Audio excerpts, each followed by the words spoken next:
Good morning all. It's 29 minutes past 9. We are ready to start the day's proceedings. Please make sure that your devices are off. Order. Thank you.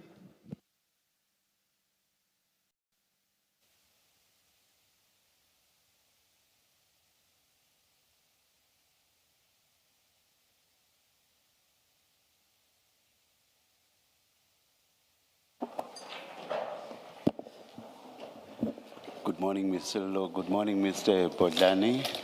Good morning to you too, Colonel. Good morning, Chair. Good morning, Commissioners. Good morning, Council. Morning, Commissioners, and morning, Colonel. Good morning, Commissioners. Good morning, Chair. Commissioners, just to place on record, I learned this morning from the Colonel that the docket disclosed to us, which we've been working off from yesterday, is incomplete. So it transpires that there are some documents we did not get, and the explanation for that is that the actual docket is actually in two parts. We seem to have been finished with the one part. So we are running copies of what has since been provided to us, which is the second part of the docket, and we will be updating your files accordingly. I do not know the extent to which the Colonel would like to refer to that second part of the docket, which we currently don't have. But I suggest that perhaps we proceed and we'll see where we get. Should we be confronted with that situation before the second part of the docket is finished to all of you, we will either stand the issue down or we'll find a way to manage it. Colonel, would that work for you, that approach? That will work, I think, Chair, because one of the documents that you have is the main affidavit of myself in that second bundle that came at the end of the bundle. So I may make reference to it at a later stage as you speak, but we'll be guided by that, Chair. Thank you. Okay, so maybe I wasn't correct in what I communicated to the commissioners. We might be missing, you say, some chunks within the docket. Because if we have the last one that I referred to, I had it, I think, as A32 in my files, which is what the commissioners have. You want to refer to that. You are suggesting, if I understand, that we are missing. You explained that they go up to A36. And I thought that if our version goes up to A32, we therefore are missing 33 to 36. But you seem to suggest that there is more, or what I thought was missing, in fact, is in the file. So are you able to shed light exactly on what we're missing? It's okay. So it's all right. I paused. It's my mistake. I take care of Chair's word yesterday for the transcript, so I put back. You have A32. I think that is the main affidavit. So yes. The rest up to A36, we can deal with as we. You won't be needing them at least until tea time. Not necessary unless something comes to the fore from your line of questioning, then we can go there. But I think you have A32 and A19. So it's fine. I was under the impression you only had up until A27. Okay. Because that's the first disclosure bundle, and then the remaining came on the second disclosure bundle. No, thank you. That's fine. And then I think you accept my proposed approach. Should it become necessary to refer to something we don't have, we will stand down that issue and then come back to it after tea. Thank you. Thank you. Advocate Lodge, before you start, what you call A32, the affidavit we looked at yesterday, we have it as A19 and then 1 in brackets. That's why we were struggling figuring out where it is. So I'm wondering if there are some documents that are duplicated in the docket and whether the second part does not contain the same documents that are in the first part. Could possibly be, based on your comment and question, Commissioner. But perhaps then to avoid confusion, we'll try and refer to the documents by name, wherever they are located in the file, and avoid calling them A19 or A32, because that might create problems. So far, there is that one document we know that the Colonel wants to deal with. And during tea, hopefully, we will sort something out. Thank you. Thank you. Colonel, just a recap from yesterday. You recall that our exercise intended to determine what I call the start point and the end point. The end point being the application for the issue of warrants of arrest. And I had suggested that the start point is the A1 statement, which is the statement of Mr. Fadil Adams. And the end point, for my purposes, is that application for the warrant of arrest. That's correct, as of yesterday. Yes. And you said you are in possession of the 832. The 832 statement is, you got the A19, which is the application for the warrants, Yes. the affidavit for the warrants. Then you will have an affidavit, it's a complete affidavit that covers the whole thing, covers the start till up to till the building of the, excuse me, till the warrant of arrest. It means gives you the whole package Okay. up until the warrants. Okay. What is that affidavit called? So we can search. We have given up on A19, A32, the numbers. So if you could just give a description of that affidavit, and we'll try and see if we can track it down in the meantime. How you would, can I speak? How you would differentiate between the two? The one is the application, is an application in support of the warrants. Yes. That's how you'll distinguish, that's A19. Yes. The other 832 is just a plain affidavit. The heading is affidavit, either undersigned Brian Padayachee. So that's an affidavit. It doesn't say what it was furnished in support of. It doesn't say the purpose for which the affidavit was signed.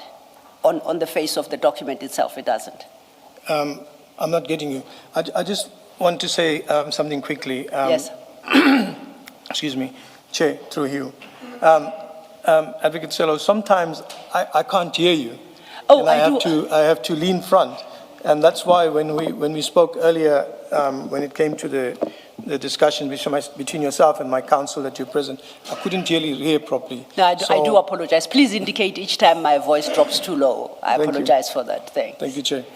I think we will try and locate. Do you know how many affidavits you have, at least, so that we search amongst them? Then we'll try and locate the one you specifically reference. Yes. How many affidavits do you have in the docket? Just before you itemize them, I too am interested to know what A32, for what purpose A32 was deposed to. Can I speak? You do explain 19, but and then A32? 832 is what we call an anchor affidavit. Anchor affidavit. Anchor affidavit. Yes. Yes. It contains the whole scenario of everything, from start up until the. And why would you have to depose to an anchor affidavit? For what purpose would you ordinarily do that? It gives the whole start of how of everything, what we did, the investigation up until the time that it finishes off there, where we go for the. And for whose consumption is it intended? It's for the court. Oh, okay. When sorry, Chair. When I go and testify, Okay. I will be running from my anchor affidavit, Oh, because okay. there's no real affidavit for myself per se, like how you would have an A1 affidavit in the docket. So that's why us as investigators, we call it an anchor affidavit. Okay, so it's intended for court. Yes, it's intended for court. It is for court. All right. All the A bundles from Okay. A1 to A36 is intended for court. All right, thank you. Thank you, Chair.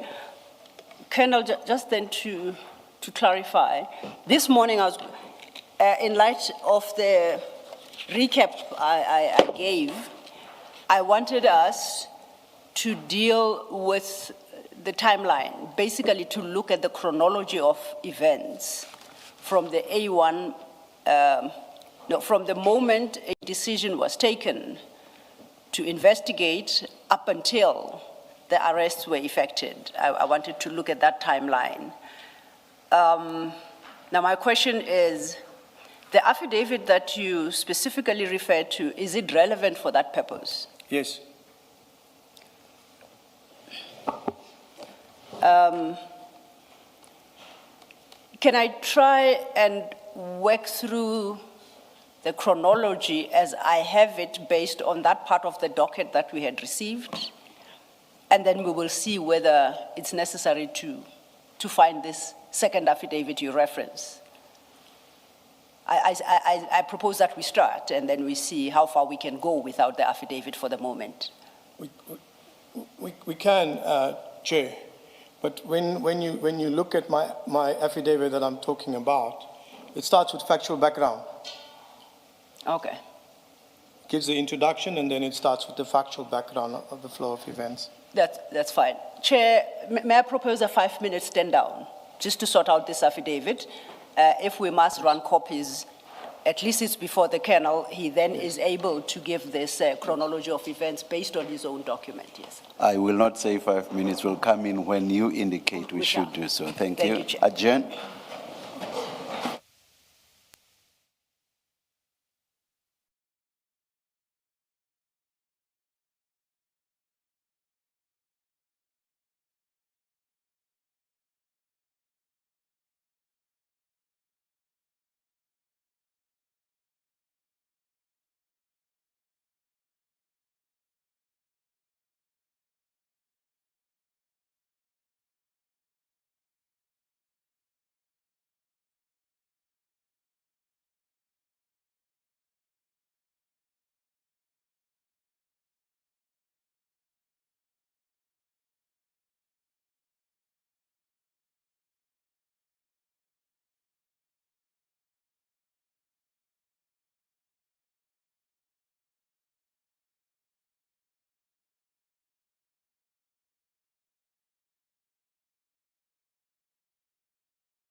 We are ready to resume. Please make sure that your devices are quiet. Thank you.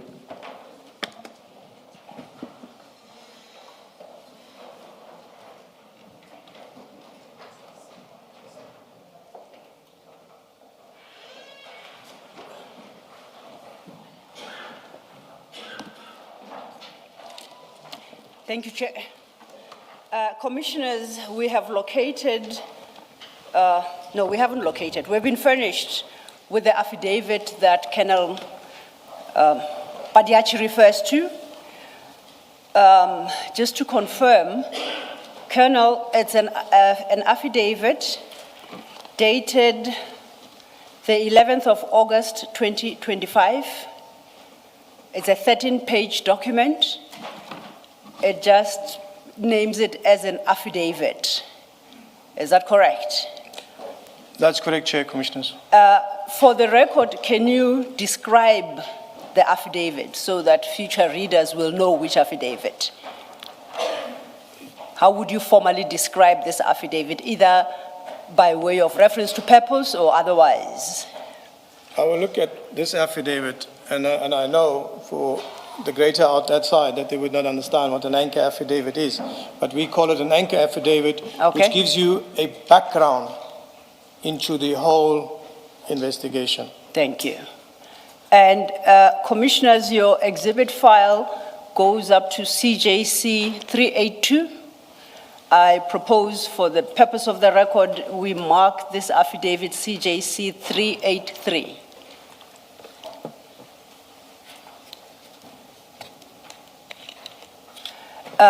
It is not paginated for the moment, so we will make reference to the typed page numbers. Thank you, Chair. Thank you. And as always, I'll rely on the attorneys to sort Indeed. out mine. Indeed, Chair. Thanks.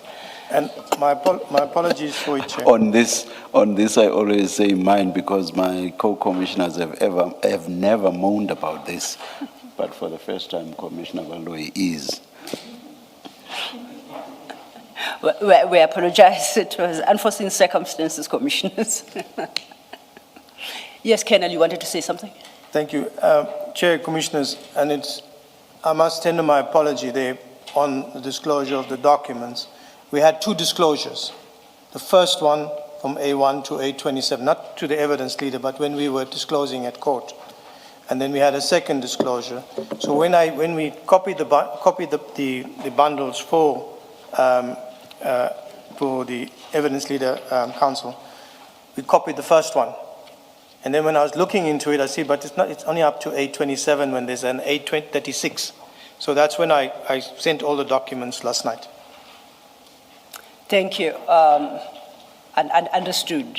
We have it now, so at least we have everything before us that would assist in determining the chronology of events.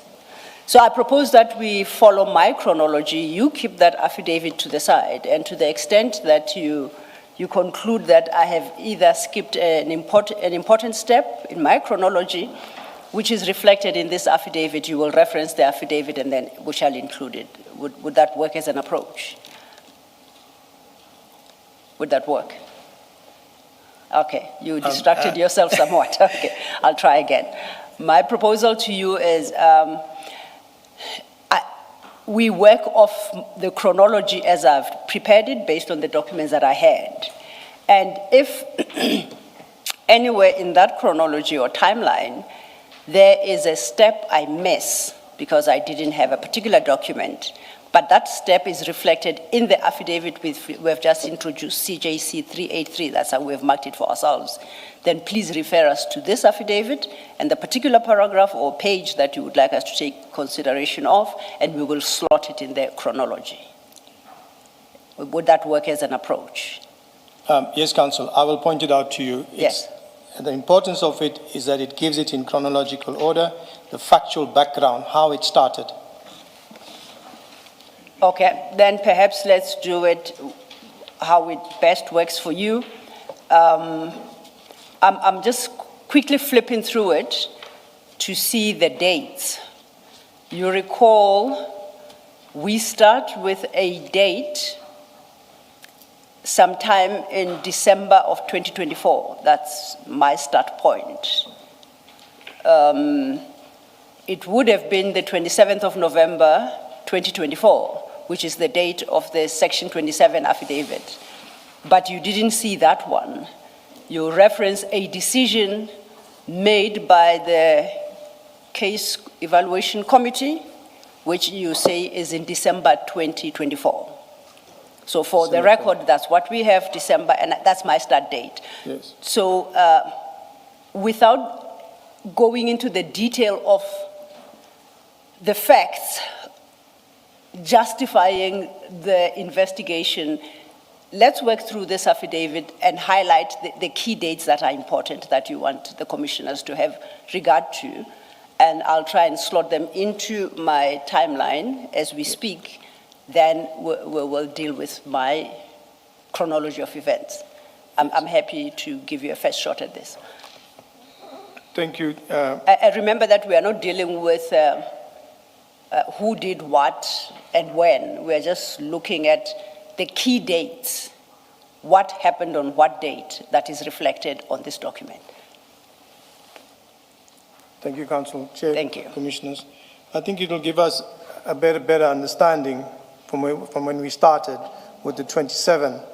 And first of all, when it comes to the 27, as I indicated, I never received the 27. So there were people at management, legal minds, who made a decision that the investigation should be authorized. As a result of that authorization, we have the preliminary investigation, which comes down to our level. We are authorized to investigate the matter preliminary. So the investigation starts from there. It's a broad investigation from the briefing given by the Chief Criminal Investigator, who we directly report to. The briefing is done in the form of a briefing. This is the scenario. This is whatever is there. Do you want to give a date? Because as I understood it, Ms. Sillo is very much interested in dates. In dates? Yes. So, Commissioner, I cannot remember specific dates, but it was during December 2024. And as I must remind Commissioner that during a certain part of December 24 to January, I went on leave and I was out of the country. The investigation starts, preliminary investigation. Obviously, as an investigator, as I explained, that when something is given to us, it's an allegation. Sometimes the facts will be very, very minimum, but we have to investigate. So we start the investigation process, and when we, say for example, we start the investigation, and we find there, but there is nothing, then we will have to close the investigation because there's nothing. Or we cannot find anything to substantiate or support what is there. But if we find something, a crime that's been committed, we've already started the investigation, we've commenced with it. We will start now by proving, getting more evidence to support this crime that has been committed. So the preliminary investigation is what it's all about. That's why you'll find that some affidavits are taken in January, which is the start, but at the end of the day, when we look at it, the docket is registered in June, because the preliminary starts first. The investigation starts first and it builds up until the time when you are saying, okay, it's now a full-blown investigation, right, and we're going to start, we need to register this docket. So because IDAC does not have its own case dockets of IDAC, we use the SAPS dockets. So you would go and you would register the dockets, and you've taken a statement in January, but your docket is opened in June. So on your preamble, I call it the 3MA and 3MB, your preamble that we were discussing, that has to be completed. It's for the administration of the docket purposes on the system at the station. So therefore, you will have an affidavit that is taken earlier on, but it's in the docket or attached to the 3MA, 3MB, And that was the thing with the date there. So move on from, Sorry, before you move on, Commissioner. the preliminary investigation, what you refer to as preliminary investigation, is that the part that falls under an inquiry? Inquiry. Remember you mentioned an Inquiry. inquiry and you said it has its own number and Yes. own file. That's correct. Okay. And to add on it, Commissioner, that inquiry doesn't have a CAS number. It will have a CIN, what we call it, a reference number. So whatever we do or whatever we do, if we have to travel somewhere, the reference is that CIN. If we take and apply for a summons or documents, that's the reference number. But once the case docket is registered, that inquiry number will fall off and you will start using the CAS number. So that's the start. The investigation starts. There are allegations that are made. So the next step is to now go and look for supportive evidence. You will subpoena documents. So that is exactly what we did. We compiled a subpoena and we served documents on the National Commissioner for various documents according to the allegations. So when you say there's a promotion, we want the appointment dockets, everything. We want the personal files. We want the vetting files. We want the Secret Service account, that, and that. Now, these documents are classified. So we also asked for the documents to be declassified. So the National Commissioner at that moment was General Masimula. He declassified all those documents, and there were quite a number of files that he brought to us. So when those files were brought to us, we perused those files. And it is then that moment in time when some of the allegations came to light that, look, this is indeed so. It confirms the allegation. But with that allegation, you still have to get an affidavit. And that's how we go with the affidavits from there until we build up to a point. Now, Chair, Commissioners, we do the investigation. After we're done with the investigation, it is presented to the prosecutors. Is there enough in your investigation to support a charge? Is there enough to support, the first person, is there enough? The suspect is identified.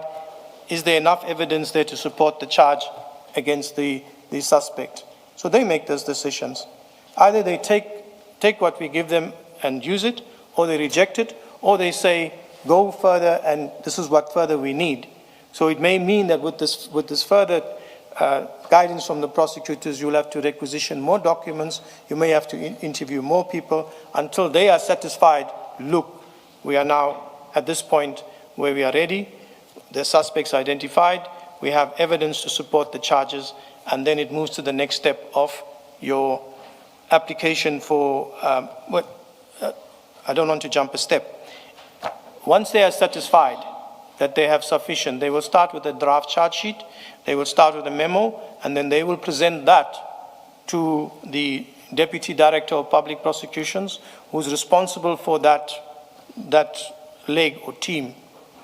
They will have to convince him to say, look, this is what we have. When he looks at it and he says, no, okay, fine, there's enough here to move forward to the next level. So he has to now take everything with the charge sheet and present it before management and the head of the office. So the head of the office has a look at the charges, what is there, and they give the go-ahead to say, okay, yes, we can go ahead. All right?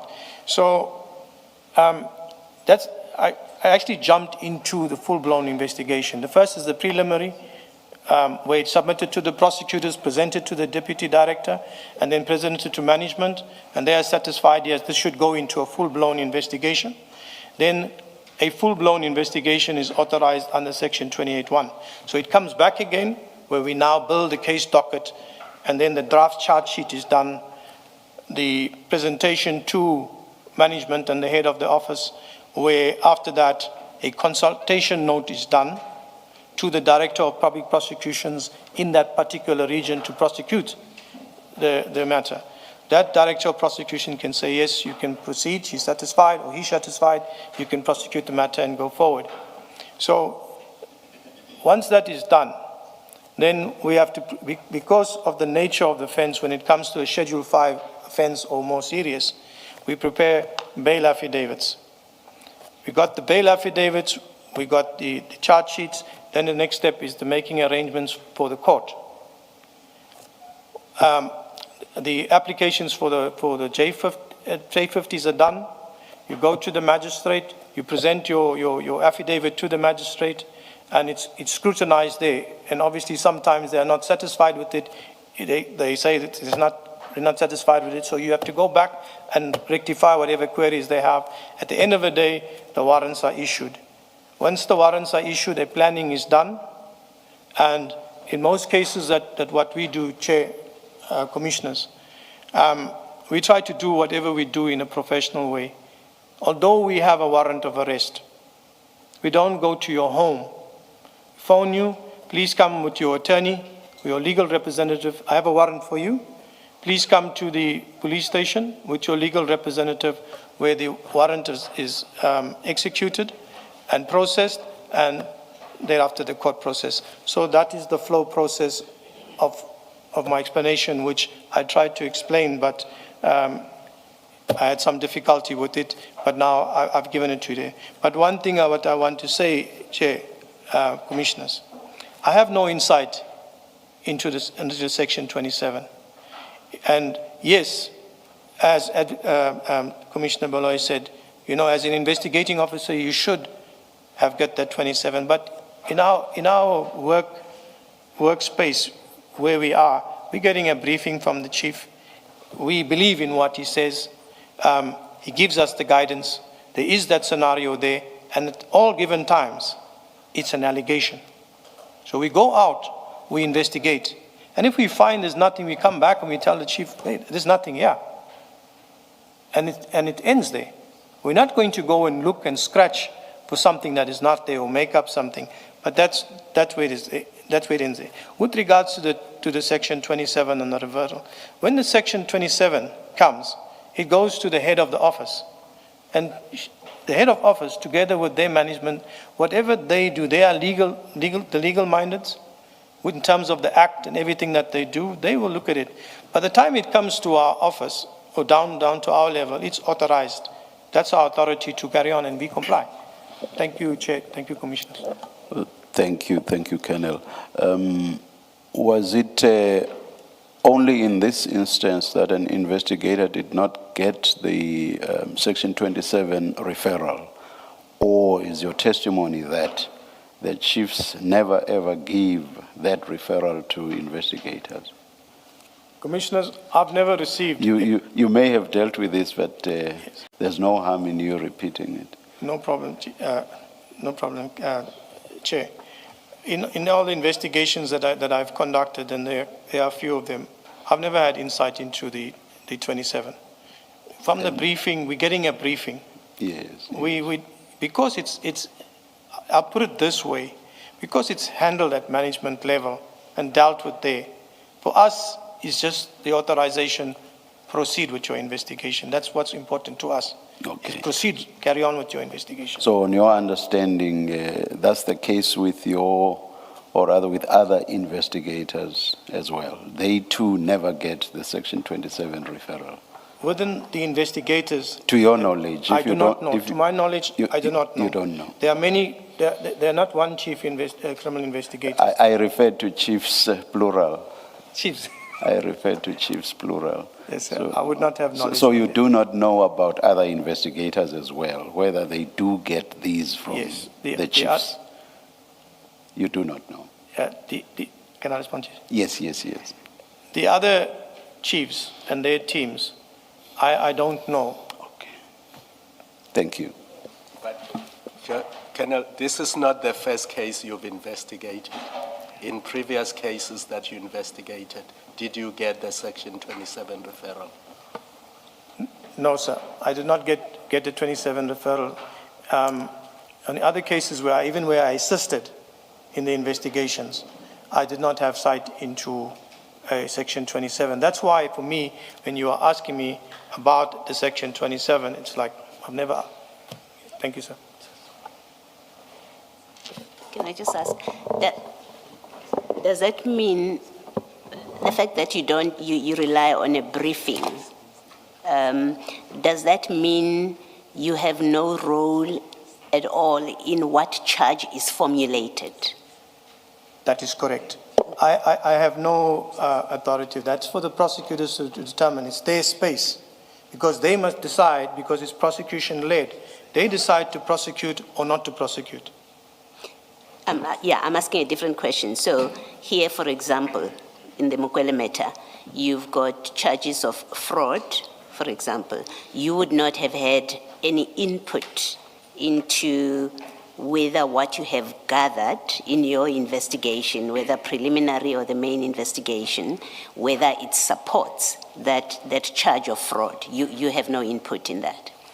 From the investigation and what evidence we gather, for example, where you can see fraud, when we're presenting your investigation, what we found here misrepresentation, fraud, in your investigation, because it shows on your investigation and your statements, the crime is there.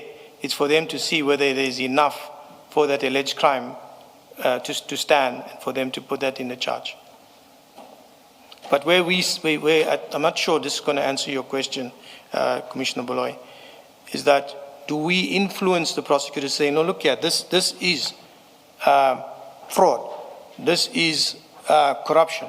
No, we don't have control over that. Thank you. Thank you, Commissioner. Thank you, Commissioners. You are still dealing with CJC 383, this new extra affidavit you just submitted.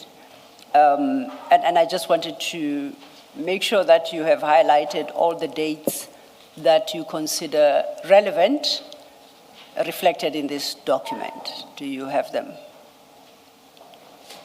Yes, Commissioner. Yes, Counsel. May I? Absolutely, yes, please. May I ask, would it not be possible for me to read it into the record, and so that the flow can come there, or we flow? But I'll be guided by you. Please not. No. Rather, yes. Thank you, sir. It's got a whole lot of factual background that, though important, is not relevant for the particular exercise I want. But I assure you, we will get to the factual issues that are reflected here, because I intend to deal with them during the course of the day. Just not now. Right now, it's just date issues to know what happened on what date. So is there anything in this affidavit? I don't see a date necessarily, but I could very well have missed it. Do you see a date that between December 2024 and June 2025, when the members of the panel were arrested? Is there any date in this particular affidavit that I should have regard to and make sure that I do not skip in setting out my chronology? I think I will be guided by you, Counsel, Okay. when you come to specifics, and then we Okay. can look to see if there's a date, or All right. can you remember a date, and then I will respond accordingly. Okay. Just then to remind ourselves, if you look at section 27 affidavit, which that would be at page 512.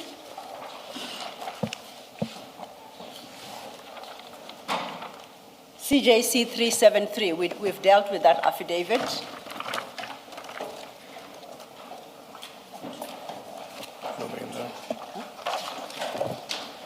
Yes, file 2. File 2.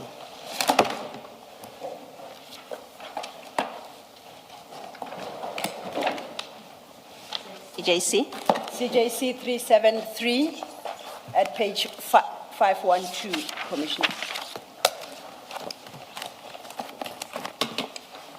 I have it. Thank you. Now, paragraph 1 of that affidavit tells us that the deponent, and I read, first opened 3 cases in Cape Town Police Station with case numbers, and they are set out. You see that? Correct. It's on your version, the case numbers are not blocked out, so you can see.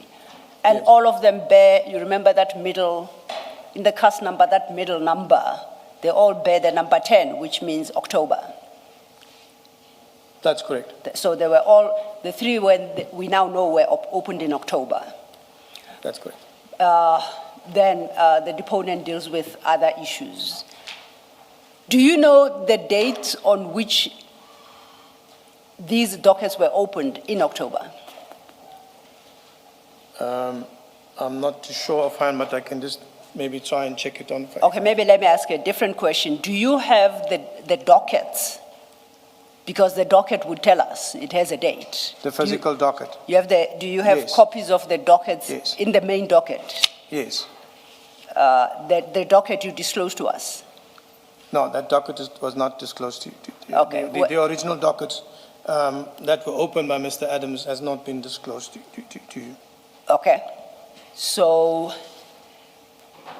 I did think that I couldn't locate them in what was disclosed to us. So I propose another way of trying to determine the date, because that date becomes important. You have by your feet another file. It's Mkwanazi annexures. And we are looking for MK15 in Mkwanazi annexures. These are the annexures to General Mkwanazi's statement to the Commission.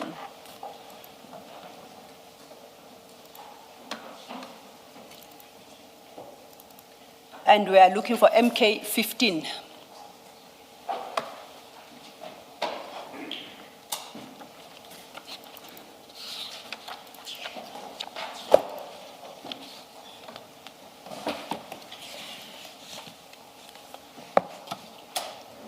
Now, MK15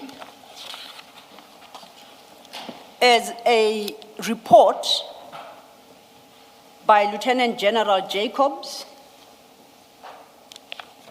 who is the Divisional Commissioner Inspectorate.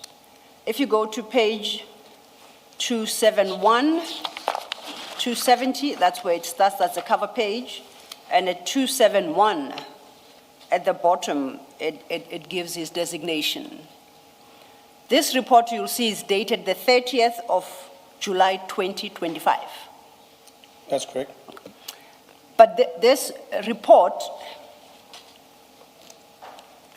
records everything according to General Jacobs that transpired from the moment they, as the inspectorate, became aware of the issues that are referenced in the Section 27, particularly the dockets opened in Cape Town.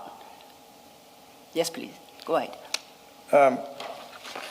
Council Chair, Commissioners, when I looked at the documents I think you sent yesterday, additional MK, whatever, on that I only have 2 pages. I do not have the remaining part of it. No, they were not sent yesterday. I didn't send any documents yesterday.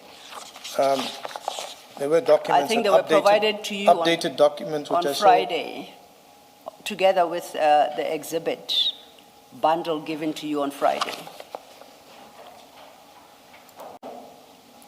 There was an email that came with updated documents and it said MK, but I'll try and Okay, yeah. Let's not unduly detain ourselves. I'll accept that you only got 2 documents, Yes. 2 pages Yes. of a bigger document. I don't know how that transpired. We will see where the glitch was in their administration. But for the moment, let's work off this document. We will perhaps have to go slower to give you an opportunity to wrap your mind around the contents of the report. Okay. So then just to give you perspective, as you see, I don't know which pages you got the 2, but this is the report of the Inspectorate, Lieutenant General, the Inspector of the Inspectorate, if that is what, Lieutenant General Jacobs. That much you were able to deduce from the documents you got, the 2. Yes, Sorry, as per- Mr. Lilo.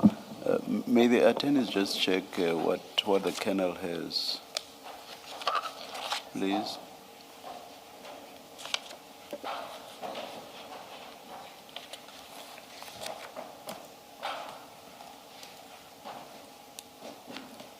That's the document.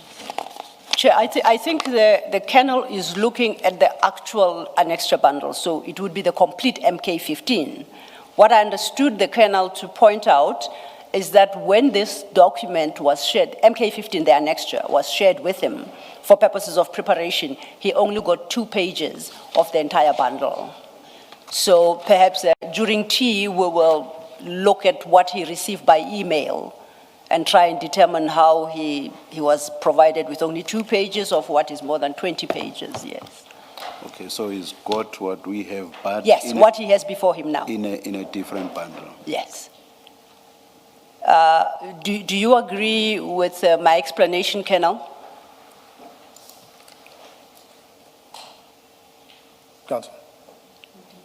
Oh, no, I was saying, do you agree with the explanation I provided to the commissioners, which is the file you have before you Yes. is the original annexure MK15 and should be complete for our purposes, and that the point you raised earlier was that the same annexure, when was shared with you previously for purposes of preparation, you appear to have received only 2 pages of that. That's correct. Yes.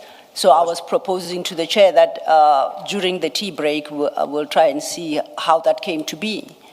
And I apologize for that to the extent that it may have happened. And that being said, Council, that I haven't had insight into it, I'd like to have the opportunity of looking at the annexures, and unless you're going to, if you're going to deal with it now, I'd like to have insight into it, because what I'm looking here specifically is the date. I'll take it to the date. May I make this suggestion? If you have something else you may deal with, why don't we do that and give the Colonel an opportunity over the tea break, perhaps? Yes, my difficulty. If you have no difficulty doing it that way. I have a huge difficulty, unfortunately, Chair, and as the Colonel was speaking, I was trying to think very fast if there's a solution to the problem. The problem is the docket as it stands. It's very difficult to determine the chronology. What I've been able to establish in preparation is the chronology from October 2024 to, as I said, I'm aiming for June 2025. And one of the best annexures before the, on record already, is MK15, which is what General Mkhwanazi submitted. So may we stand down for him to acquaint himself. 5 minutes for you, Mr. Bodlani, and the Colonel to have a discussion and see how long he would require to go through whatever material. This exhibit and whatever else. We shall do so, Chair. I'm happy to. We'll come back when you indicate. Thank you, Let's Chair. adjourn.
It's been decided that we will take the tea break now and return at 11:10. Thanks.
It's 11:09. Please make sure that your devices are off, quiet. Thank you.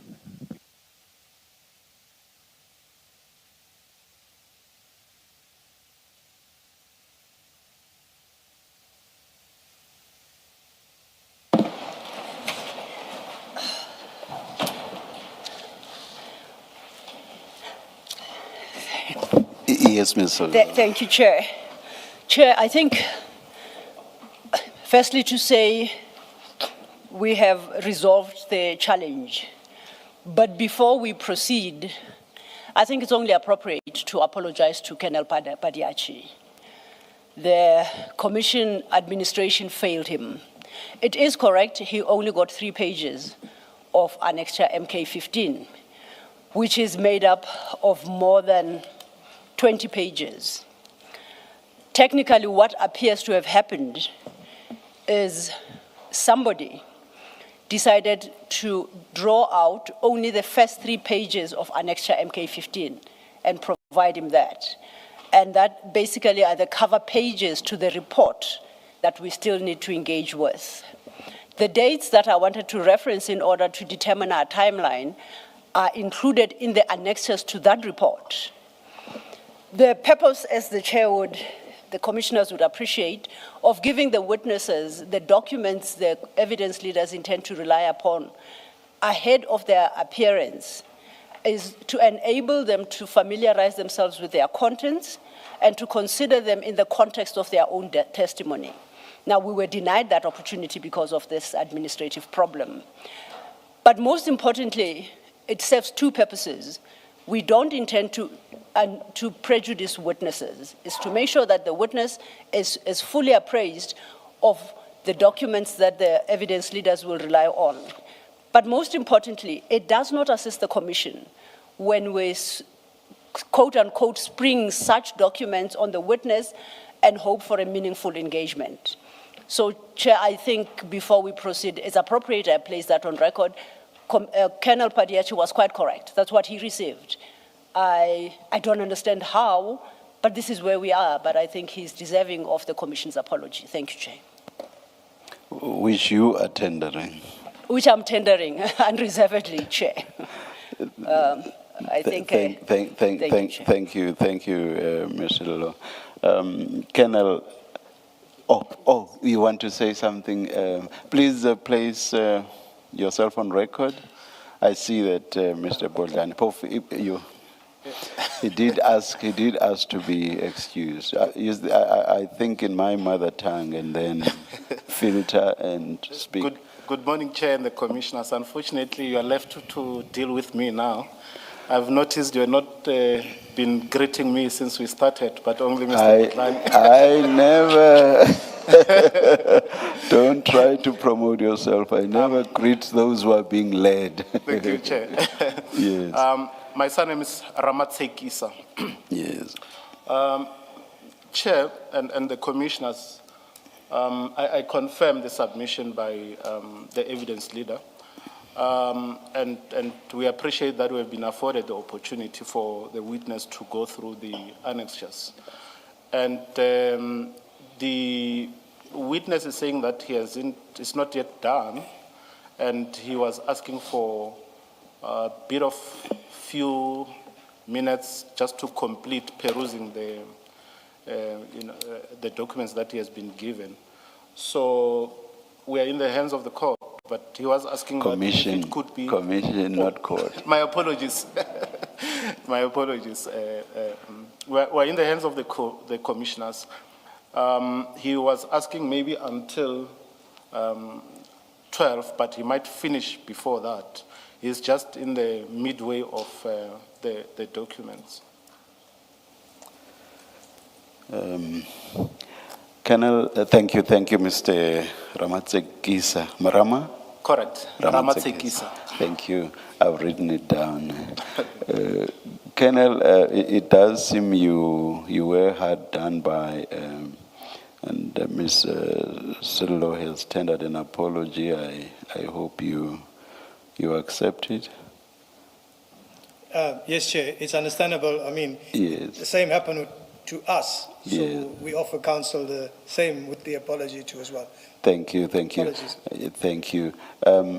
Something I've said repeatedly at this commission was said by Ms. Sillo when she was addressing us just now, and it is that this commission does not want to ever disadvantage a witness or to treat a witness unfairly.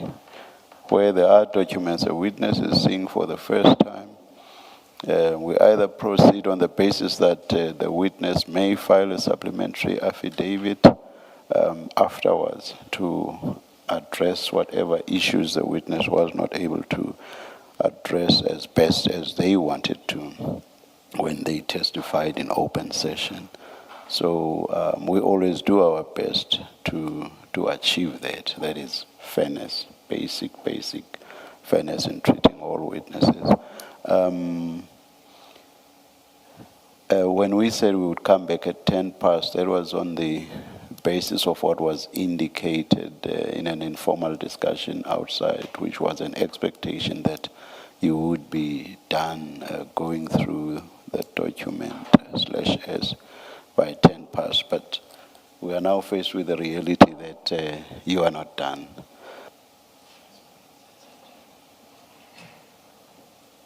Sorry, how much longer, or should we just adjourn and come back when it's indicated to us? What should we do? Should we how much more time do you require? I don't think it's, can I speak, Chair? Yes, yes. Chair, Commissioners, I don't think it'll be much time. So as you always indicate, when you're ready, call us back. But aren't you see where you are and you see what's left. Please indicate how much longer you require. Perhaps 20 minutes. 20 minutes.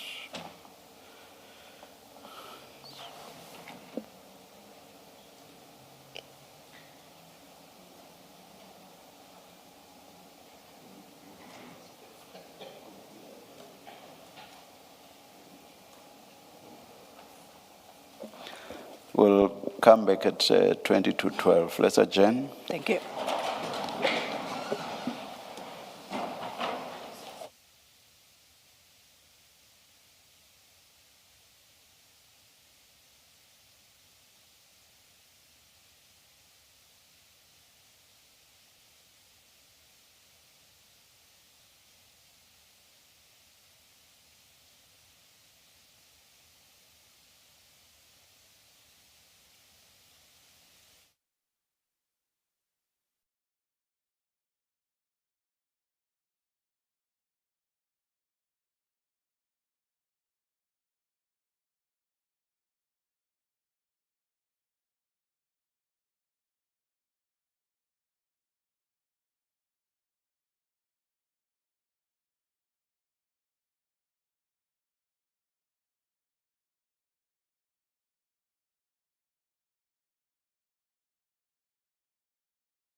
Good morning again. It's 11:39.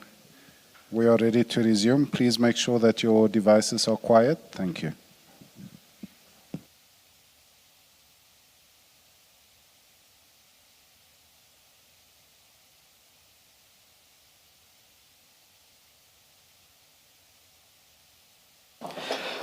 Mr.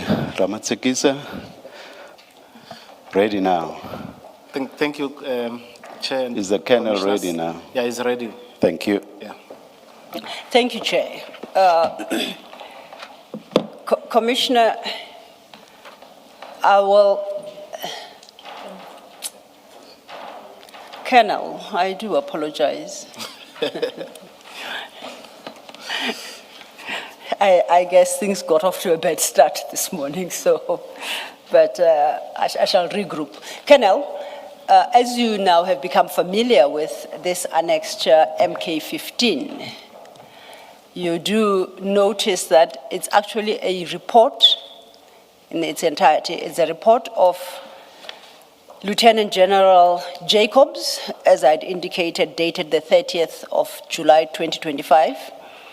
And you were able to establish that attached to that report are a series of annexures that he references in his report.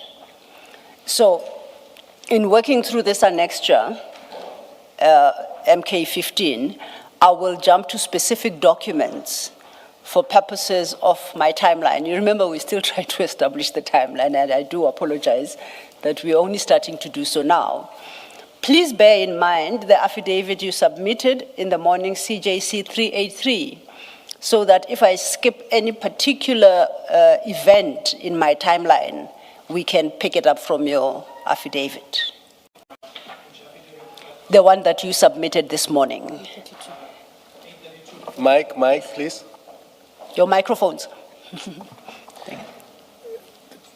Thank you, Chair. Thank you, Commissioner. Yes. So the one you submitted this morning, and for the record, we marked it, we give each a specific marking, exhibit number. So it's CJC 383. So I'm saying as I work through my timeline based on the documentation I had, if there's a specific date that I miss somehow, and it's contained in your affidavit, please feel free to refer me there, and I shall include it in the timeline. Your anchor affidavit, as you called it. Thank you, Chair. Okay. So now, you recall we referenced, I think, paragraph 1 of Mr. Adams's Section 27 affidavit to know that he said he opened the dockets in Cape Town in October. That's correct. Now, as you saw in this annexure MK15, there are cover pages of those dockets, and I would like to refer to the first. The first is at page 303, and that same pack, MK15. And that it's got a case number. What's important for my purposes there is the date on which it's opened. And that should read, it reads on my copy 2024-10-29 at 1430, I think. You confirm that? I confirm. So that's my first date. I've confirmed that the first docket in Cape Town was, or at least that one of the dockets in Cape Town was opened on the 29th of October at 2:30. I then have the next one, which would be at page 305. And that too bears the date of 29th of October 2024 and inserted a timestamp of 1430. I confirm. The third then would be at page 308.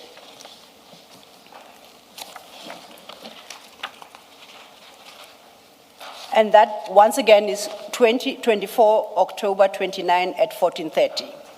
I confirm. So now we know our Cape Town dockets were opened on the 29th.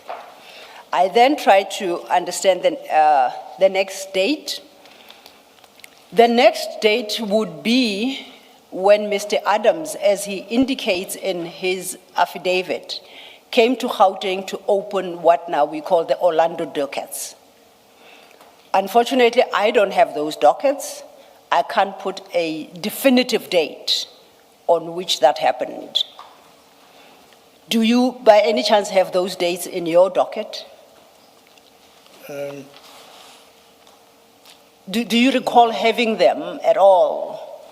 Do you recall having the docket covers of the Orlando cases so that we can determine the date? Yes, if council can bear with me, I can just check quickly. Okay, if it's not too far, because otherwise we could park it and go to the next date. Because the next date I deal with takes into consideration the Orlando docket. So we know it will be between the 30th of October and this next date I'm going to deal with. Then during lunch we will check for the actual dates. No problem. I'm trying to save time because we've lost quite a bit. Okay, then the next date I have, we're still with MK15. We start at page 281. These are a series of emails that run until page 284. These have nothing to do with you. If you've never had sight of them, it's accepted. I don't expect you to comment about them, but you remember we're just trying to establish the timeline of different events. Now, if we, and we know with emails, we start from the last and work our way backwards. That's how they come out when they are printed. So our first email starts at page 283. At the bottom of 283, it's an email from somebody. It's addressed to Minister Mkunu. It's dated 1st of November 2024 at 8:21 in the morning.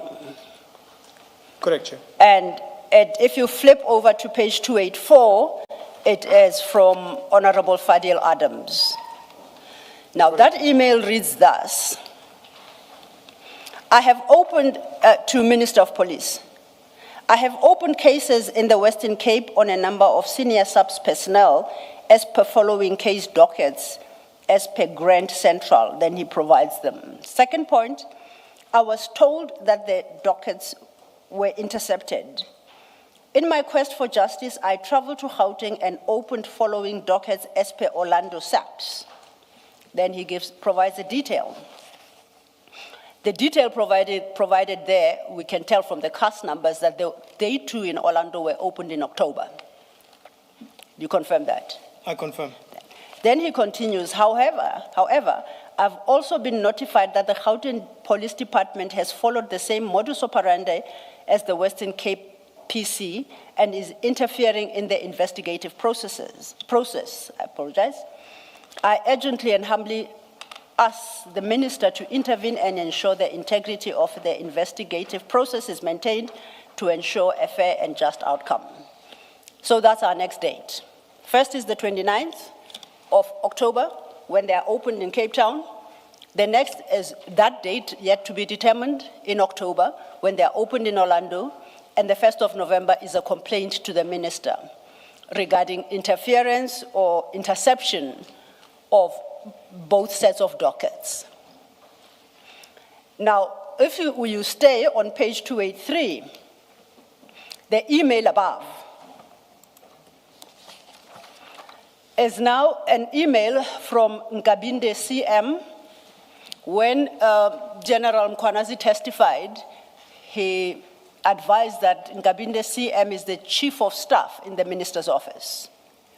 And you see that is dated 1 November 2024, 0904. And that is addressed to Major General Sibula and Brigadier Litoko. Subject line is charges laid by NCC. And Mr. Nkabinde writes as follows. I read the body of the email, second paragraph. The ministry has received this complaint from the Member of Parliament. In order for the ministry to respond accordingly, please furnish this office with a report in responding to this complaint and the details of the investigating officer who was assigned to investigate these cases. Your report is expected on Monday, 4th November 2024 at 1500 hours.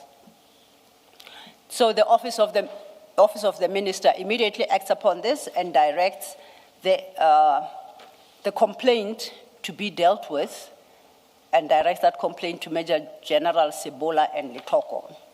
We need not concern ourselves about who they are, but that's what the email tells us. Then if we go back to page 282, at the bottom is now an email from somebody within SAPS. It's dated still the 1st of November 2024 at 11:45. And it is addressed to complaints nodal point, copying the Divisional Commissioner Inspectorate and a few others. And in this particular communication overleaf, before we go overleaf, at the bottom of 282, this person informs, kindly see the email below for your urgent attention, and important, feedback must reach the Office of the National Commissioner on Monday, 1200, and report to the Office of the Minister by Monday, the 4th November 2024 at 1500.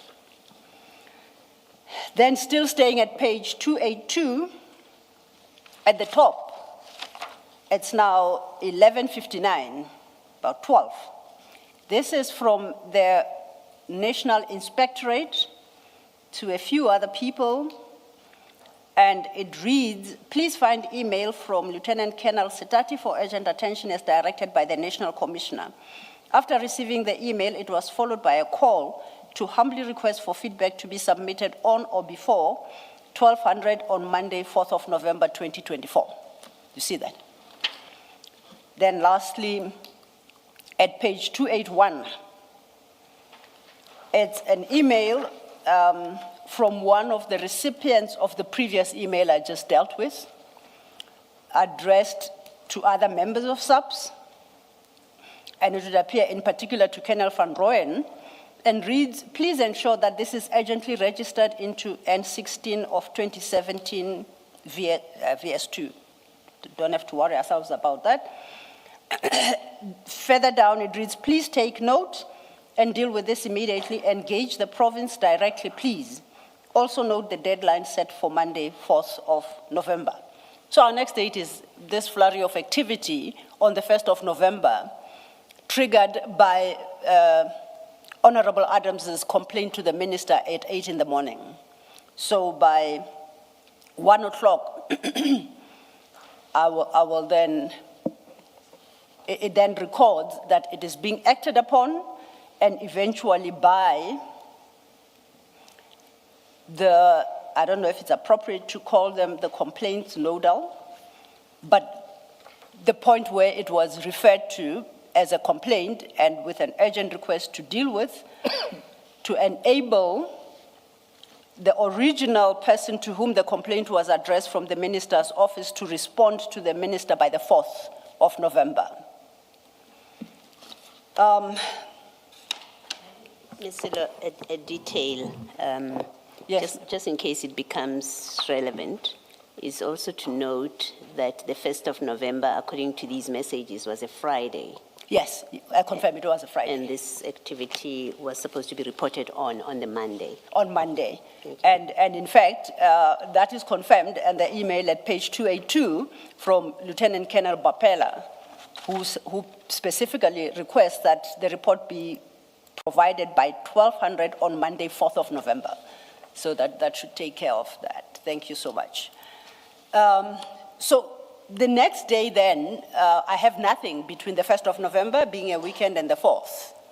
My next date would be the 4th of November. We have established that's the due date for the report. Then the 4th of November, if we stay with that, an extra MK 15, we go to page 285. And it starts at 285, this particular document, but if we jump to 287, we'll see that it is a report by Major General, Acting Divisional Commissioner, Inspectorate, N.M. Dada, dated 4th of November 2024. It's a 3-page document, and then if we go back then to page 285, where it starts, it's an information note directed to the minister. It provides a purpose, the background,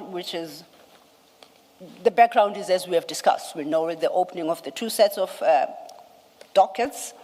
Then there's a discussion, and then it deals with the nature of the complaints in the dockets. Now, if we stay at page 286, it states that at 3.1.1, the criminal allegations in the 6 cases which were opened are leveled against Generals Kumalo, Lushaba, Madondo, and Brigadier Ncube, and are centered on 4 specific matters, namely abuse of secret service account 1, 2, cover-up of criminal incident linked to Valeria case number, it's provided, and there's a note that the docket is locked in a safe at the police station and access thereto will only be available from 11 November 24. Third, failure to address Major General Madondo's results of the polygraph examination, wherein 2 incidents of tax evasion were uncovered. And lastly, practices of nepotism. So that's his summary, the author's summary of the contents of those dockets.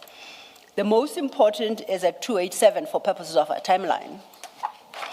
And at the top, under 4, recommendation, and at 4.1, it reads, this office recommends that an extension of 10 working days is provided in order for the following to be conducted, whereafter a comprehensive report can be provided.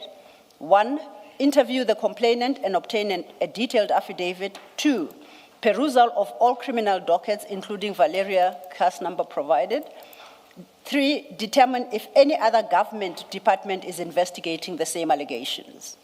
So this is submitted on the 4th of November to the minister.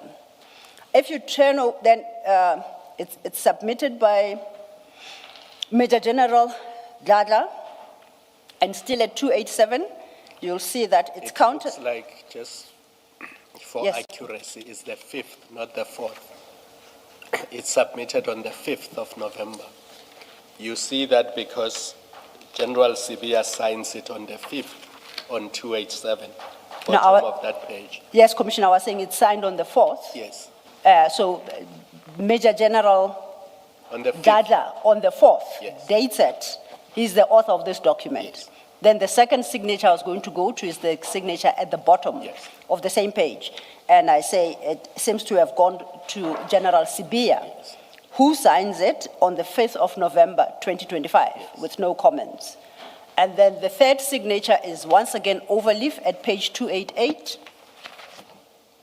And that appears to be the signature of the Minister of Police, E.S. Mkunu, MP, and it's dated 8 November 2024. Advocacy law, my point was that the minister's office appears to get this report on the 5th.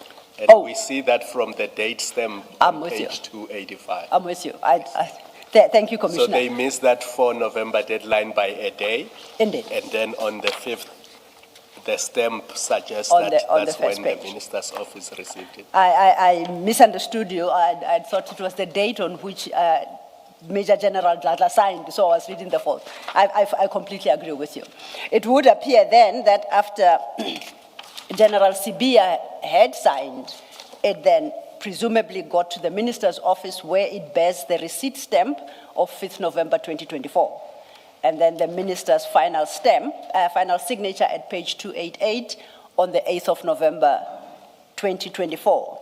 Now, where the minister signs, there is a space for comments, but he doesn't seem to have made any comments.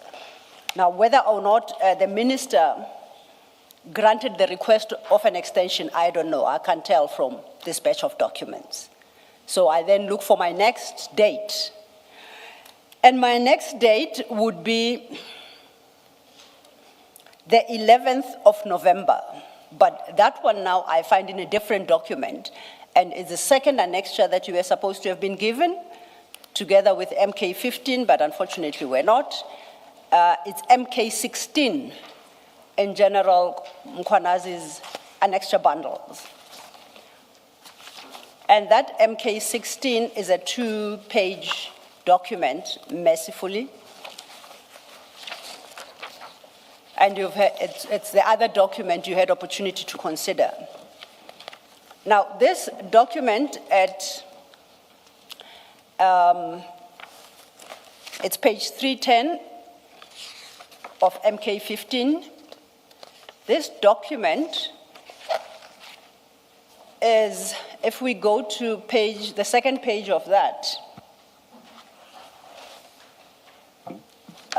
second page of that, it's signed Mtokozi Ngabinde, Chief of Staff, Ministry of Police, and it's dated 11 November 2024.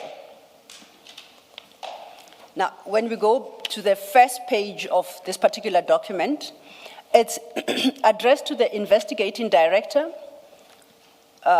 Brooklyn, and the subject line is referral and request for investigation in terms of Section 27 of the National Prosecuting Authority Act, Act 32 of 1998, read with the National Prosecuting Amendment Act, Act 10 of 2024. And Mr. Nkabinde, Chief of Staff, the Ministry of Police, states to the Investigating Director, and that's Advocate Johnson, correct? That's correct. Yes. States, attached here to please find for ease of reference a copy of written correspondence addressed to the Honorable Minister of Police, Honorable Senzo Mtunu, by Member of Parliament, Honorable Fadiel Adams. The allegations contained therein implicate very senior members of the South African Police Service and are viewed in a serious light, and case dockets were registered as follows. Then he provides one Langlachte case and 3 of those Orlando cases that Mr. Adams registered between the 29th of October and the 1st of November. And overleaf, most importantly, it concludes, Honorable Fadiel Adams was advised by this office to await your decision in this regard. So this document purports to refer Mr. Adams's complaint to IDAC, specifically to the ID. You note that. I say you note that. I note. Okay, thank you. Counsel. My next date. I may have missed it. This letter from Mr. Nkabinde refers to a Langlachte case number. Did we deal with it when you were doing the dates?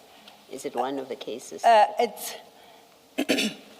are 3 Cape Town cases, there are 3 Orlando cases, and there is a Langlachte case that we don't deal with because the complaints that culminated in the charge against General Khumalo and others seem to involve the Cape Town and Orlando cases.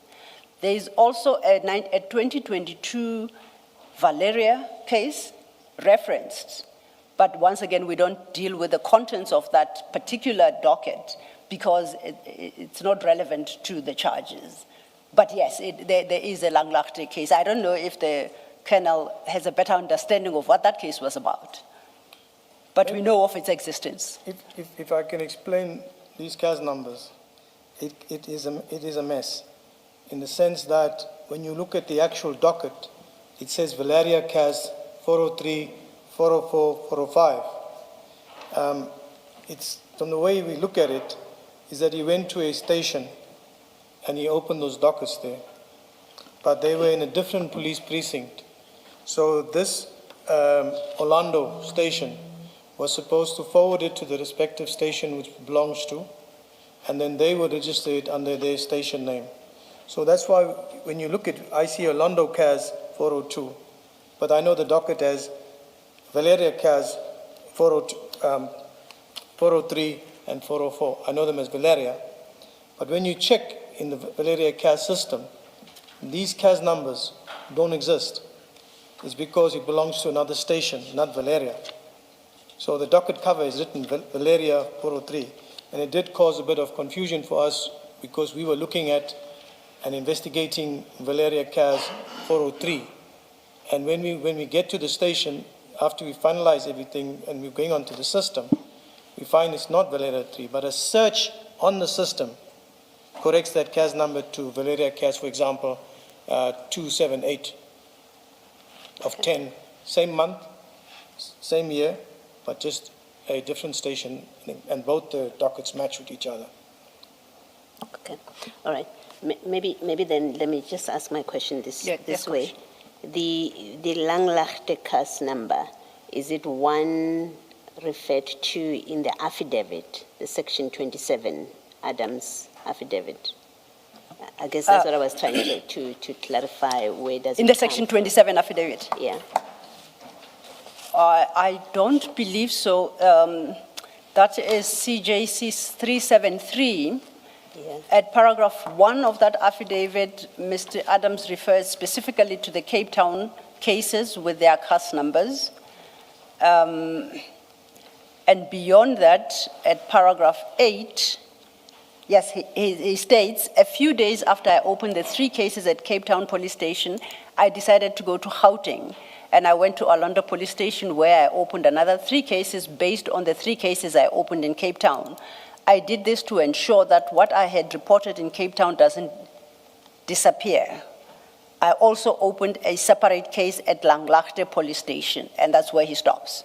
He doesn't say what the Langlaagte case is about. That's as much as we can establish about that one. So unless there's another Section 27 affidavit, Mr. Nkabinde would have obtained this, which contains a Langlaagte case CAS number. Mr. Nkabinde would have obtained this CAS number elsewhere other than from an affidavit. I guess it's a question for him to answer. Yes, where he got that. In fact, I think would have to go to the complaint laid by Honorable Adams to Minister Mkuno on the 1st of November at page 283, because he lists them. And he states there that I've opened cases in Western Cape on a number of senior police as per the following case dockets. Then he gives the numbers, he quotes 3. Those are the Cape Town case dockets. Then he says he went to Gauteng, and then he provides 3 dockets. Those we understand are the Orlando dockets. And he doesn't seem to reference the Langlaagte case. So yes, I point this out to confirm that on the documents that we have, when he reported interference with these dockets, Langlaagte was not a part of them, so he would have had to advise Mr. Nkabinde otherwise than in this trail of emails. Thank you. Thank you. While we're dealing with the chronology, I don't want to come back to it later because it's at this point that I think this question is relevant. Colonel, I've looked at the description of the cases in the Cape Town dockets and the Orlando. Assist me if I'm wrong. None of the complaints in the Orlando dockets and in the Cape Town dockets had anything to do with the Brigadier Mukwele case. So can I respond? Yes. When you look at the way you will get, like, in one docket, there's 2 or 3 allegations in one. It's mixed up, and then it's like nepotism, and it's in another docket. It's all mixed up. But I'll have to look at the actual docket itself on what you're Because saying. remember, they were opened in October 2024. Yes, sir. And there's one about nepotism, but it relates to the other kernels in crime intelligence. That's what the story is. And there's complaints about defeating the ends of justice. That's what the other complaint is about in the dockets. But there was no case opened, either in Cape Town or in Soweto, Orlando, of corruption and fraud relating to the appointment of Brigadier Mukwele. I'll have to just check on that, so because I think when we're looking at Orlando and Valeria, Yeah. Because I'm sitting with Valeria Kerr. It doesn't matter whether it's Orlando or Valeria. The point is it was in October 2024 we've established that. And I'm saying in October 2024, no case was opened saying the appointment of Brigadier Mukwele was fraudulent or there was corruption in that. Yes, specifically if I can recall, sir, subject to correction, in the docket or the affidavit that was there was no specific name to a brigadier or anything, just nepotism and family members and stuff like that that was mentioned. And because she had not been appointed at that point, so Yes. the cases that were opened in Cape Town and Orlando related to this complaint that you see in the Section 27 affidavit that all the colonels, he says it is concerning to note that all the colonels employed in crime intelligence, none of them are suitable for the post to which they are appointed. Commissioner, where are you reading that from? I'm reading the Section 27 affidavit, paragraph 4.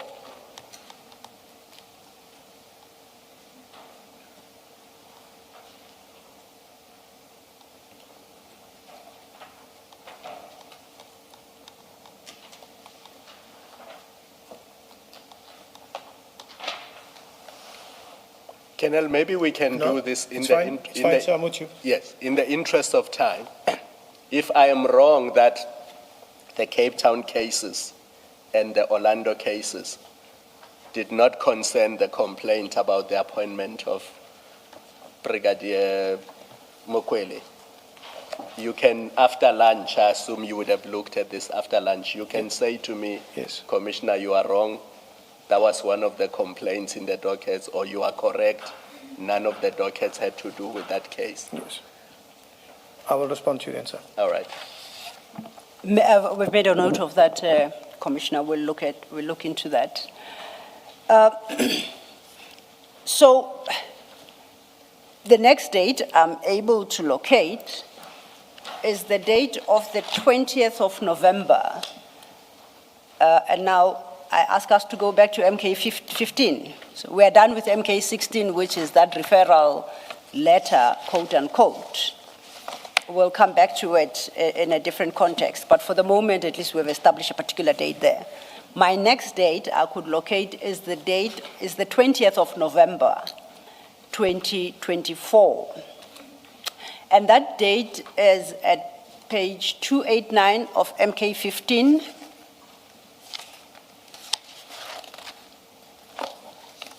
And if you go to page 291, it bears two names. It's signed, it's the name of Lieutenant General Jacobs, but then it appears to be signed by Major General Gladler, who affixes his stamp there, and it's dated the 20th of November, 2024. You see that? Correct. So I'm not going to quibble about whether or not Major General Gladler was authorized to sign on behalf of General Jacobs. That's not the point. It's just the date I'm interested in. Correct. Below that, it looks like there is space for the Divisional Commissioner Legal Services, S. Chamani, to sign, but no signature is appended. That's correct. Okay. Now, if we look at this information note, it states at page 289, under background, it summarizes the essence of the respective dockets. At 2.2.1, it says, a report was compiled wherein the allegation that there was interference from both the provincial offices were reported and found to be unfounded. And then if we go over leaf at 290, it gives the background, the discussion, basically summarizing the gist of the complaints. But I'm interested for our purposes at paragraph 3.3. As part of the protocols to address service complaints, an affidavit is obtained from the complainant. Colonel Phillips of this office was tasked to obtain the affidavit However, after numerous attempts, it seems as if the complainant is evading the request. Please find Colonel Phillips' affidavit as proof hereof. You can jump then ahead at 292. That appears to be the affidavit of Colonel Phillips. It is what it is. Now, at 292, that's the affidavit of Colonel Phillips. Staying with this particular document, at page 290, it concludes with a recommendation at 4.1 and states, due to the sensitive nature of the allegations which has been widely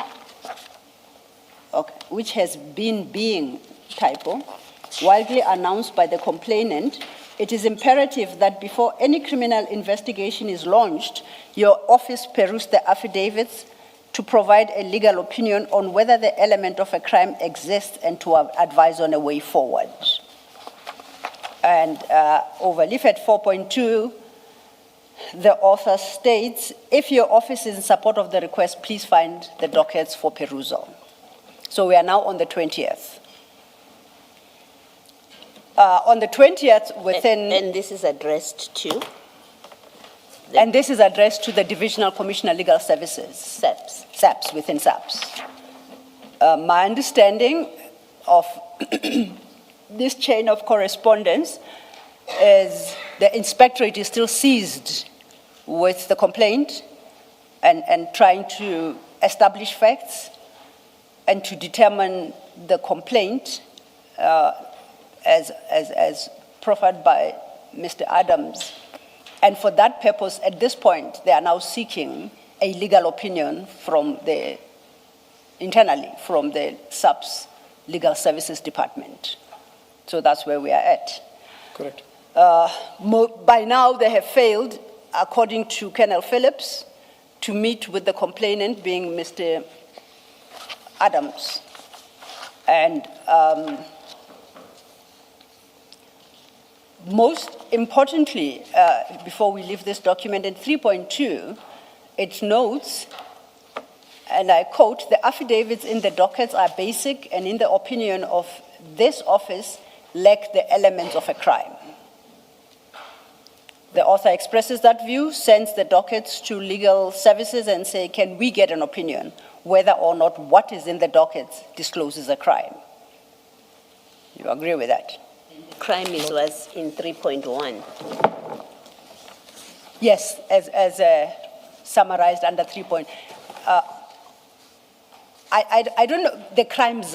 Yes. Because 3.1 has got a number of complaints. Yes. As I read them out from the other document, but those are basically the crimes.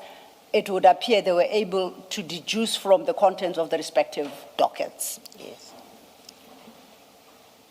Expresses a view, as I say, at 3.2, it says the dockets are basic and in their opinion lack the elements of a crime, but directs all the dockets to legal services for an opinion. Okay? That's correct. Then we get to our next date, and our next date is the 21st of November. That is the date on the referral affidavit of Mr. Adams. We dealt with it. Annexure CJC 373.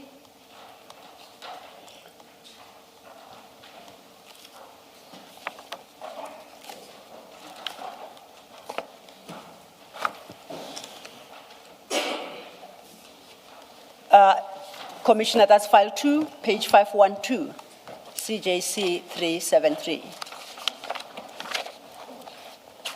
So while all this activity takes place within the inspectorate to get to the bottom of these issues, then according to this document, Honorable Adams files his referral to IDAC. According to the document, the date on the document. Correct. And- The document is dated the 21st of November 2024. Indeed. That's on the document. Yes, thanks. When was Mr. Nkabinde's referral? The date? MK 16, that is dated the 11th of November, 2024. So it would have been before the date of Mr. Adams's affidavit? Indeed. Thank you. According to the documents, yes. Then we have the 6th of December. And on the 6th of December, we know from your testimony that that is when the team was briefed about the complaint received by IDAC. And if I recall, that's when the investigation team was constituted, and you learned that you were one of the investigators or the lead investigator. Correct me anywhere that I am wrong. The preliminary investigation was approved on the 6th. Okay. So maybe on the day after or a few days after, the team would have been briefed. I cannot say that on the 6th of it unless I go back and look at my notes. So what I would answer you this way is that the preliminary investigation approval on the 6th of December, and we would have been briefed within that short period after that approval. Oh. So I guess you would have to look at your notes to say definitively, you could have been briefed on the 6th, on the 7th, but from the 6th. That's correct, Okay, Councillor. I think that's fair. Staying with MK15, no, before we do so, this is where I need your help in the timeline. You are now, the preliminary investigation is approved on the 6th of December. You are briefed 6 or 7 or shortly thereafter. Yes. What is the very first step you take once you are briefed? And when? In the briefing, we get a complete overview. Yes. Or rather, a complete briefing on the investigation, what we need to do, who's going to do what are the scenarios, who's going to do what, and then we start from there. So basically what you're looking at here is that we'll start subpoenaing documents, looking for witnesses, engaging with the complainant. From that's how it will start. So at this point, you have not called for the dockets themselves at this early stage? I cannot recall, I'm about sure those dockets were requested in December. You say you are not sure? Yeah, I think this is subject to correction. Yes, of course. Right, but I know that those dockets were requested because we have them.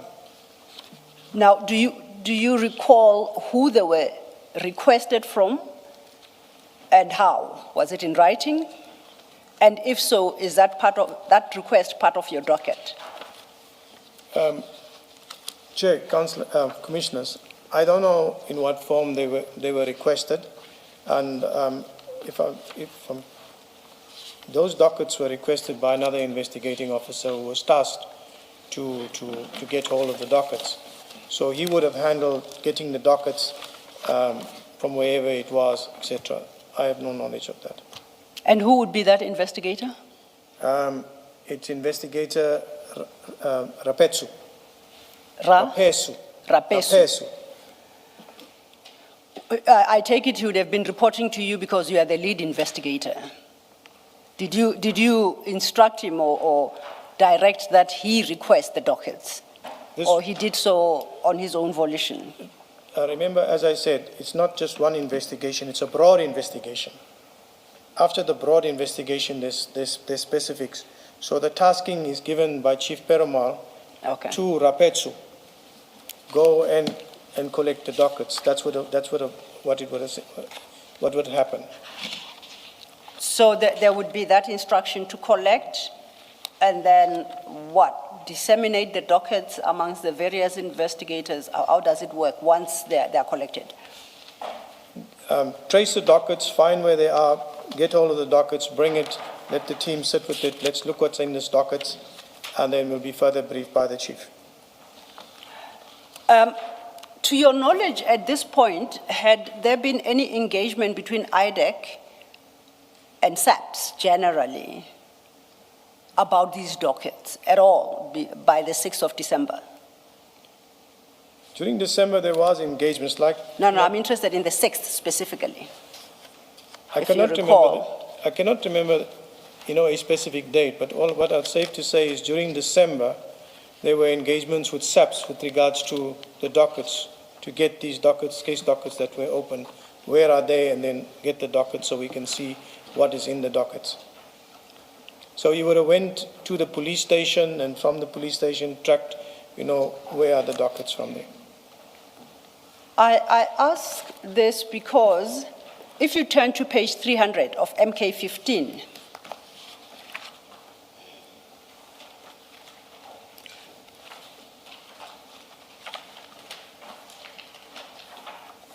that is a screen grab of WhatsApp communication between DPC, I don't know, Detective Major General Kumalo, I think. If you look at that screen grab and you keep your finger there, and let's go back to page 272. You don't have to. At 272, as part of the list of annexures, at item 2.6, that is described as WhatsApp message to Major General Kumalo, Gauteng DPC crime detection. That is correct, 2.6. That's 2.6, yes. So that 2.6 is our screen grab. And that screen grab reads thus, or the communication there, it's dated the 6th December 2024. Good day, General. Please let me know when I can call. It is in connection with the Fadil Adams dockets. IDAC is here with me pertaining to the dockets. So IDAC would seem to be at the inspectorate by the 6th of December. According to what I see from, Yes, from the according to documents this, and the yes. date, then the 6th. Rapetsu, who went to fetch the dockets, must have went on that same day, which means that the briefing would have taken place on that particular day too. Okay. So, and here I guess I call for logic. How would Mr. Rapetsu know where they are on the 6th? How did he know that they were at the inspectorate? Councillor, I think it's something that's best asked for him. Yes. What he would do, but if you're asking me, I'm giving an opinion. Yes, I accept that. My starting point will be the police station. Go and see the branch commander, station commander, then the branch commander, and where is this docket, what is the status of it. That's what I would do, but I don't know what he did going and how he went about it. Did he have any specific role in your investigation? Remember, as I indicated initially, there's a team of investigators. Yes. One will assist the other, and one will carry the docket. So with Rapetsu, and as I indicated, there were several dockets. So with Rapetsu, he assisted on the first one and the second one, meaning with the Brooklyn CAS 542, which the appointment of Mokwele. His starting point was getting the dockets, and I know that he worked on the Lushaba matter. Thank you. Yeah, my question was whether or not he worked on my question was whether he worked on your investigation. He would have assisted. In what capacity and how? If there was perhaps maybe a subpoena or fetch something or whatever, it's assistance to it. Yes. So, yeah. Is he, just for interest's sake, so I can understand, is he a junior to you? Yes. Okay. So for purpose of this particular investigation, he would have been somebody who's rendering assistance to you, and he executes such duties as you direct. Yes. But just to go back again, it's not me giving him directions and instructions. It's the chief that gives the instructions as to what we have to do. And then on my particular case, he assisted, and wherever assistance was needed, he will be tasked on it. Okay. But you didn't ask him to go retrieve the dockets from No, the inspectorate? That was not my tasking.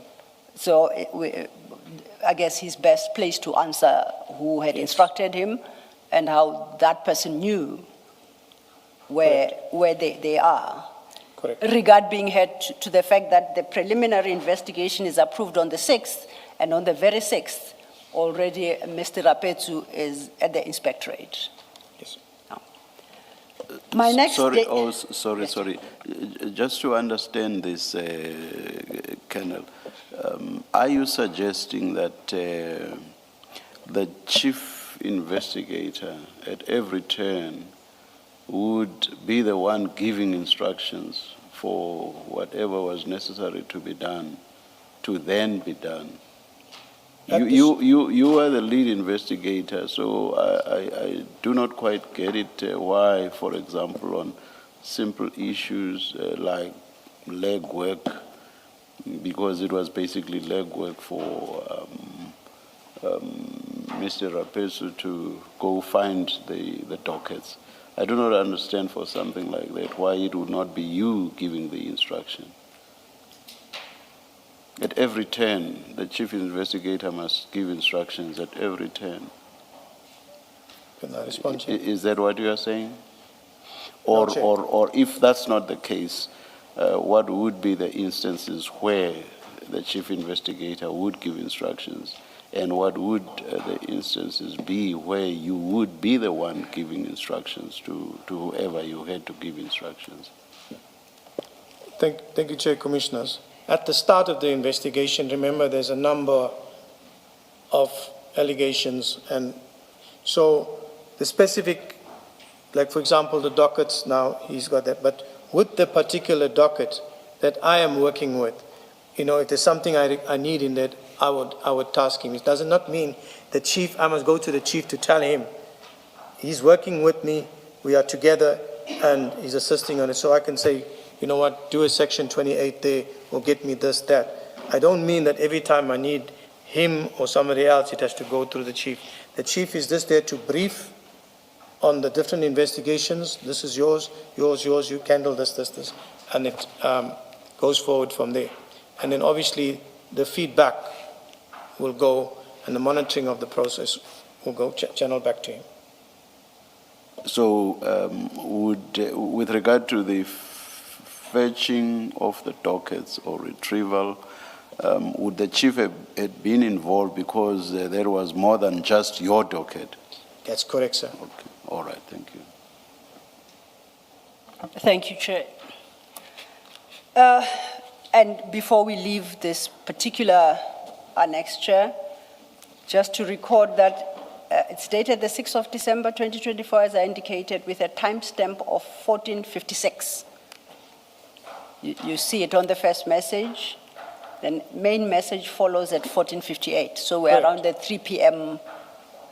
time mark. Correct, I note the time. My next event, now whether or not, if I may say, Mr. Rapetsu obtained the dockets, I do not know. And when he did so, I don't have a date for that. Would you by any chance know whether he did manage to locate the dockets, and if so, when? Chair, Commissioners, I would not know a specific date when he got the dockets, but I know he did get the dockets because I Yes. saw the dockets. When did you see them? December. Give a rough estimate? I'm not too sure when. Okay, And but it was in I'm December recalling still. quite deep into my memory, so I'm not too sure when, because he had those 6 or 7 dockets with him. Okay, I'll accept that. My next timeline, we are now back into sub-internal systems, staying with MK 15293. This is, if you go to page 296, it's a document dated 11 December 2024.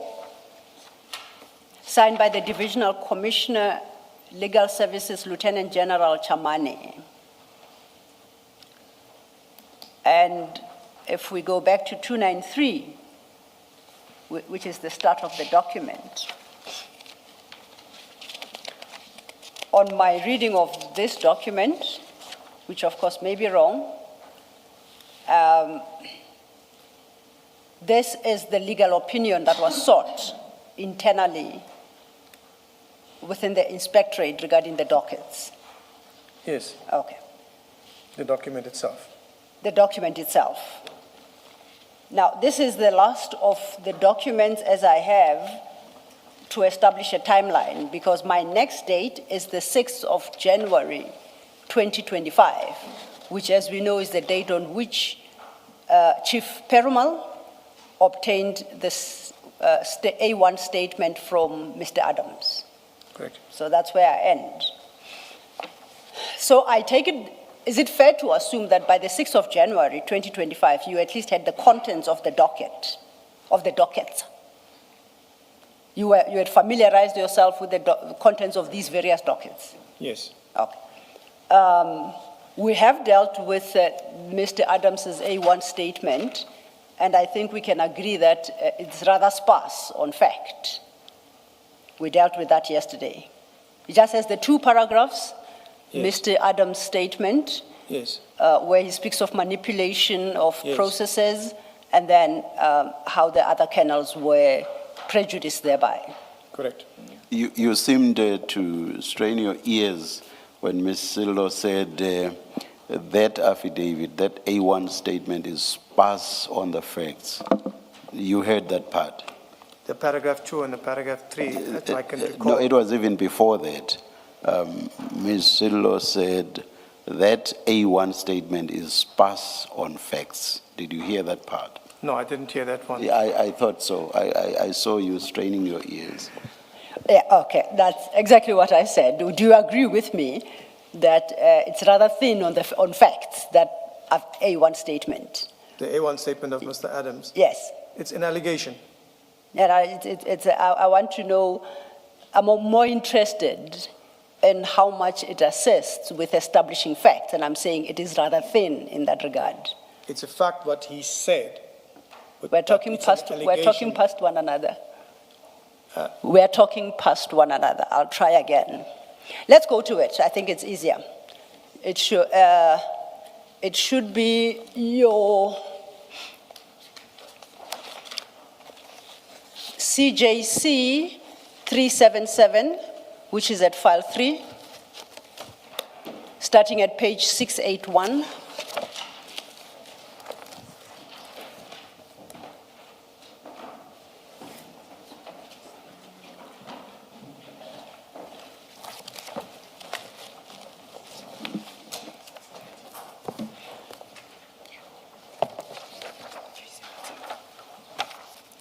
Towards the back. There you go.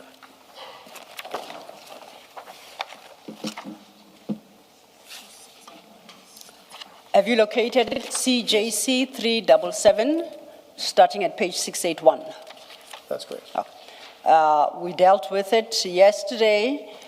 It's got the cover page, 2 pages. The actual statement starts at page 683. You recall in dealing with this affidavit, it's a 2-page document. We concluded that the issues are addressed specifically in paragraph 2 and paragraph 3. That's all it tells you. The other paragraphs are either introductory or they give a conclusion by the deponent. So our key paragraphs are paragraphs 2 and 3. And that's all it tells us. Yes. And it is on that basis I say, if that's the totality of it, it is rather sparse on facts. It's very thin on facts, this document. Would you agree? The paragraph 2 and 3. Yes. When I read it, and as I explained previously, it's an allegation, a serious allegation. And what I see here is an allegation. Yes. There's no fact in it. Yes. It still has to be investigated Yes. further. Thank you. So I'm saying, yes, there are allegations, but those allegations are not based on any stated fact here. There are no facts to support the allegations expressed here. It's an allegation at that time on the document. Okay, does it have facts, Let's- this document? Sorry, Chair. Let me take you through this one by one. It says that higher-ranking police officials were involved in, open quote, manipulating promotions. Even though that purports to be a fact, it is a concluding fact, as it were. Yes, sir. You would have to state facts, concrete facts that make you come to the conclusion that this was manipulation. Yes. Otherwise, standing on its own, it's bare and basically says nothing. Do you Yes. understand that, and do you agree? Yes, I understand. Yeah, that's the point that Ms. Sillo is making. And then they say manipulated and security, also manipulating security vetting processes to unduly benefit a civilian. On the same kind of logic, that applies here as well. Because you would have to establish what the facts behind saying that you are manipulating security vetting processes to unduly benefit a civilian. Otherwise, you know nothing. Yes. So you agree, it's bare, it's thin on facts. Do you agree with that? I agree with that as it is there. That's The the point. That's the point Mr. Lo Yes. is making. Yes, Commissioner. The who and the what is still missing from there. That's what I'm trying to say. Thank you, Chair. Then we found each other. So this was, you get this A1 statement on the 6th of January or soon thereafter, 2025. 2025. Yes, or soon thereafter. And at that time, you are armed with the dockets. I would like to believe you said you received them sometime in December. That's correct. Are you able to say what conclusions you drew based on the contents of the documents and this affidavit to inform whether or not a case had been made out for an investigation?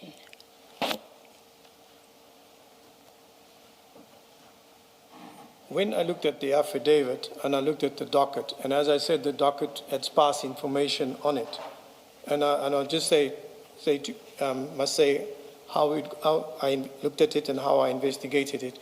So when you look at the docket, it's got sparse information, and it's not going into who by name, how. There's the who's and the hows that are missing from it. And when you look at the affidavit, as Chair mentioned, there's the who and how that's not here. So when I look at that now, I take that as a preliminary that this is an allegation that's been made. I need to now go and investigate and confirm what this is, right? This particular post or appointments or whatever, further investigation to get more information. So they therefore went about to get the documents, but I do not want to go further. I'm just saying to you that the information on the dockets itself, the initial documents, was the complainant would have to be interviewed again. What are you talking about? So from that, there's a second affidavit that is now taken on this specific regarding this appointment process. But still there are things that are missing from here that need verification and investigation. So not on this now, you can go now and take it and just start arresting. You got to look at it, investigate it. Is there something there? And you work from there. Okay. Progress from there moving forward. Thank you. So we have the benefit of the A1 and we know what the A1 states. What I don't have is the benefit of the dockets. So regarding head to the A1 statement and what it tells you, what other extra information did the respective A1 documents in the dockets inform you? The initial A1 on the docket, I'll just have to call it up just to refresh. We can do that over lunch, but I just wanted a summary of what facts did you glean from those dockets? The initial docket just talked about General Kumalo, if I can recall, appointing family members and friends in positions at crime intelligence. So that's what it basically, so it was basically, just nothing really there. It needed more information. Yes. So when you look at the docket, you needed to take the docket and interview this person. What are you talking about here? Because you are saying different things. I think an incident there, an allegation here. Let's put it into context. Tell me about it. Yeah. Okay. I ask this because I'm trying to reconcile it with where the legal department of subs ended, considering the same dockets. And for that purpose, I'm still in Annexure MK15 at page 293. 290. 293. 293.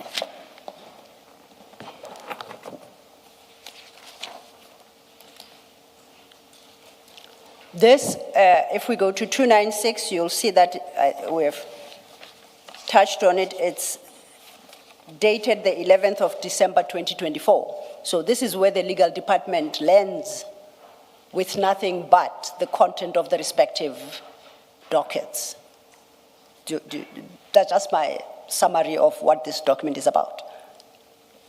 Yes, you wouldn't quibble with that, would you? Specifically, paragraph 13 that you are referring to. No, I want to start at paragraph 1, if you permit me. Yeah. Now, we can skip for our purposes paragraph 1 and 2, and then from paragraph 3.1, this document addresses the respective dockets. Lists the dockets and gives an overview of what it's about. At 3.2, 3.1, 3.2, those are the same dockets. The two dockets, the Cape Town docket and the Valeria CAS 40410/2024. And I think that is the point you made earlier, because that specific CAS number relates to the Orlando, to what we call the Orlando docket. Yes. Correct? Yes. You did mention then that somehow Valeria creeps into the description of the docket. Yes. Yeah. So those two dockets, they are the same. At 3.3 overleaf, it states, the complainant states that evidence is available regarding the alleged cover-up of Valeria CAS 38/08/2022. No supporting evidence is contained in the dockets to substantiate the claim or to afford the further investigation of leads in support thereof. That's the conclusion of the legal department. You see that? Correct. At 3.4, it states, no details are provided regarding the identity of the friends and family members of Lieutenant General Kumalo, who was allegedly appointed in the division. In parentheses, this would at least have enabled the investigation into the allegations. 3.5, neither the particulars or statements of the senior members of the service who were allegedly instructed to ensure that Valeria CAS 38/08/22 is not investigated, nor the statement of the sex worker are filed in these dockets. Then it points out that this legal services department didn't have this specific docket. At 3.6, it deals then with the next docket. Once again, Cape Town and Valeria, which we know to be Orlando.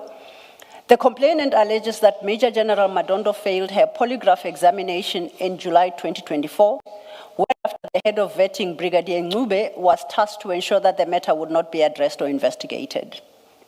3.7, the complainant does not reveal the identity of the person who allegedly tasked Brigadier Ncube not to investigate the failed polygraph. Then the next, at 3.8, deals with the last two dockets, with the relevant Cape Town CAS number and Valeria, and states that the complainant alleges, quote, None of the people appointed in CI have the necessary skills, qualification, and experience, close quote, and that many of these appointees are said to be associates and relatives of Lieutenant General Khumalo.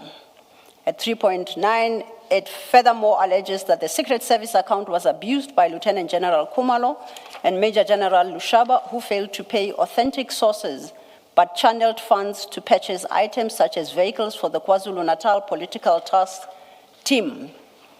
According to the complainant, this task team is a private service to or front for the former Minister of Police, General Bheki Cele. 3.10, the complainant does not reveal the identity of the associates and relatives of Lieutenant General Khumalo, who are allegedly appointed improperly.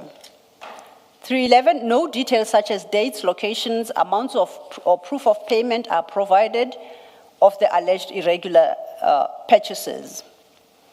3.12, at this stage, the complainant's allegations regarding General Cele are unsubstantiated and amount to no more than the complainant's personal opinion.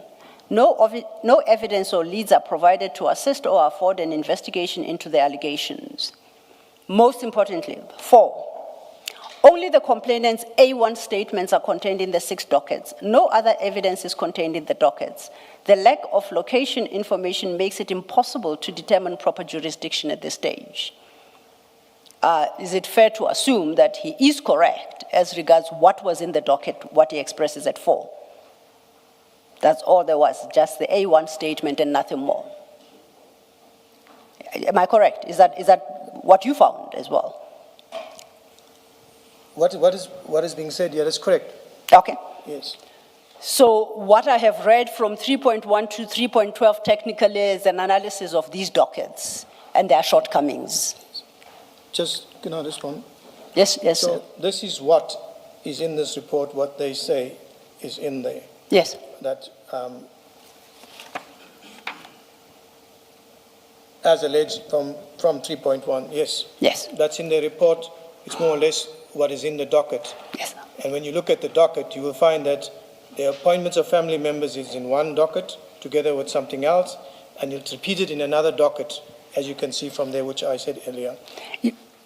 Continue. No, I think we agree we with agree. each other, but I think that you confirm that you too only found the A1 statement in the respective dockets, and it says no other evidence is contained in the dockets. Is that what you found as well in the docket? Exactly. Just the A1 statements. We can skip the rest for purposes until overleaf at page 8, at page 296, paragraph 8. Advocate Law, for my benefit, Yes. maybe paragraph 6. Oh, let's go back to page 295. Thank you, Commissioner Khumalo. Page 295, same document, paragraph 6. The Commissioner highlights that that's a key issue. The 3 dockets that were opened in Gauteng are merely a duplication of the 3 dockets that were opened in Cape Town. No explanation is provided regarding the opening of the second set of dockets on the same allegations but in another province. So, describing the nature of the dockets. We Can know you just that. confirm that they were a duplication? They were basically the same thing, but in That's correct. Gauteng.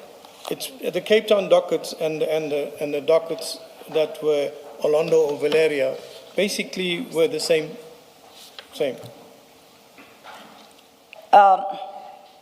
Perhaps I shouldn't run ahead. It's not, I ran ahead of myself because the contents of this particular document are important. Can I ask us to backtrack to 5, where the following point is made, paragraph 5. In his report, Colonel Phillips states that the complainant's statements were superficial, based on hearsay, and that they did not contain all the elements of the alleged offenses. It further details his communication with the complainant and the attempts that he made to obtain evidence in order to support the allegations which the complainant alleged to be in possession of. These attempts proved unsuccessful. We have dealt with 6, and 7 states the correct charges must be identified based on the content of the dockets in order to determine whether or not all the elements of a particular offense are contained in the docket. It continued at 8, The dockets are sparse on details and based solely on unsubstantiated hearsay evidence, which make it difficult to determine the merits of the allegations and to identify the correct charges. Then I will jump to 13, which is the concluding paragraph. The current information contained in the documents is scanty and too vague to formulate charges against any suspects. As a result, legal services is unable to confirm that the required elements of any offense are contained in the dockets. This is where they landed on the 11th of December. Would you agree with that conclusion on your recollection and assessment of the contents of the dockets? On the contents of the document and what is there. The dockets, sorry. Apologies, Chair. Yes, in the docket, as they say. Yes. And the report. But on the basis of this report, if the inspectorate, for me, they didn't do their work because they should have investigated further. They are the inspectorate. The inspectorate does inspections. There's an allegation that is made. These dockets are scanned, but in some of them, they have allegations. For example, in the one that, Chair, just let me go back to it. Yes. We can start at 3.1. That's where an analysis of the respective dockets takes place. I will just take you to a generalized one. Yes. And that is the docket that was locked up in a safe or whatever, which the inspectorate had, and the Valeria CAS 404, because it was particularly linked to that docket because it makes an allegation about a cover-up of a case.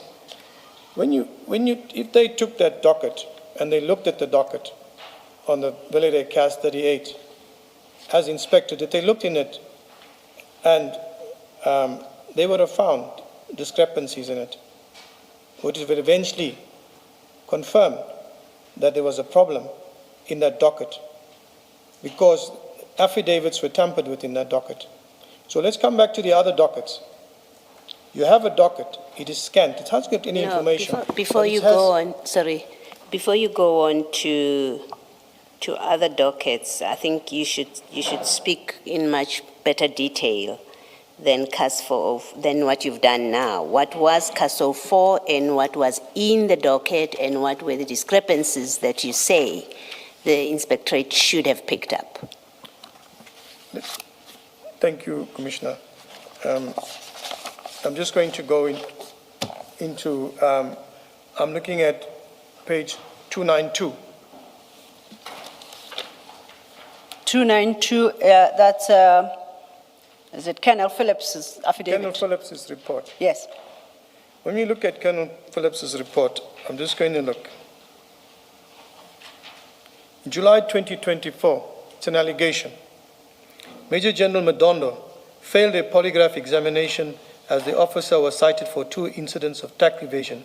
Brigadier Ngube of the Division Crime Intelligence was tasked not to... Where are you reading? No, he's reading from page 292, same MK15, page 292.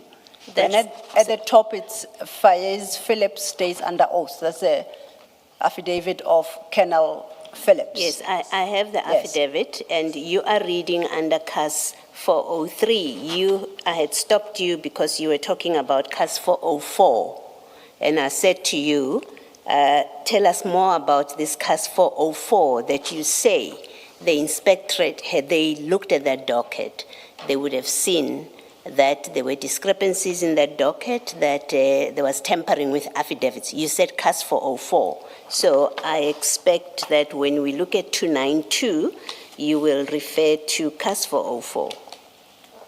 You would read that. That's why I got lost. So can we talk about CAS 404?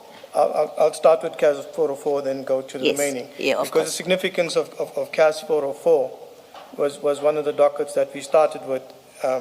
But let me just go to CAS 404. When you look at the docket of CAS 404, and if you see what, is it Colonel Phillips? Lieutenant General Kumala was involved in the cover-up of the CAS 38, wherein Major General Lushaba, the Division Crime Intelligence, where an official laptop and cell phone was stolen by a sex worker. Monies from the Secret Service account was utilized to pay for a sex worker and purchase new equipment. So we have a CAS number, an allegation made about a specific CAS number, and the station and the CAS is given. So Colonel Phillips says he tried to get hold of the complainant. You are the inspectorate. The first thing he would have also done, he would have, this docket, where is it? Fetch the docket, have a look, what is in this docket, peruse the docket, and on perusing the docket, he would have found what we found. That there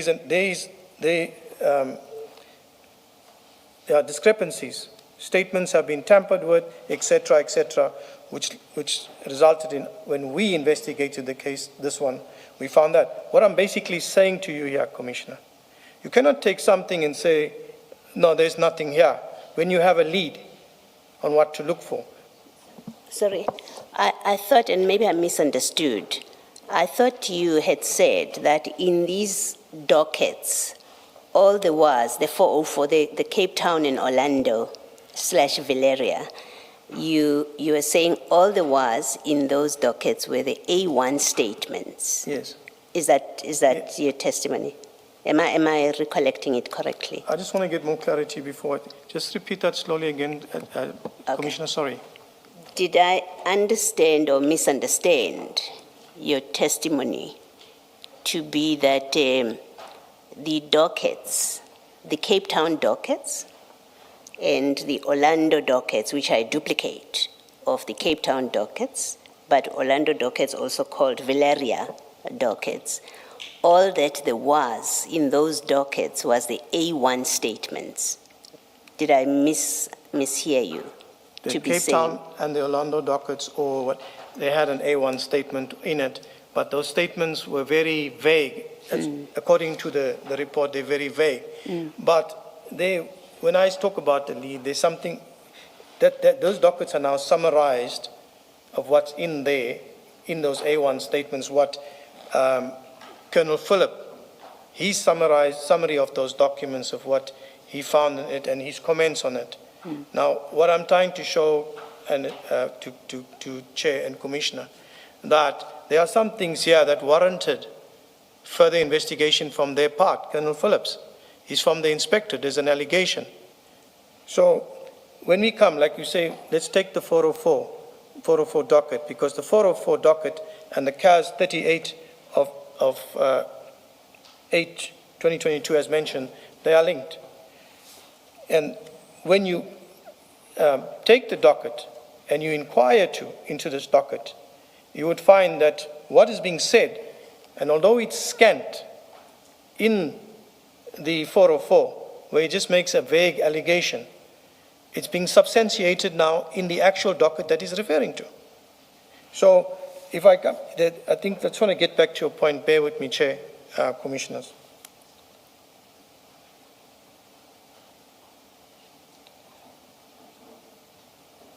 Remember that 404 says that General Khumalo was involved in a cover-up.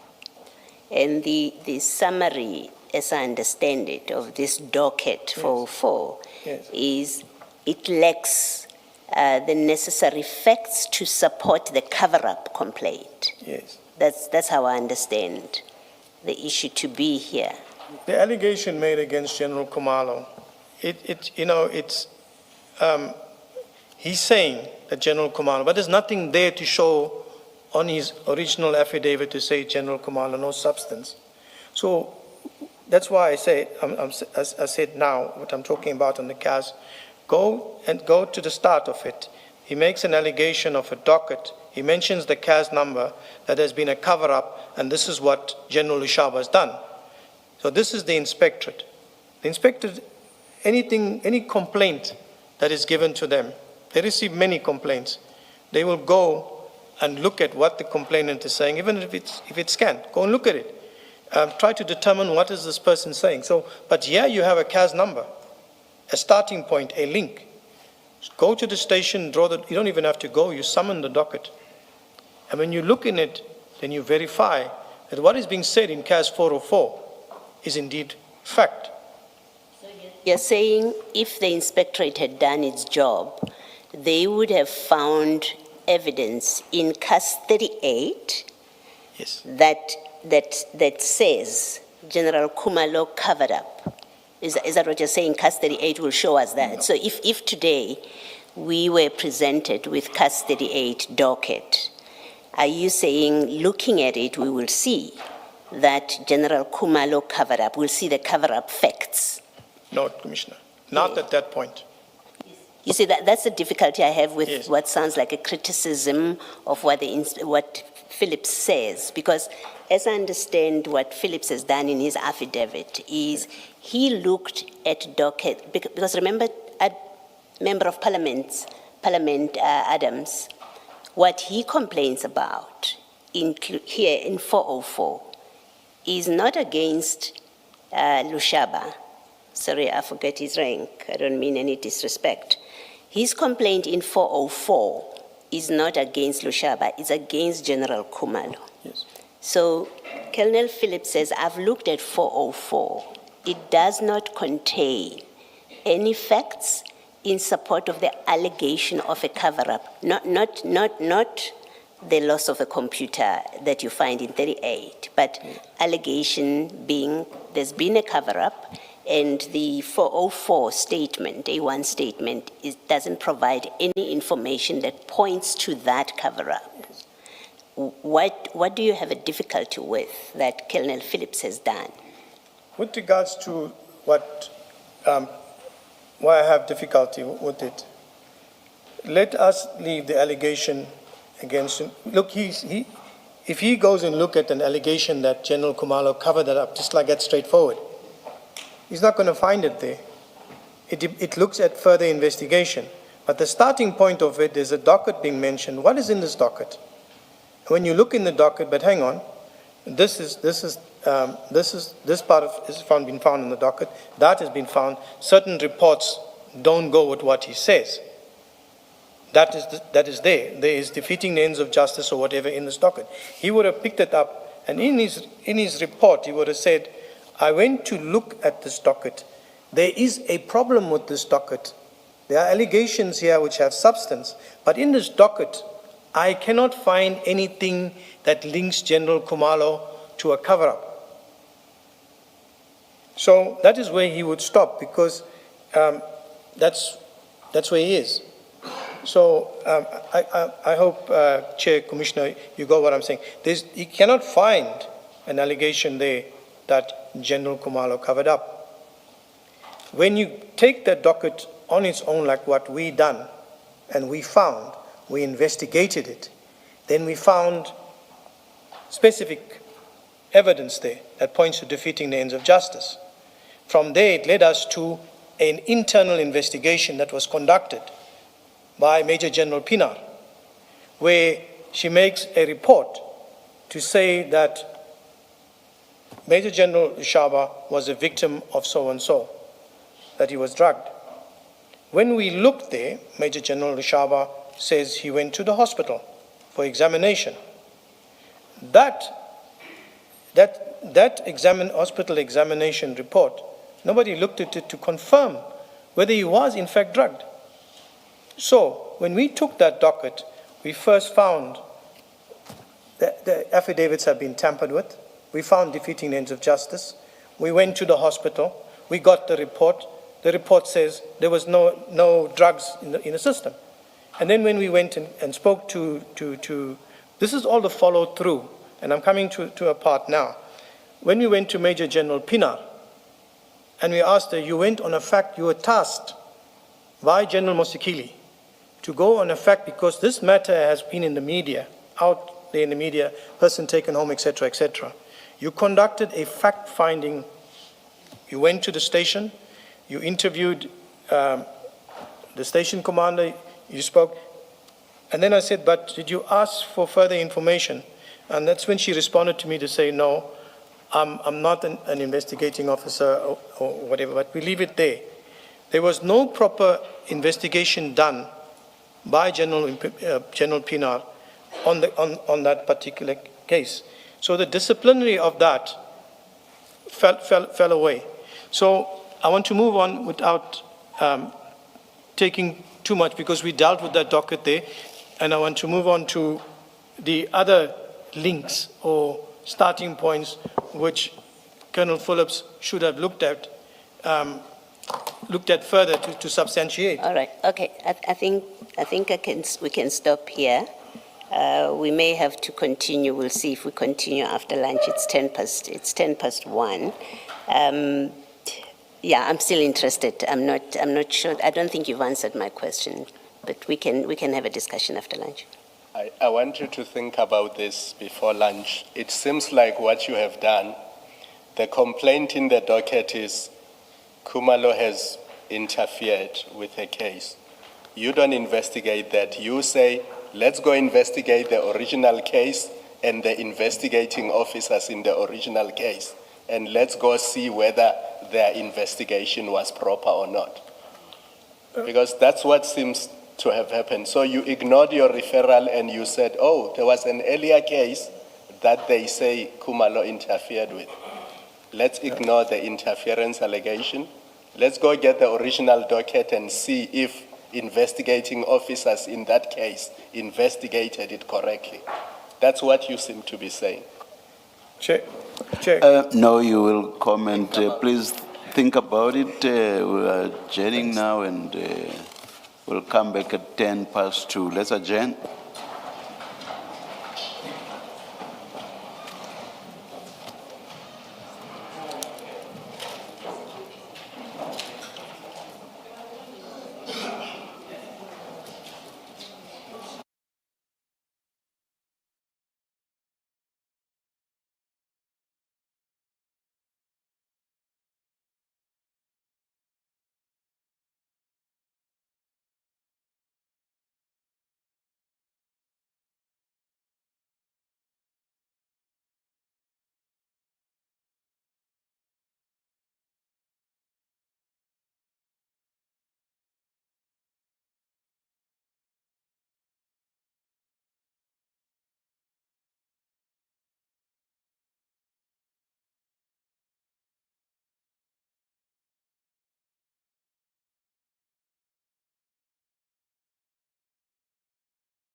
Good afternoon, Mrs. Kekana.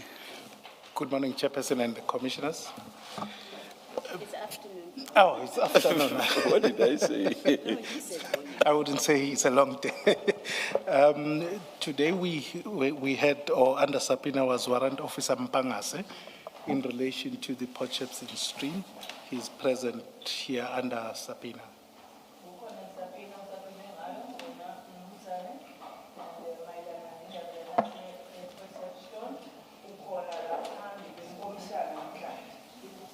Oh, so, okay.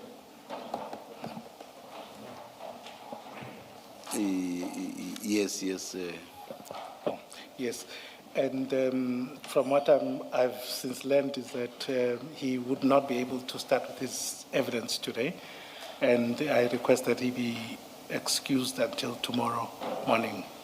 Uthi ngokwazi kwakhe kubonakala ukuthi angeke bakwazi ukuthi baqale ngobufakazi bakho namhlanje uzocela inkomishana ukuthi kuhlehliswe kufikela kusasa. Okay. May I go ahead then, Mrs. Kekana? Apologies, Chair. Okay. Good afternoon, Warrant Officer. Uyakubingelela ke Good ukomishana. afternoon, sir. Yes. The hearing of your testimony is postponed to 9:30 tomorrow morning. Ukuthi bazwe ubufakazi bakho kuyahlehliswa kufika kusasa. You must be here at 9:30 tomorrow morning.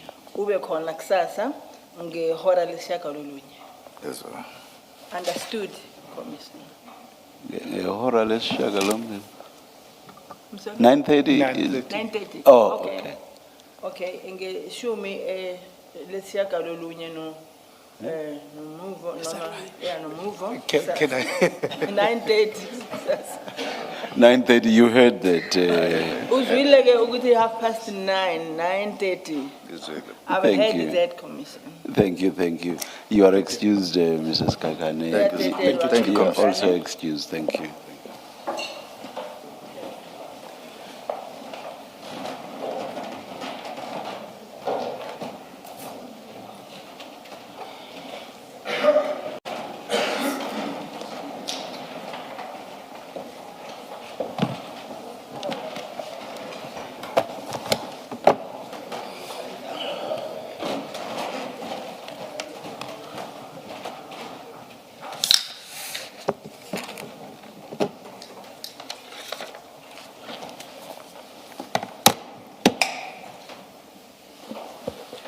Yes, Mr. Law. Thank you, Chair.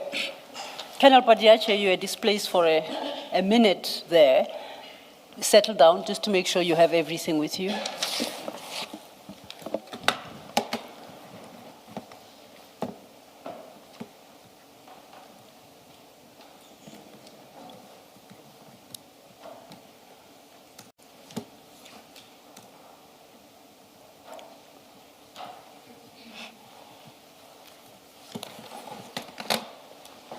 All set? Thank you. Colonel, before we broke for lunch, there were two questions from Commissioner Baloyi and Commissioner Kumalo, and they had requested that you apply your mind to them and you'd provide an answer when we reconvene. Is it safe to assume that you remember the two questions, or would you like them to be restated? I prefer that it just be repeated again so that I could answer them. Okay, thank perhaps Commissioner Baloyi, because that. Let me start because Commissioner Kumalo was following up on to assist me. You referenced in an answer to a question from the evidence leader, you reference CAS 404, right? Correct. The Orlando Villeria 404, and you said there were discrepancies in there, there were affidavits, had they looked at that file and done the investigation, they would have found that there were discrepancies in there because, and affidavits were altered. You said quite a number of things. And so what Colonel Philip speaks to here is because they didn't do the necessary investigation when they say the docket didn't have anything. You recall that's the background to my question. Yes. And I started off by asking, in fact, by saying to you, but I understood your evidence to be that all these dockets, including CAS 404, only had A1 statements in them with nothing more, and those statements were scanty. You remember that kind of background? Yes. So what I wanted to clarify with you is surely you are not criticizing, or you cannot criticize Colonel Phillips for saying that if that is what the docket 404 was about, if CAS 404 had only an A1 statement, which is scanty, and he says because it's scanty and they don't make allegations of who did what did Khumalo do? In fact, this is where the allegation is about Khumalo cover-up. That 404 A1 statement doesn't say what General Khumalo is supposed to have done. That is a cover-up, okay? You can't criticize him for saying that about an A1 statement, that it's incomplete, therefore it's not helpful. We can't formulate a charge. No charge can be formulated based on this A1 statement. You then say, but he should have investigated. He should have gone to 38, to CAS 38. You remember that's the trend of your evidence. Yes. But what I'm putting to you, or what I'm suggesting with you, is that but the complaint that he's commenting about in that block 3 that relates to 404, it's not about CAS 38, it's about CAS 404. Yes. That's what he's commenting about. Yes. Right? Yes. So that you went and looked at CAS 38, well, it's your decision. You went to investigate a docket 38, but it doesn't make a lie that he comments the way he does about CAS 404, that it had only an A1 statement and that A1 statement was scanty and it didn't provide any details of the allegations and therefore it couldn't be investigated, that General Khumalo interfered and covered up in the way that it is alleged. You understand that? That's all I needed to clarify with you. Commissioner, I hear your question. Yes. And I hear you what I said in the affidavit, which was scanned, it didn't have enough information. And yes, it didn't have enough information, but there had to be investigation. So what I'm coming to here and pointing out here is that in the docket itself, which we got later, which only had an A1, the statement is such that there should be further information gathered from there. But when you look at, just bear with me, when I'm looking at the report that is placed before me, right? This is the Philip report. The 292. Yes. Same docket 404. Yes. And whilst I'm at that point, the 404 is connected to two cases, two allegations. One is Lushaba, and if you see under... And 404 says what about Lushaba? What does 404 say about Lushaba? 404, I'm calling it the Lushaba matter, but his name is not here. I know it's the Lushaba matter because I already been there and had the docket with me. Yes, so but, let's just say, but what does it say about it? What is the complaint in 404? Yes. What is the complaint? The complaint in 404 is that Lieutenant General Khumalo was involved in the cover-up of CAS 38 of 8/2022. Yes. When General Lushaba of Crime Intelligence, visual laptop, etc., was taken. So here, the involvement of General Khumalo, you can't pick it up from the statement. You have to go and look at the docket itself to see how did General Khumalo, you go with that in mind. He's talking about a cover-up in a docket. So when you get there and you pull the docket, you draw the docket, you don't find anything of cover-up by General Khumalo. You find a docket that where there is substance that this docket there was interference with this docket in the sense that there was defeating the ends of justice in this docket. So again, I say it, and for yourself, Commissioner Khumalo, that nothing points to General Khumalo that he interfered with this docket at this stage. When we look at the docket further, we pull out that stuff in the docket, statements in the docket, etc., were interfered with. When we looked further into the docket, we found that there was a disciplinary, when we did further investigations into the docket itself. Maybe let me try cut it short and hopefully we get you an answer.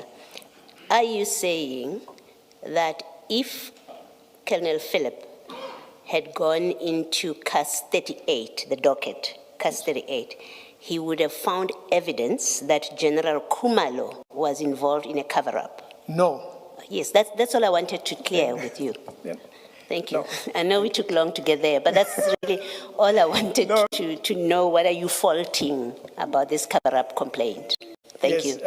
Yes, now I'm with you there. So, You seem to be missing the substance of the complaint in 404/10/2024. The essence of it is that crime intelligence funds were used to cover up the fact that General Lushaba lost a laptop involved in some other things, and they did this by using crime intelligence monies to buy a new laptop for him and to pay off the sex worker. That is the substance of this case. Because that's on the screen. It's not me coming up with that term. I don't want to use other terms, it's on the screen. So that is the substance of it. Not whether the original docket, there are discrepancies in the dockets, there are statements missing, there are this and that, because that's not what is referred to IDAC. What is referred to IDAC is abuses at crime intelligence. One of them is this specific incident where there's this cover-up. It's as simple as that. yes, Commissioner. Can I go from your question and go into it now? I hear what you say, that this and you referred to the 27, the referral, or where we must act within the boundaries of the 27. So this is my explanation for you, that here is an allegation here with regards to General Khumalo, interference with the docket, right? And we go to the station, we pick up the docket. Now, picking up the docket, it's not showing anywhere when you look into it that General Khumalo factually interfered with this docket. No, that's not even there's no complaint of interference with the docket. Or covered up the docket. There is a cover-up in relation to that case, and the substance of it is that monies from Secret Service account were used to pay off the sex worker and to purchase the missing laptop. That's the essence of it. Not that he tampered with the original docket or there's anything in that docket. No, so you seem to be missing that, the substance of the complaint, because all these complaints are about crime intelligence and what's referred to IDAC. And what's referred to IDAC is abuses of crime intelligence monies. And one of the cases cited is this one. Can I So respond? the simple question is, were monies of crime intelligence used to cover up the loss of the laptop and to pay off the sex worker? That's really it. Commissioner, I hear your question, and I appreciate the question. Thank you. So what I'm saying, Commissioner, and help me to go forward, I hear what you say, I understand what you say. You're also taking it that with the referral, there's an allegation Secret Service funds money was utilized and General Khumalo covered up this thing. So it says here, in connection with a CAS 38. So looking at this CAS, go to the station, I go to see how or what is here in the allegation. Remember, you're talking about abuse of Secret Service funds, and you're talking about General Khumalo covering up a docket. I'm going on the premise that what cover-up is this? What is this? So I call for the docket. I have a look at the docket, and I can't find any way where General Kumalo covered this up. Yet, when I peruse the document, the docket, I find, but hang on, this docket has been interfered with. Statements have been whatever, etc. So my focus in there, now I asked, Commissioner, because this defeating the ends of justice or this docket doesn't fall within my mandate or of let's call it the Act or the 27, do I leave it and go? No. I looked at the docket, I looked further into it, I investigated it.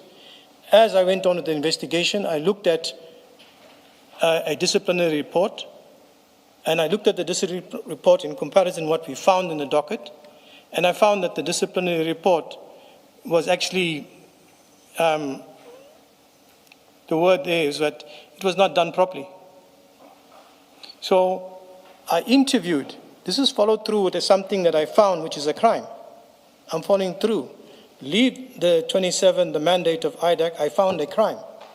So I interviewed Major General Pinar, and I asked her certain questions, and she didn't come through with those questions. I asked her, did you see the report from the hospital? Because you said that he was drugged. You're conducting a factual report, which you must respond to General Mosekili regarding this matter, because it's been in the media, and there's been, and now I think there was a letter or something that they had to respond to from IPUSA, I think if it was, if I could remember that, where they are querying this, and they're calling it a cover-up. So looking at that, I could say that General Pinar didn't conduct a proper investigation. So I move on, we're coming to the point now. Let me stop you there. There's no complaint against General Pinar. There's no complaint against investigating officers in that case. The complaint is funds of crime intelligence were used to hide the fact that a laptop is stolen. Because the theft of a laptop, that's the case number in the other case. Not that investigating officers in the original case did something wrong and they must be investigated. And I think that's what you seem to be missing, because you are now investigating Pinar's case and not investigating the referral sent to you. The referral sent to you is limited. It was not an opportunity for you to go fish for other things that Pinar did or did not do right. That's why the original question by Commissioner Baloy was, looking at this docket and only having an A1 that says funds of crime intelligence were used to buy an extra laptop to hide the fact that a laptop has been stolen. If Inspectorate says there's nothing there because I'm not given enough information, you can't criticize him for saying that. Not to say he must go investigate Pinar and check whether Pinar did a good job, because that's not the referral to IDAC.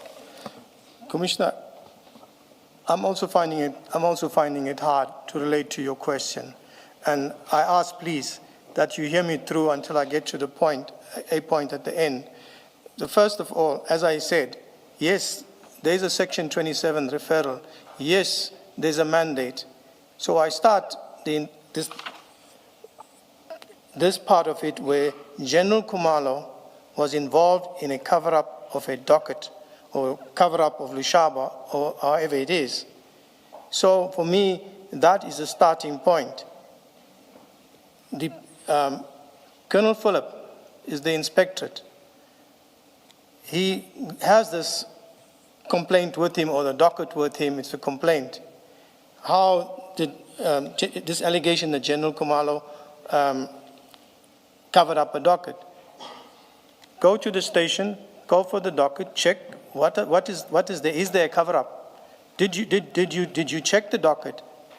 Right? I'm just talking about there. Can I interrupt you? I don't think we're going to get anywhere, because what you seem to be doing is you are adding a new complaint to this complaint, because you are now saying the allegation is the cover-up of a docket. And I've already read to you what the allegation is. It's there on your screen. Yes. And because once you say what I was investigating is a cover-up of a docket, then you must go to that docket.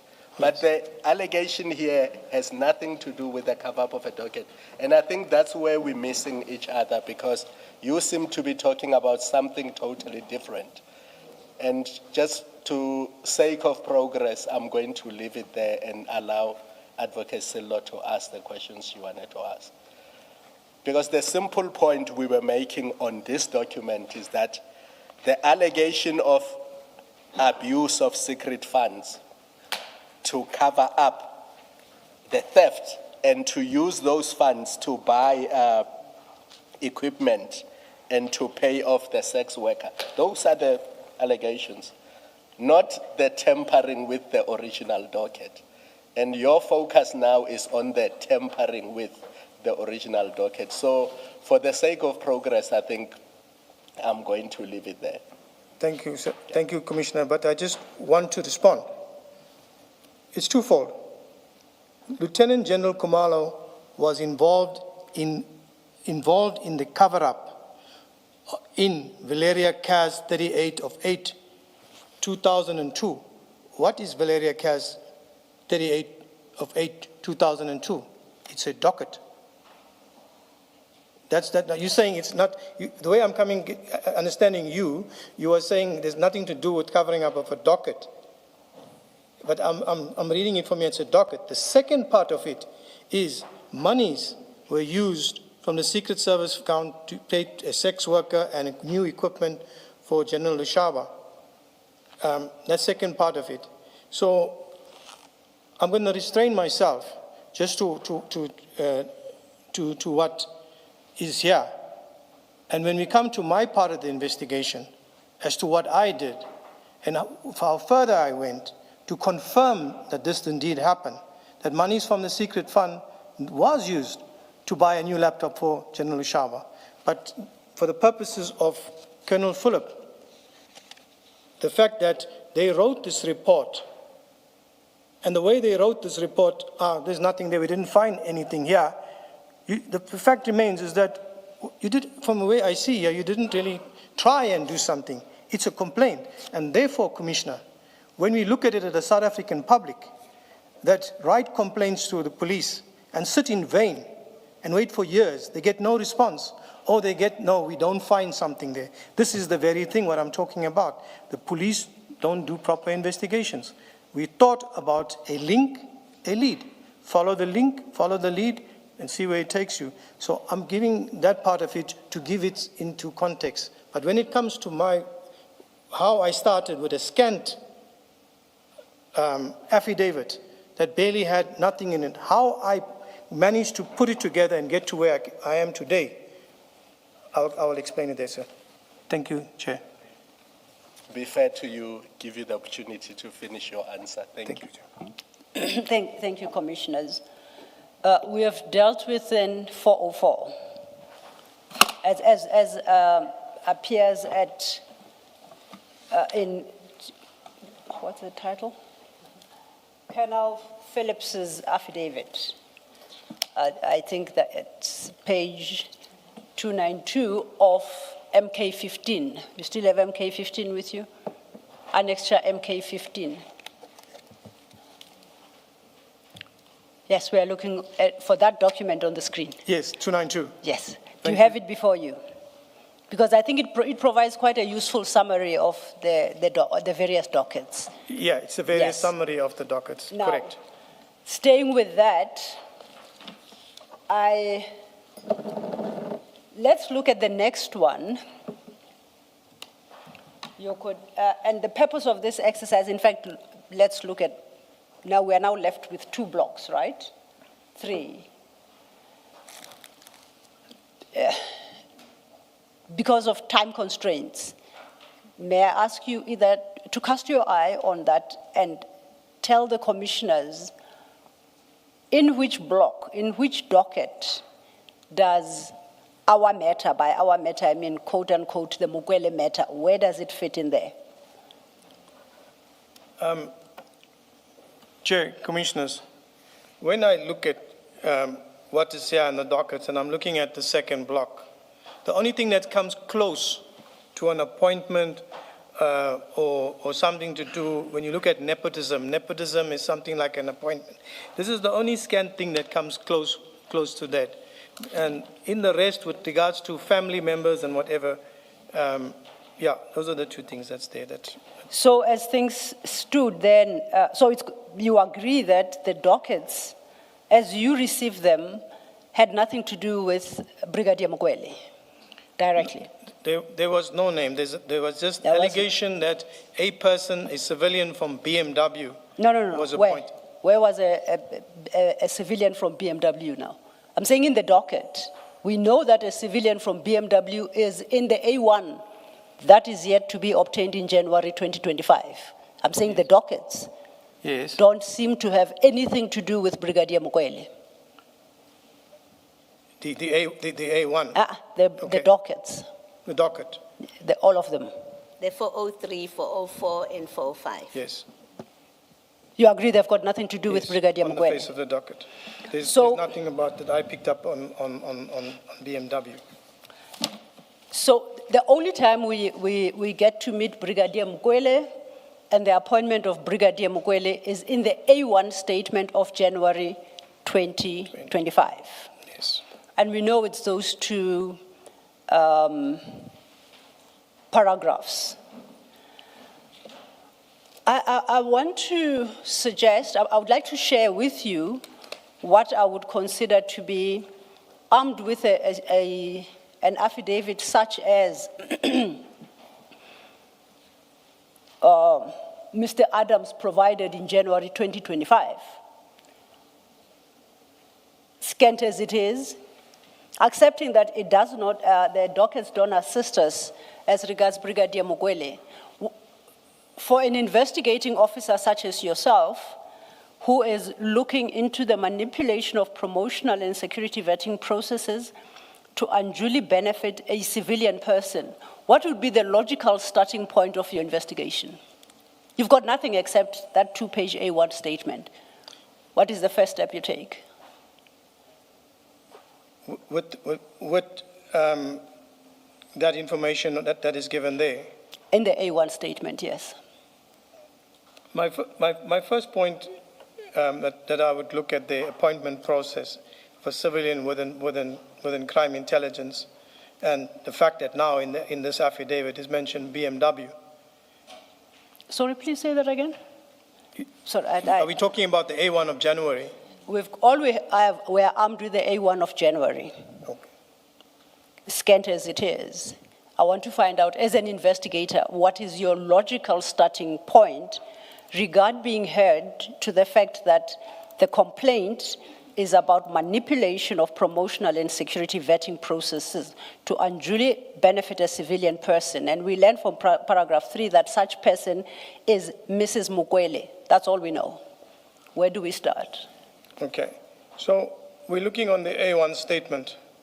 That's paragraph 2. Paragraph 2 and 3, which we have spoken about early on. So here's an allegation of a high-ranking officer involved in manipulating promotional and security vettings to the undue benefit of a civilian person who worked for BMW South Africa before being appointed as a brigadier and CI. She had no policing experience, no management experience, and was appointed as the head of technical support services. So here's the starting point. Number 1, the head of technical support services. That's the post within crime intelligence. So that's my first lead with regards to this. Second, she's from BMW, brigadier post, head of technical support.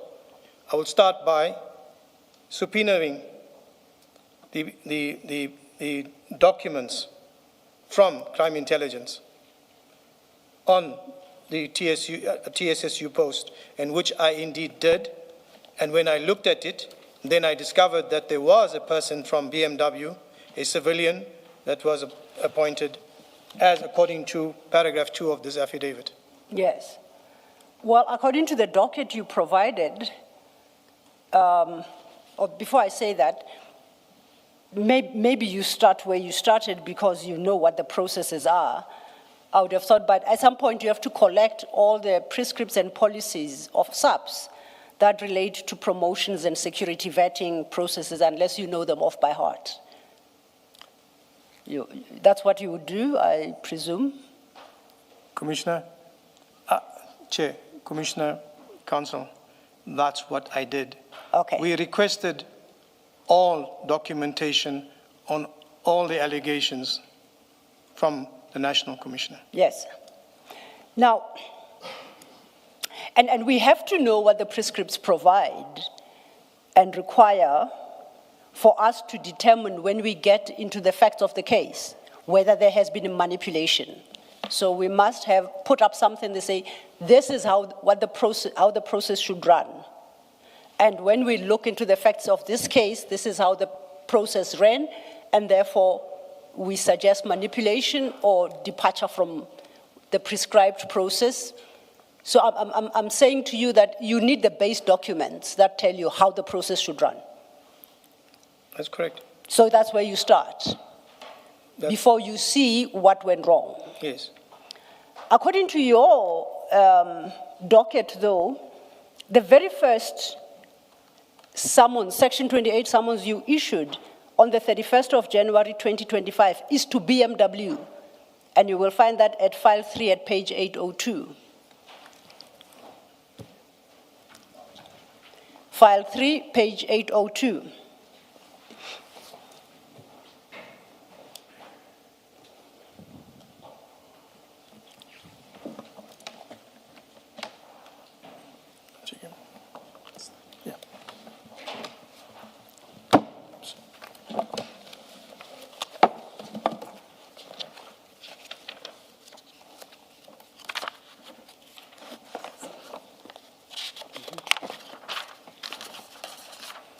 Thank you, Council. Thank you. There are a few Section 28 summonses in the docket, but when I look at all of them, this is the first, based on the date stamp. This is the first you issued, the 31st of January, 2025. You have a few following on the 6th of February to the National Commissioner, on the 3rd of April, and so forth. But this is your starting summons, and it's to BMW. If you go to page 804, that's where you list the documents you require. From Mrs. Mukwele.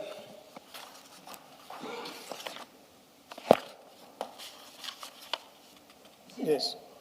Sorry.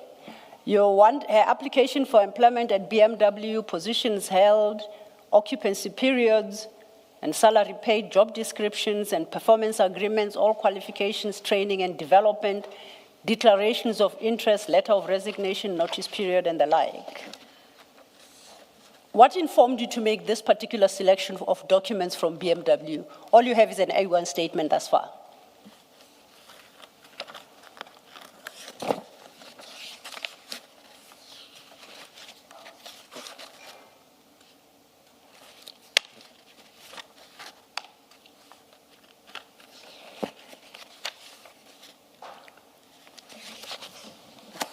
Your question is, what made us request this? These specific documents on the 31st of January 2025. The applicant, or rather Mrs. Mukwele, worked for BMW. Yes. By the time we prepared the summons, we knew who she was. Through investigation, we had identified her, and we knew who she was. Well, I apologize for interrupting you. We know her name from the A1 statement by Mr. Adams. Yes. We know she worked at BMW. I can't find anything else that tells me about Mrs. Mukwele in the docket and her employment at BMW until I come across this Section 28. And I assume that if that is the case, you were in exactly the same position on the 31st of January 2025. All you knew was her name and BMW. And remember, the target is to determine whether or not there was manipulation of processes within SAPS. Yes. And I'm trying to understand, why do you start at BMW with these specific documents? request for these specific documents? What informed this? Thank you, Chair. First of all, on the A1 statement, paragraph 2, there's no name of Mrs. Mokwele on there, it's just BMW. It's at paragraph So- 3. Paragraph 3 of the A1. 3 of A1. Of whose CI A1? management Of Mr. Adams' favored A1. Mrs. Mokwele over them. Paragraph 3 of A1. CI management favored Mrs. Yes, Mokwele over my the apologies, IDAC. yes. But we already knew, beside the name Mrs. Mokwele, we already had details at that time through the investigation processes that we had. If I may interject, because this is very important for my understanding of what Yes. happened. What in the docket tells me that your investigations revealed the details? What in, the- In your docket, your first document is the A1, dated 6 Yes. January 25. yes. In terms of the date stamp, your next document is 31 January 2025, which is this document. What did I miss in your investigation file? In my docket itself, Yes. there's no witness statement there. A witness statement comes, I think it's further down in the docket amongst Yes. one of the statements where the full details is. Yes. But up until reading of that, we had the name and surname of the person, and therefore I requested the documents. Where did you get that name and surname from? And what in the file tells me you have the name and the surname? Through the investigation process. No, I hear how you obtain them. I want to know what in the docket tells me when you acquired her name and her ID number. Because it's not in the docket, unless it's one of those perhaps that, because we started off with an incomplete docket, something was missing. An investigation goes where you conduct inquiries, where you get the name, whatever, and the surname. On the police system, personnel system, you get details there, and you carry on with your investigation from there. The next part of it is to get. Sorry, before you get onto the system, you know what you're looking for. You already Yes, we have look- some information, and the question is, how did you, or from whom did you get the name? Now you say you have the personal number, if that's what you used, your ID number. Where did you get that from? How and where do we see that in the docket? Thank you, Commissioner. What I'm saying is through inquiries, speaking to people, and during the course of the investigation, you speak to people, and the talk is, who is this lady? Through that investigation and asking questions and stuff like that, I got these details. But it was not full details. Did you speak to human resources? Did you speak to crime intelligence that you end up knowing the person that is referred to in the complaint, in that A1 statement, is Dineo Mokwele? Somebody told you that, Yes. right? We know that. Somebody told you that. The question is, who told you that? And where in the docket do we see, yes, this is how he got the information. He got it from General Masemola on this day because he had an interview with General Masemola. You're being asked that kind of question. Thank you, Chair. Thank you, Commissioner. I would have spoken to people from crime intelligence from the environment who are working in that environment. It could have been Colonel Holstars and one of our witnesses whose statement is in the docket. I could have got that information from her at the beginning stage of this investigation that's conducted.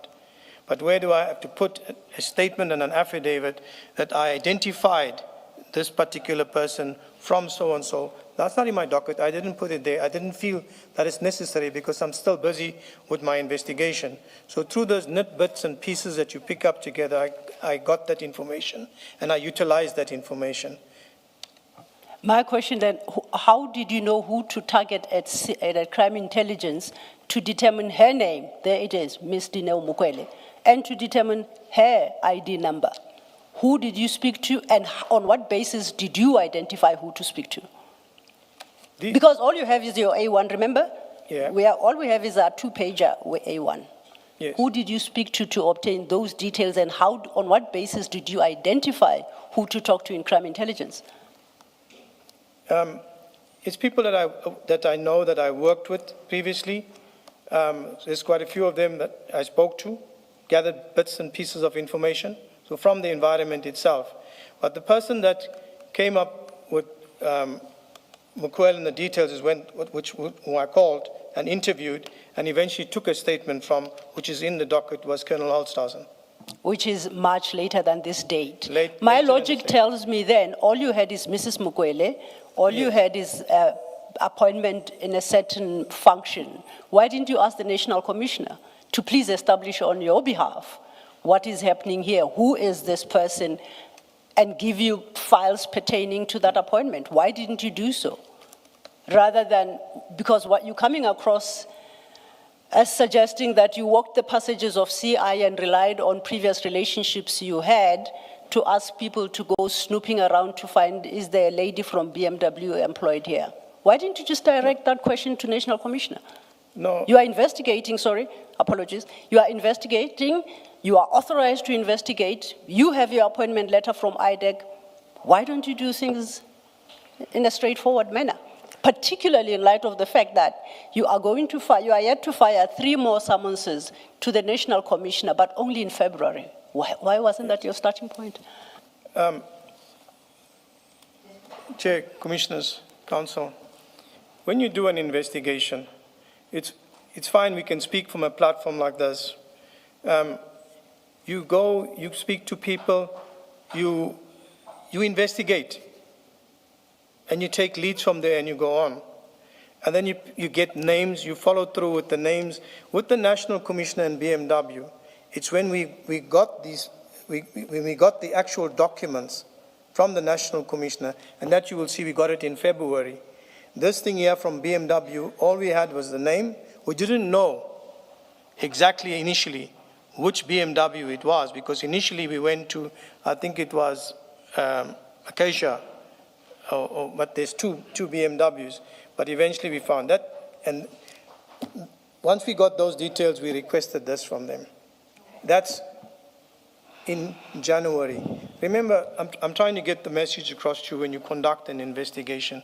It's not just, you investigate, you speak to lots of people, you're busy, you're trying to confirm allegations, and where you can find and you can confirm allegations, you reduce that into an affidavit. When you are confirmed and you are sure that is that.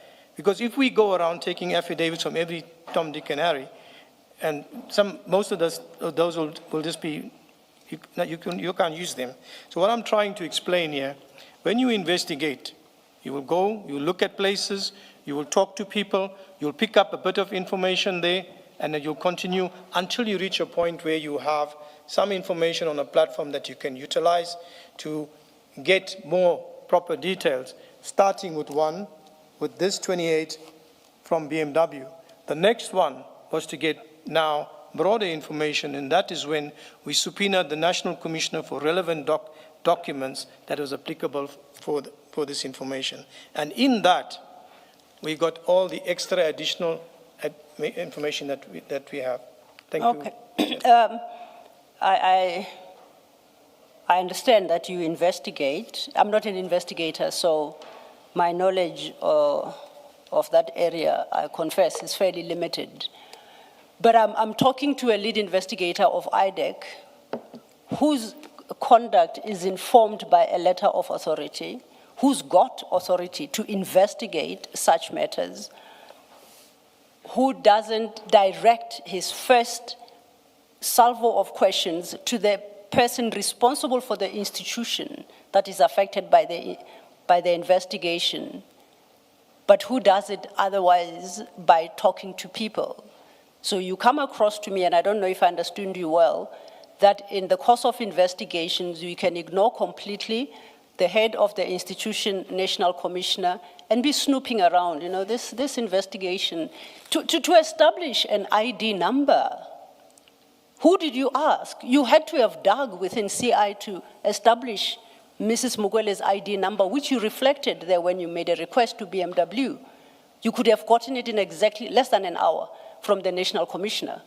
It cannot be that the answer is that when you investigate, you talk to people, unnamed people, you give sources, and this is nothing complex. You're just establishing a starting point, surely. Colonel. Can I answer you? Please do. Thank you.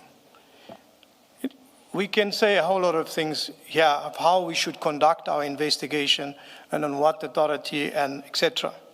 I use my powers of authority when I require them to subpoena people or subpoena documents. But within investigation, let me use the word that you use, Counsel.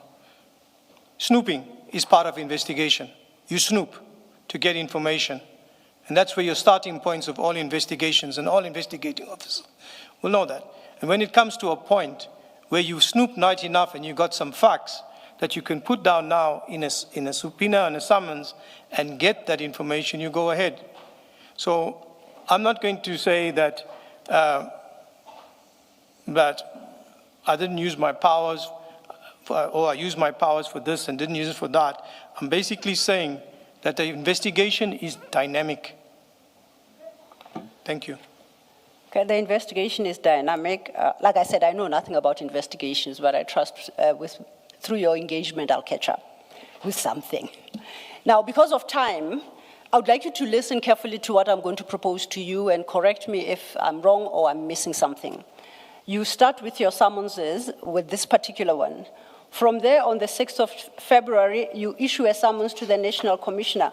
But just like this one, the summons has to be specific. In Annexure B, it has to list the specific documents that you require.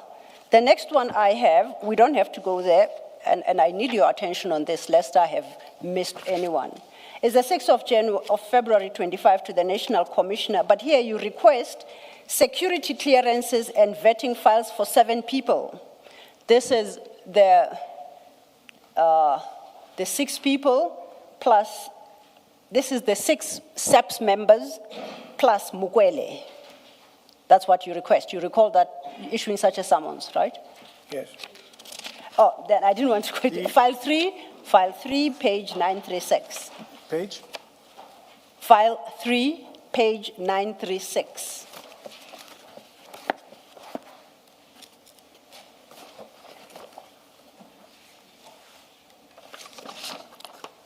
I have it, Constable. Okay, if you cast your eye there, you'll see, I think you could go to the end of it, Annexure or B. in the front of it. I think it has got, you'd have a stamp, a date stamp. I have it as 6th of February 2025. Is that what you have? 2025, 6th of February 2025. Yes, yes. And that particular summons, if we go to Annexure B, we'll see what it requests. It's security clearances,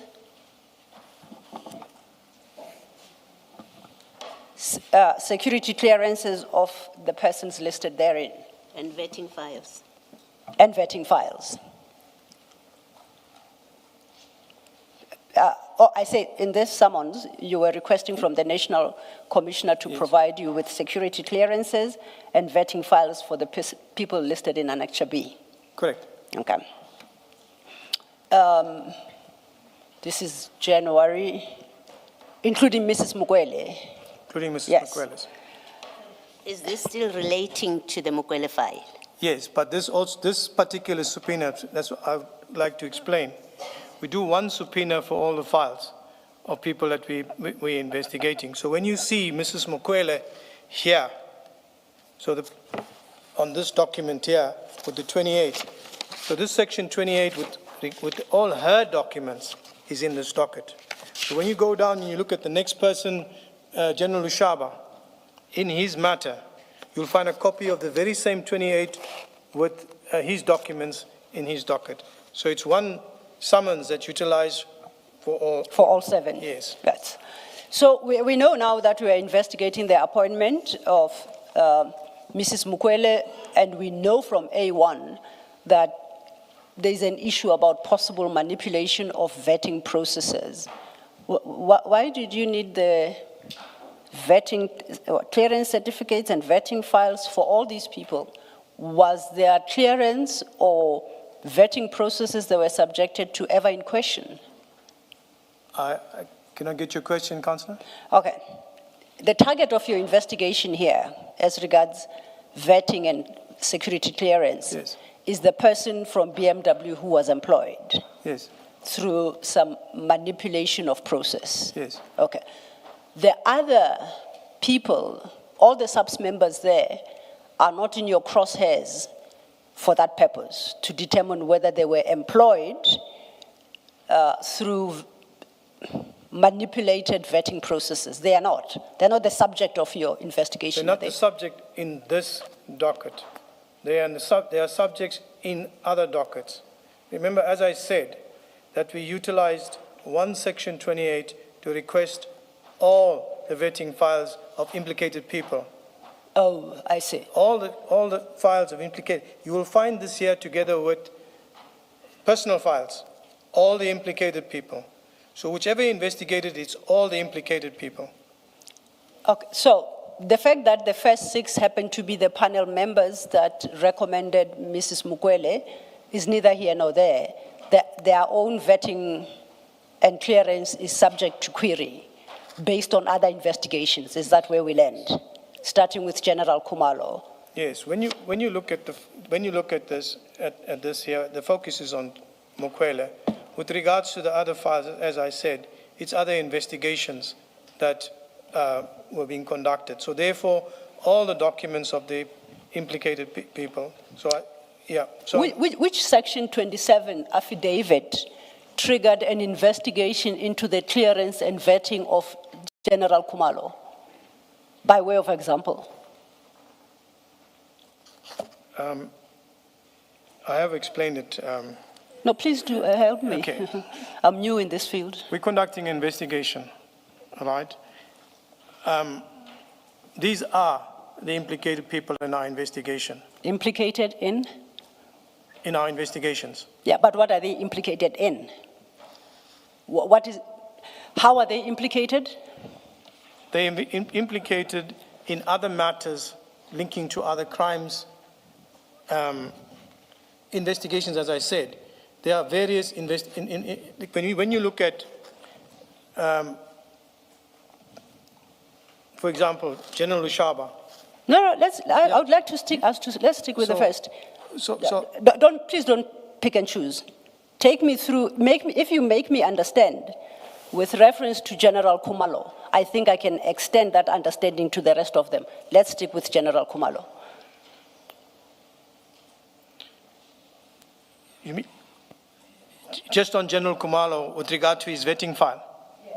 There's an investigation with regards to General Kumalo and his vetting file, okay. Which is part of another investigation that is there. Okay. So that is why I said, in this matter here, where all these files are requested, it's all people that's implicated in various investigations, that we looked at their personal files, their vetting files, and not to say that we want the personal file for this or the vetting file for this. We want all the files to look at holistically what is there. And presumably all those investigations are backed up by the requisite Section 27 affidavits. It's backed up by the investigation that we conducted. Section 27 affidavit. We agreed yesterday that's a trigger. Remember again, Councillor, as I said in the beginning, I did not see the we Section know 27. Yes, sorry, now, Colonel. You see, Colonel, I engaged you quite extensively yesterday on that trigger. You remember that, quite extensively. Now, the very fact that you must now, in response to these questions about the trigger, say you never saw the referral, that creates a serious problem. It actually buttresses the point that you must see that referral. Otherwise, you are investigating in the dark. Do you see what I mean? Do you see what I mean? Do you understand what I mean? I understand. You are investigating in the dark because for you to even begin, you begin because there's that trigger as provided for in section 27. Otherwise, what are you going on about? Sorry to interrupt. You want to comment? Thank you, Yes, Chair. I That's want- useful. I That's want to helpful. Please, please, yes. I feel that it we is- know, and please don't repeat that you did not see the section 27 referral. We heard you umpteen times on that. Thank Please you, Commissioner. comment. Can I respond? Yes. Commissioner, I know and I understand that I've referred to it various times, and it comes up every now and again. And I'm standing before yourself, Chair, and the Commission, and I'm trying to answer in the best way I can. Yes. But it always comes back to the 27. And it must. And it must. Does, it That's does. which Sorry. It does so because it must. That's the problem for you. yes. Please continue with your comment. And as Commissioner, as Chair, has pointed out, the importance of the Section 27, how important it is for the investigating officer going forward, something which we never bothered about because we have our chief criminal investigator, we have a briefing. If one has to come and see how we operate in terms of the briefing, it's different. One expects that, okay, this is how it is, but it's not like how it is. But you have pointed out something important. And what is important about this current matter is that there are suspicions, allegations surrounding this investigations. So moving forward to avoid this type of stuff, and it is a fact, Commissioner, that around IDAC, there has been many allegations. And when you look at it, you look at the timings, you look at a whole lot of things, and it points to there must be something wrong. And then I sit here before you, and the one time I'm a witness, and another time I'm an accused. So bear me when I respond with that, because for me, I conducted an investigation that flew from a briefing from my chief investigator. I did a bona fide investigation. Whether some of these things fell out of the mandate of IDAC during the course or in the course, I cannot say, I did something wrong. I proceeded with it. And that is the honest thing that I'm saying. I'll tell you that you actually did do something wrong. You get the A1 after the briefing by your chief, which I'm sure did not tell you much. You then get the A1, which you've agreed when Ms. Silva was questioning you, that it is sparse. Here's what was wrong. Yes. You have this A1, it's sparse. It should have triggered in your mind, what was referred to us in the first place, and you should have gone to see what was referred. If all you see is this A1 that does not have anything, basically, you should have, but on what basis could this ever have been referred to us? And you ought to have gone back to the referral. Please, Chief, give me that referral. Don't you agree? That's noted, Chief. Sorry? Sorry. Apologies, Chair. But I think that's a word we say. I happen to have an aversion to that chief thing. I personally do. So what's your comment? No, Chair, it is noted. And the concern is... No. I'm asking you whether you agree. Do you agree?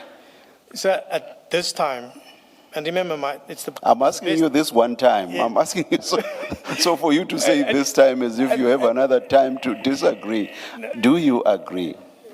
Chair, at this time and this moment, this is the You best that I agree. can do an answer. When you say that You've heard me, please don't repeat. You've heard me, please don't repeat. Do you agree? No, sir, then I cannot say I agree, sir. Why do you not Because agree? at that moment- Why do you not agree? Sir, because at that moment in time, when I received the briefing, compared to the time now that you are asking me and telling me these questions about the importance of the Section 27, yes. But at that time, I did not worry about it or think about it, or even 27 came to my mind at that moment in time. There was no 27 in my mind except the briefing. So you have this A1 that's empty, or the content of which is sparse. and you just close your mind to the question whether there was a basis for referring in the first place. You just close your mind to that. No, sir. I took what You did not close your mind? Chair? I'm saying, did you then close your mind to the fact that I have an A1 Yes. that's very sparse in content? Did you close your mind to that? No, I didn't close my mind to it, Chair. Why did you not? Chair, Why I did you didn't- not? Why did you not check then? I What? went on what little was there, and I conducted further investigations to expand on it, Chair. As it was there, it needed me to look further into it. Not if you know what the provisions of Section 27 are for purposes of making a referral, and up to now you have not suggested that you do not know what Section 27 provides. Yes, sir. So you could not proceed on the basis of this A1 without satisfying yourself, is there enough to proceed at all? And the basis for proceeding would have been the referral. This is sparse, then what was referred in the first place? That you would find out from the Section 27 referral. It's on that basis that I'm asking you, so you closed your mind to that. So when you put it that way, close your mind, it's let me say, I cannot take it any further, Chair, and I have to stand with what you say. All right, thank you, It's- thank you. Because we've spoken about it and Thank you, it's over and over. So thank you. that's the best answer I get, and although I'm caught in the middle there, Yes, and I have to yes, leave it there, caught in the middle, Chair, and I cannot yes. take it any You further. see, you seem to have performed your functions perfunctorily. You just, No, sir. But let's yes, move on. yes, Ms. Silva. Thank you, Chair. Can I invite you to the page before? I'm looking at the summons. We are still with the summons.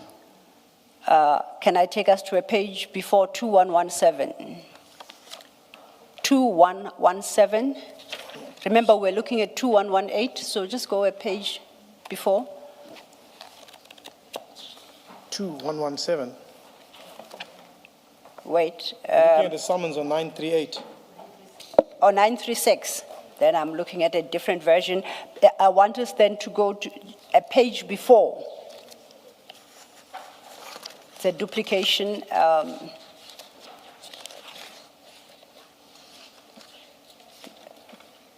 That would be 937, my apologies. So we ended up with duplications instead of, it appears at 2117 as well. Now we know it starts at 936, that summons of the 6th of February, 2025. I then go to 937 and I look at under background and I see that it states under background, the information required from you relates to the conducting of an investigation into serious fraud and corruption committed within SAPS. Then you state that you invoke Section 28, Sub 13 of the NPA Act, and you say you are looking into allegations of the commission of the following offenses: 1, fraud; 2, corruption. So that's what you're investigating here. Correct. Now, if we go back then to our 938, your response to why you are looking into the security clearances and vetting of such a wide list of people beyond Mrs. Mukwele was that this particular summons was not issued for, specifically in relation to the Mukwele appointment investigation, but was broader and included other investigations. Yes. Okay. That's correct. So is it then fair to assume, to conclude, and I see at the bottom, it's signed by Advocate A. Johnson. That's correct. Is it correct to assume that each separate investigation into the security clearances and vetting files of Kumalo, Lushaba, Madondo, Ncube, I'll skip 1.5 and 1.4, 1.5 and 1.6 because these were the contenders for this position we're discussing, and Dobby. I must accept that somewhere within IDAC lie either one or more Section 27 affidavits authorizing an investigation into the vetting processes or security clearances of these individuals. Alternatively, that IDAC, the ID, has taken on their own volition a decision to investigate those issues. So we know in IDAC, it's either by way of Section 27 affidavit or where the ID has taken a decision. I must assume, for purposes of this summons, that one of them apply in relation to all these people listed here, excluding the person at 1.5 and 1.6. So when we make a request to IDAC to be provided with Section 27 affidavit or Section 28 sub 1 authorization in respect of Kumalo Lushaba Madondo, Ngube and Bobby, that it should be found. There would be one of them. As I indicated, these are all implicated people in other investigations. Whether they, as I said again, we're coming back to touch on the 27. Here, as I indicated before, the briefing on the investigation is done. It's got to do with vettings. It's got to do with a whole lot of allegations and which is going to result in investigations. So these documentation which is required for the purpose of these investigations were put in there. It's all implicated people. Whether there will be something tangible found or whatever is only discovered when we receive the documents, which has happened in some of the cases, that there is nothing tangible to that. But it's all part of the investigations. These files and documents are all part. When I say the investigations, the different investigations that we conducted, because one investigation will flow into another investigation. So then at least, The question, sorry, Ms. I was going to ask that question. Let me just try to amplify her question. We may get a better answer, hopefully. Ms. Silo has read for you that last paragraph, details of the matter or other information.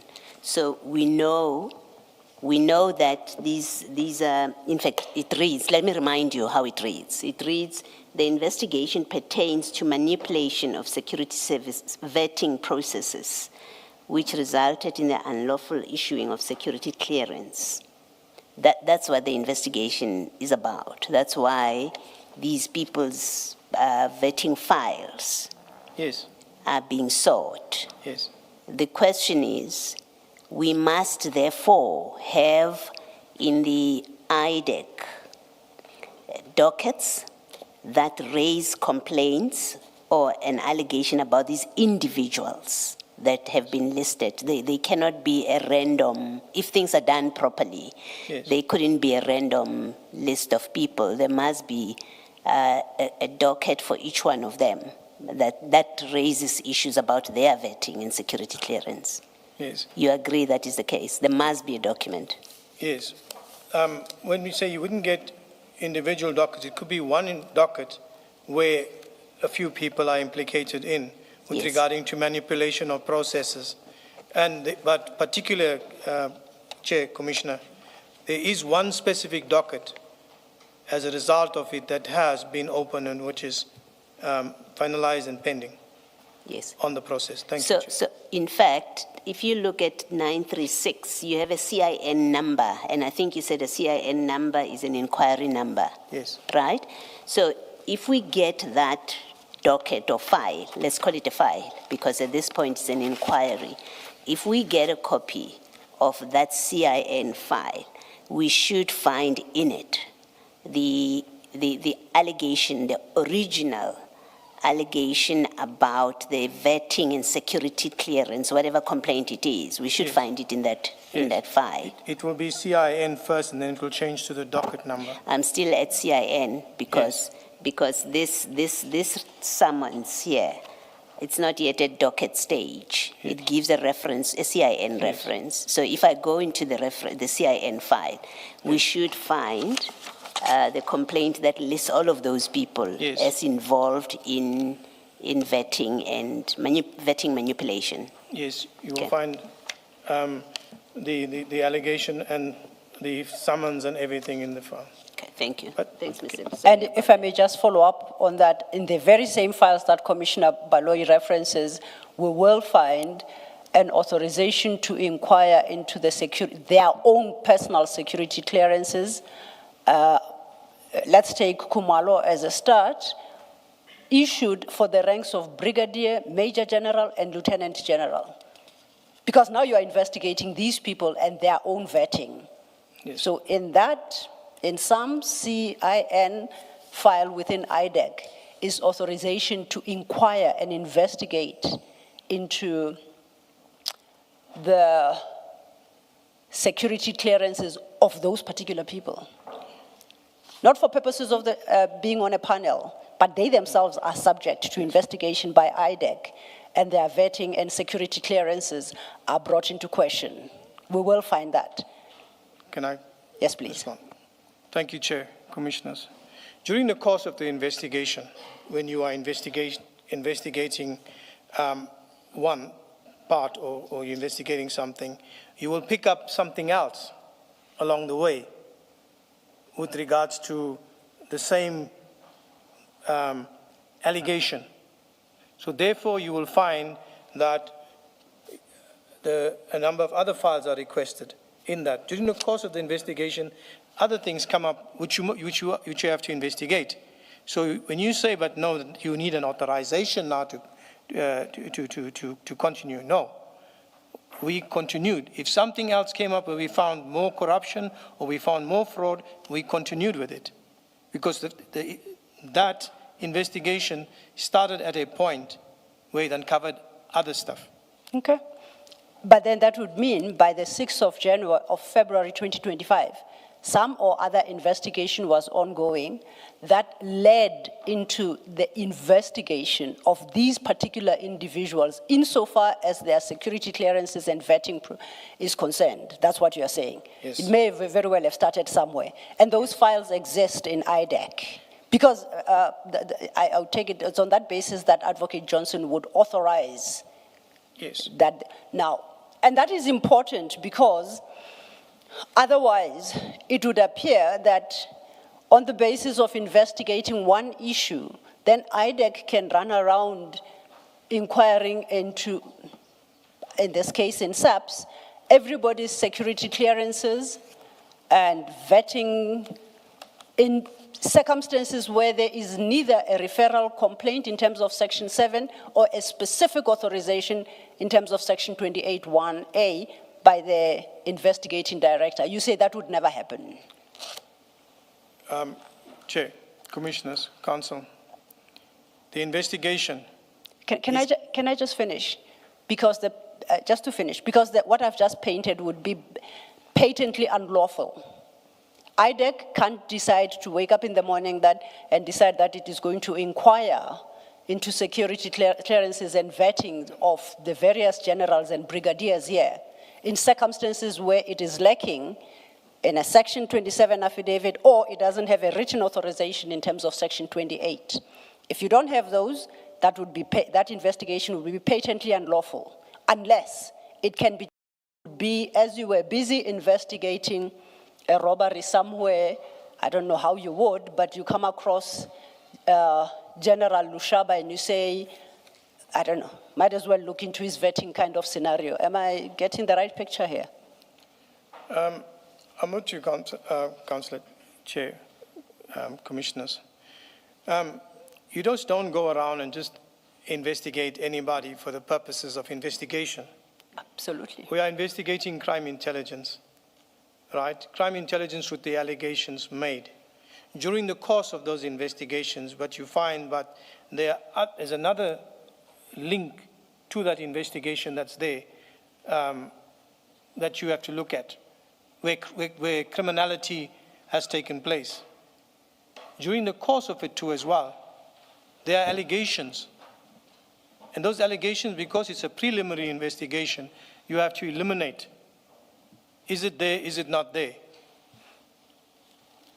Can I just I hope say that something? I answered Colonel? it. You know, my difficulty This is your starting point. This is your first subpoena to the National Commissioner. The allegations that are brought to you is that a civilian from BMW has been favored. It seems to me that the starting point would be, what was the advert? What did this role, what are the descriptions? What is the description of the role? Did it allow for civilians from outside to be appointed?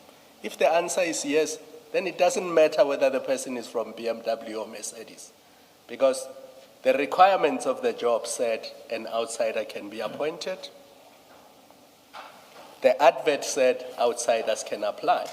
So the first leg of your complaint gets resolved. Then you look at what are the minimum requirements for the role?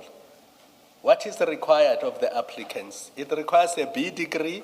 Does the person have it, yes or no? What kind of B degree? Is it an engineering degree? Does the person have it? And you find that in the application for the job, yes or no? If they don't have it, there's a problem. If they have it, that box is ticked. Then you close that leg and you go into, was there anything untoward in the vetting? Then you approach it that way. The fact that the very first subpoena you sent to the National Commissioner, you are looking into security clearances of people from brigadier level to major general level to lieutenant general level. That's your starting point. Remember, that's where advocacy law started, that the first subpoena, according to the record, is to BMW. The second subpoena is this one. Immediately, you ask for security clearances issued and all the other things. And then you justify that by saying, well, other investigations led you to this. That can be because you're starting in January. End of January, subpoena to BMW. Within 4 weeks of you being given this file, or at least you getting the A1, then you are already investigating security clearances of all the generals and brigadiers at every stage along their climb within subs. Can I respond, Commissioner? Commissioner, I'm trying as hard as possible to get the message out, and I'm trying. The investigation with regards to the request for appointments, when I initially said, when we looked at this investigation, we looked at the allegations, and as we continued with the preliminary investigations, this came out as the capture of crime intelligence through various appointments. Now, I know you don't want me to go in that space, but I'm trying to get out there what I want to explain. So, referring to the future capture, as you said yesterday, or past capture? I just need to be clear. No. Future capture? No. Past I'm going capture? Can I respond, sir? Thank you. When we come back to that future capture and the way it was put over yesterday, and when I'm given the opportunity to explain and quantify it, you'll understand, sir. So the thing about future capture or whenever, we'll put that to rest, sir. Definitely. Thank you, sir. When you say here you were looking at capture of crime intelligence, is it past capture? Your answer to my question was you looking at this thing holistically, you're investigating crime intelligence, and you are looking at the capture of crime intelligence. That's when I came in and said, just to be clear, are you referring to past capture or future capture? So you said we must park the future capture issue. So am I to assume that looking at this document, what you were looking at was past capture of crime intelligence? When we look at the documents and what has already happened, the people are appointed. There were some still to be appointed, and they're still acting, waiting to be appointed. So when we look at it, when you look at incidents of past capture or past appointment that took place, Mukwela was appointed. She was appointed in October, but she only took up her post because she had to put in notice in work, but she was appointed on the 1st of October. there, but the date of appointment will be a month later when she reported on duty. So when I talk about past and future, there are people that's already appointed. One of those appointments is a subject of the investigation. So people that are acting in the post where they are or they were going to be appointed. So that it's not already, when you're saying past and still future, it's those various things that happen and are still happening that we talk about the capture of crime intelligence. No, just so that I understand, are you saying these people at page 938 that are listed there, their security clearance and vetting files were required because they are implicated in a capture of the, we know one of them is Mukwele, and you are quite insistent that she was part of a scheme to capture to capture crime intelligence. We know you say General Kumalo was. So there are names there, and there's the panel, members of the panel, and Ngube. So we know all of those you've accused of being part of the plan to capture crime intelligence. But we have other names here that are appearing for the first time. You have 1.5, Ms. Sillo says that was a competitor for the position that Ms. Mukwele was finally appointed to. And then 1.7, it hasn't been said who that person is, but are you saying this information about them was requested because in your investigation you came upon indicators that they are planning to capture crime intelligence if they haven't already?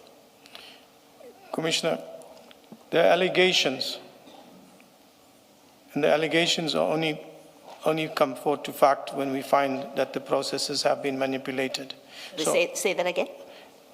There were allegations. Yes. Our investigation led us to these allegations, to investigate these allegations. And the So allegation is what? What is the allegations? Second? What are the allegations about these people that are listed from 1.1 up to 1.7 that creates a basis for you to seek their files? Appointments, vetting processes, that is it, the appointments and vetting processes of the people whom are alleged to have been unlawfully appointed, if I can put it, or irregularly placed in a place for, like as I explained it yesterday, in a position of where you have power, and yeah. Yeah, no, we've had that discussion. Yes. I think that discussion of Yes. yesterday, Yes, you yes. do remember how it went. Yes. You're not answering my question. Ms. Silo read for you what Ms. Johnson says is the reason that she's asking for this information, Yes. right?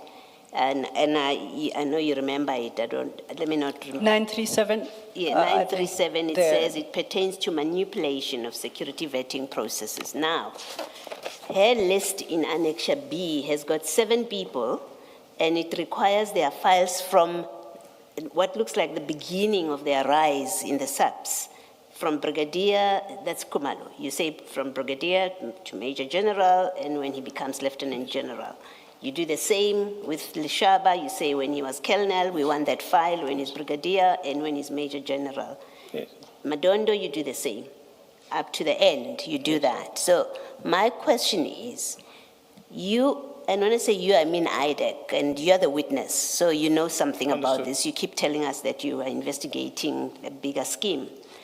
Are you saying to us that this information required of these 7 people, it is because they have been identified in a complaint or in allegations or on some reasonable basis of the investigating director that they are involved in a scheme to capture crime intelligence, these people, these 7 people?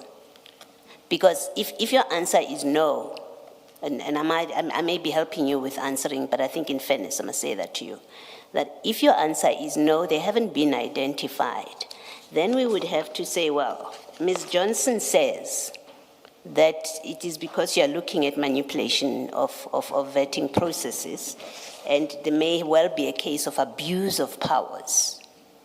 Hence my question of wanting to know, has an allegation been made that these 7 people are involved in a scheme to capture crime intelligence? Is there such an allegation? Can I respond, Kim? Yes, you may. When we say the persons are involved in the capture of crime intelligence, when I say the capture of crime intelligence, is that the activities that are taking place there through the head of crime intelligence with the appointments, these appointments are strategic for the capture of crime intelligence. It's not to say that particular person they have got together and now they're going to go on the capture of crime intelligence. It's the way the appointments took place. Then the other thing, there were reasonable grounds to suspect that these people were involved in some of the allegations. So therefore, on reasonable grounds, these documents were requested to verify and eliminate. Okay. So And where positive stuff was found, we took action, and where Yeah, I'm not at where you take action. I just want to understand what your testimony is about this. I've answered it. So I'm going to try one last time. Is there in the file, in that CIN file, or any other document, is there a complaint or an allegation? And please listen to how I express this very carefully. Is there an allegation or a complaint that says Major General Madondo is involved in a scheme to capture crime intelligence? Will we find such a complaint? No. Okay, You thank won't you. find a complaint like that. All right, thank you. Thank you. So if I can, I'm sorry, Chair. I'm sorry. Yes, Chair. Yeah. If you can't, forgive me if Ms. Silo has already asked this question, because I remember you touching on Section 28. But if we can't find such an allegation, and this not being a referral under 27, you would then have to look to Section 28(1)A. Am I correct? Yes, For you to be able to investigate. Is that correct or not? So, I can't say at the moment. 21A. 28(1)A, a small a this time. If I may assist, Colonel, Yes. Colonel, please look to your screen. It's about to be projected. That is Section 28 of the NPA Act. Yes. All right. That's what the chair would like to engage you on. It will be projected soon.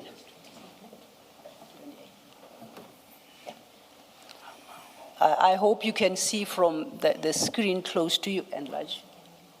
Oh, I understand they are providing you with a copy of the NPA Act. Yes, 21A. Listed. That's fine. I'm not looking for this book. Thank you. We are looking at 28(1)A. I see. I thought you'd look at the document in your hand. And that's what the chair wants to engage you on. So I I'm understand. saying, because there may be a referral, but now the focus is on what was not in the referral. Yes, sir. And that came out quite clearly when Commissioner Baloyi was engaging you. You have agreed that we will not find this anywhere in the documentation that we have before us. Yes. Now, my question is, if it is not a Section 27 referral, Yes. your next point of entry would have to be Section 28(1)A. 21A. Is that correct? Do you agree? That's correct as I read it, sir. Is that what happened here? I wouldn't say I referred to 21A, But the way I It would, conducted... it would not be you anyway. It would not be you anyway, because it is the investigating director that must be satisfied that there is a reason to suspect. Yes, of course, that doesn't mean the investigating director would then have to investigate personally. She would be inundated if she were to try to do that.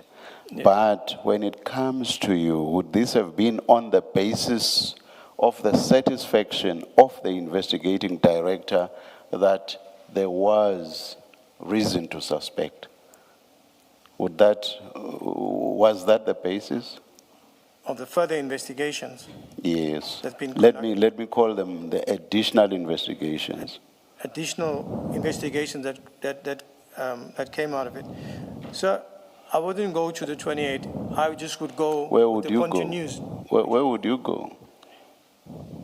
with the current investigation that's there, that we're conducting, and these other implicated persons come in. It's just, I will continue with the same investigation with that.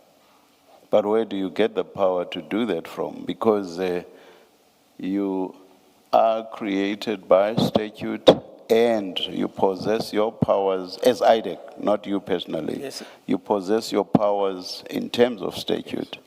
So where would you get this power from? If it's not a referral and if it's not in terms of section 28(1)A, what would your power be So then I would revive, as a functionary within IDAC?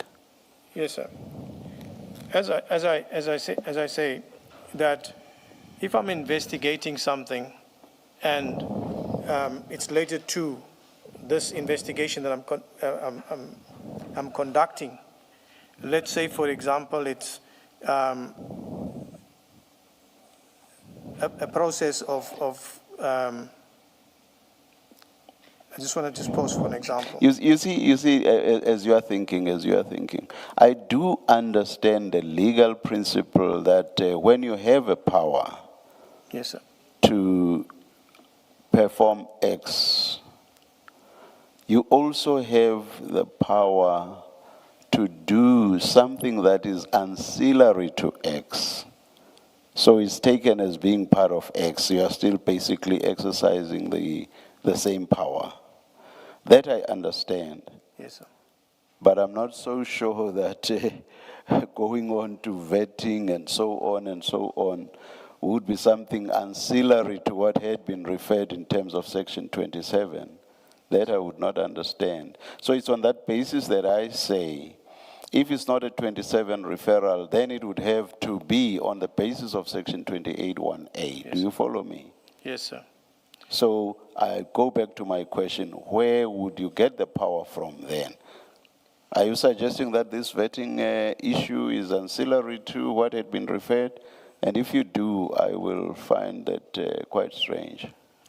So, as you mentioned, Section 21A, that the investigating director is empowered there. It would have to come down as an authority for us to investigate further. Did you get that authority? No, sir. Then I'm saying- on what basis then in law did you do so? In law, sir, look, you're investigating an allegation here, or you're investigating something that has taken place there, but further stuff coming, I will continue on the same basis. On the law part of it, it's there's a crime being committed, so I'm applying that to that specific thing. If there was a criminal offense committed there. Like, let me just jump on the box. So are you basically saying, despite the provisions of Section 28(1)A, you have a free hand to investigate whatever you come across, even if you have not been authorized in terms of Section 28(1)A. And I'm talking authorized because that section does not refer to authorized. I'm saying that purely on the basis that I accept that there's no way that the investigating director can investigate everything herself. Yes. Yes, sir. So you are saying even without authorization, you come across something and it's not even ancillary to, for example, what had been referred, you have a free hand to investigate as you please. Is that what we are saying? No, sir. It's What not are you about, saying? What are you saying then? it's not about a free hand to investigate everything and anything. We are in the same scenario or the same investigation of crime intelligence within there, where the allegations is falling within crime intelligence, and within that same investigations you are picking up similar stuff that is there, similar some similar offenses that are there. We continue with it because it's still there. But if it's something else, Let's outside, focus on the appointment of Ms. Mukwele. I don't see what's similar between that and investigating issues around vetting. I don't see the similarity. So, like I said, there's the investigations of Mrs. Mukwele, and there are other investigations related to other Just show matters. me the similarity between issues of vetting and the allegedly improper appointment of Ms. Mukwele. Where's the similarity? Let me take you to another example, sir. No. Let's just deal with this one, Similar please. with Mrs. Mukwele. Yeah. If we find, for example, there's another brigadier, right, a person that's appointed and irregularly, processes were manipulated, appointments too were manipulated in the sense that there was corruption, there was fraud, there was misrepresentation. We will investigate that too as well. Whilst we're there, it's in the same component, it's in the same. Colonel, when you said you were giving me an example, I refuse to accept that. You've gone to an example anyway. I'm saying, show me how the issue of the allegedly improper appointment of Ms. Mukwele is similar to the vetting issues that you then proceeded to investigate. Show me the similarity. You have the appointment of Brigadier Mukwele. I'm trying to answer you, Chair. You have the appointment of Brigadier Mukwele. You have the allegations of the vetting process too as well within that she was a civilian and there was a certain process that followed that didn't follow the normal process. For example, she did not have a personnel number, but it is stated there that her vetting was captured on a system. Does all of that then take you to vetting? Yes, it's the vetting part. And it's Yes. and the two are similar. It's coupled together because your appointment goes through All right, vetting. I'll leave it. Ms. Sildo. Thank you, Chair. That would be the one summons, and now because I'm terribly pressed for time, let's look at the next Section 28 summons. How much time do you? A lot. A lot, unfortunately, Chair. Okay. No, I was going to say let's sit late. Yes, thank you, Chair. I'm indebted to you. So that I wanted to have an idea how long we will sitting late. No, I think we'll be here for quite some time. I apologize. Colonel, then we go to file 4. File 4. You'll get assistance now. I'm going to page 1083. 1083. And this is once again a Section 28 summons dated the 6th of February 2025. File 4.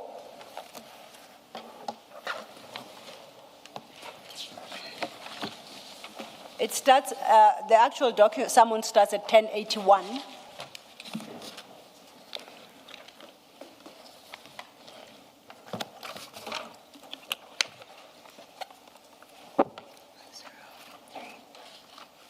And if you see to the bottom of that page at 1081 is a date stamp, 06/02/2025. So that's when it was issued, signed by Advocate Johnson.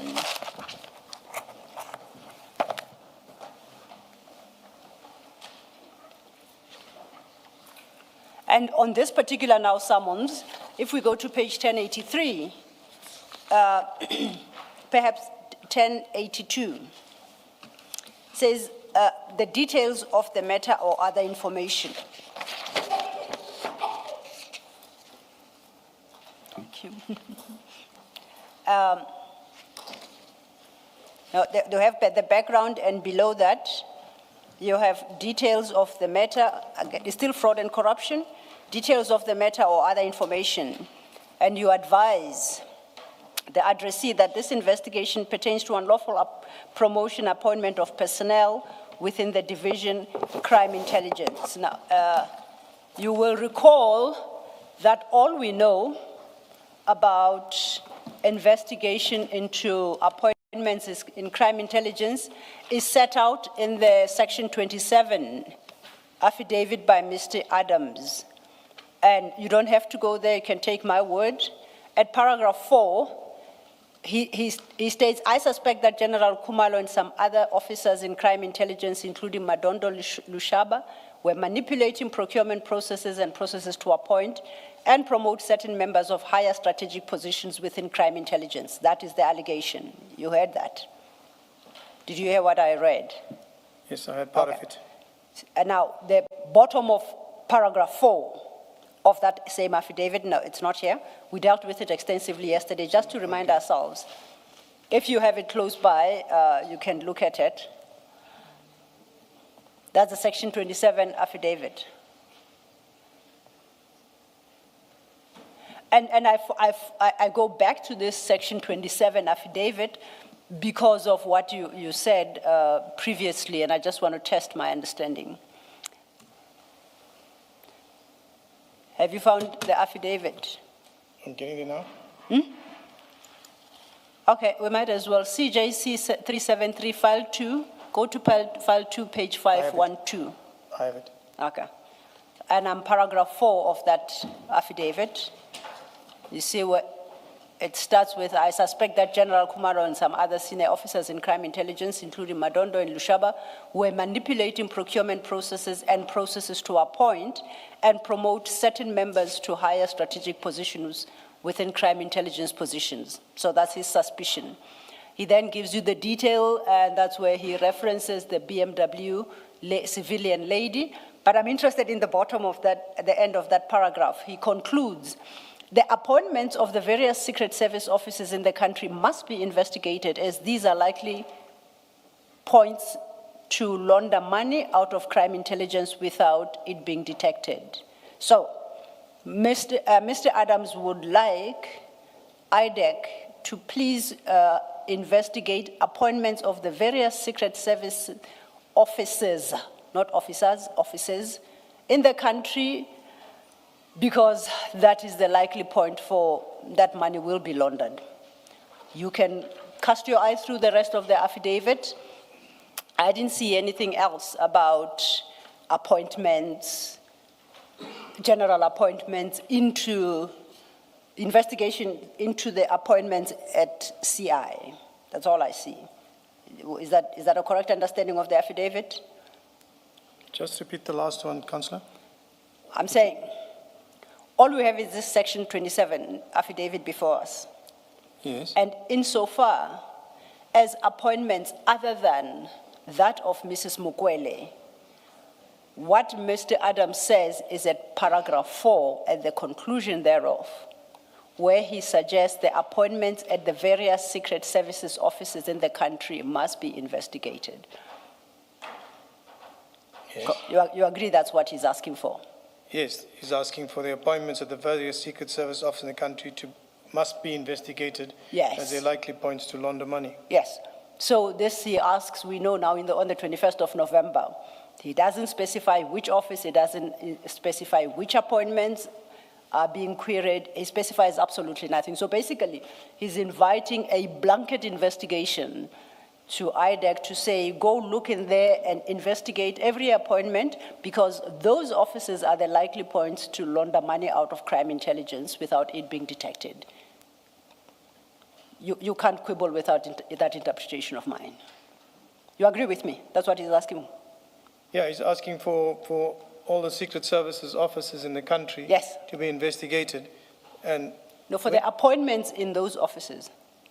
the appointments in those offices Yes. to be investigated. Yes. So from my understanding there is that in each province, we have a Secret Service account at Crime Intelligence Office. Yes, So the commanders of those Secret Service accounts, that's the way I understand it. yes, and so across the country.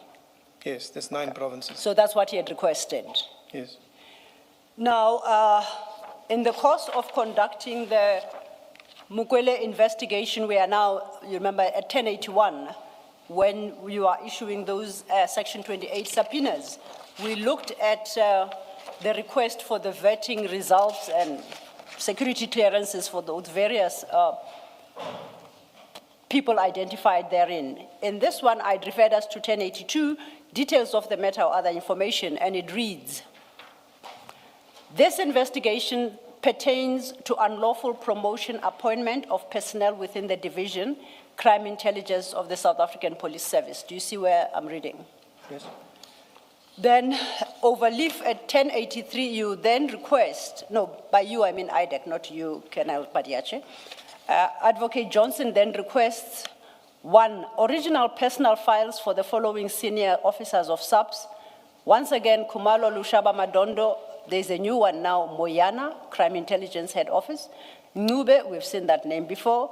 Janse van Vuren, Mukwele, and Bobby. At 2, this summons requires all original files, records, correspondence, and documents regarding the promotions, appointments of the following senior officers: Kumalo, Lushaba, Madondo, Nube, Van Vuren, Mukwele, Bobby. Now, 2 appears not to be particularly interested in Brigadier T. Moyana, although he or she is relevant in 1. This summons, it's in your docket. You'll agree it's way beyond the scope of determining whether or not the appointment of Brigadier Mukwele was as a result of manipulated processes, recruitment processes and vetting processes. You are now investigating the appointment of Kumalo, Lushaba, Madondo, Moyana, Nube, Van Vuren, Mukwele, and Bobby. Why? First of all, this Section 28 summons is in this docket. As you can see, this is Mukwele's docket. So this Section 28 summons refers to the documentation requested for documentation of Mukwele and the promotion documents of Mukwele. With regards to the other persons listed here, those documents were also requested for the purposes of this investigation as, also requested too for the purposes of investigation. Which investigation? Can you help us with the detail? Then perhaps when Advocate Johnson comes, she Yes. might be able to assist with the document. Which investigation is that requires these documents? During the briefing by Chief Investigator Perumal, the appointments and the appointments of these people mentioned here, right? This is what we were requested to subpoena, because the appointments are also under investigation. When you say their appointments, you mean their employment by SAPS? No, Is that what you mean? It means their promotions. So Appointments, not in the SAPs, the appointments in the ranks.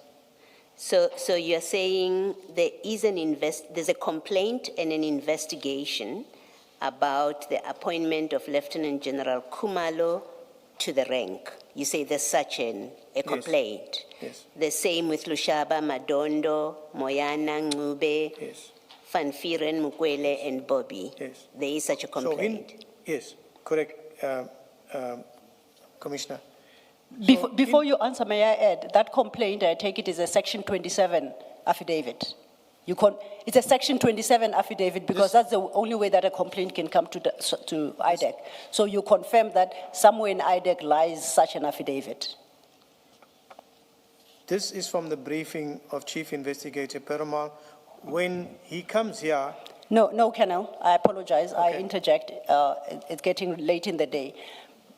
the chief's, what do you call it, briefing doesn't assist me. Because the chief's briefing doesn't give legitimacy to the investigation. As the chair the chair and I were having that engagement with you, the only way you legitimize an investigation by IDAC is in terms of Section 27 and Section 28, sub 1, sub A. Neither of them include the chief's briefing. So don't tell me about chief's briefing.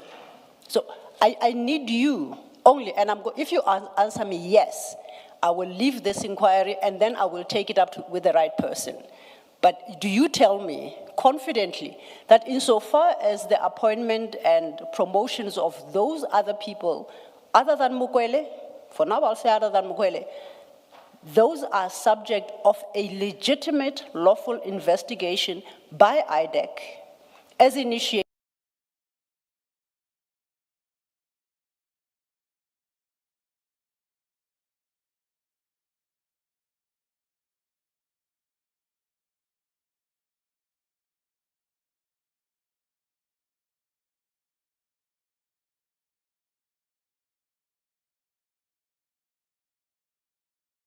by IDAC as initiated by a Section 27 affidavit or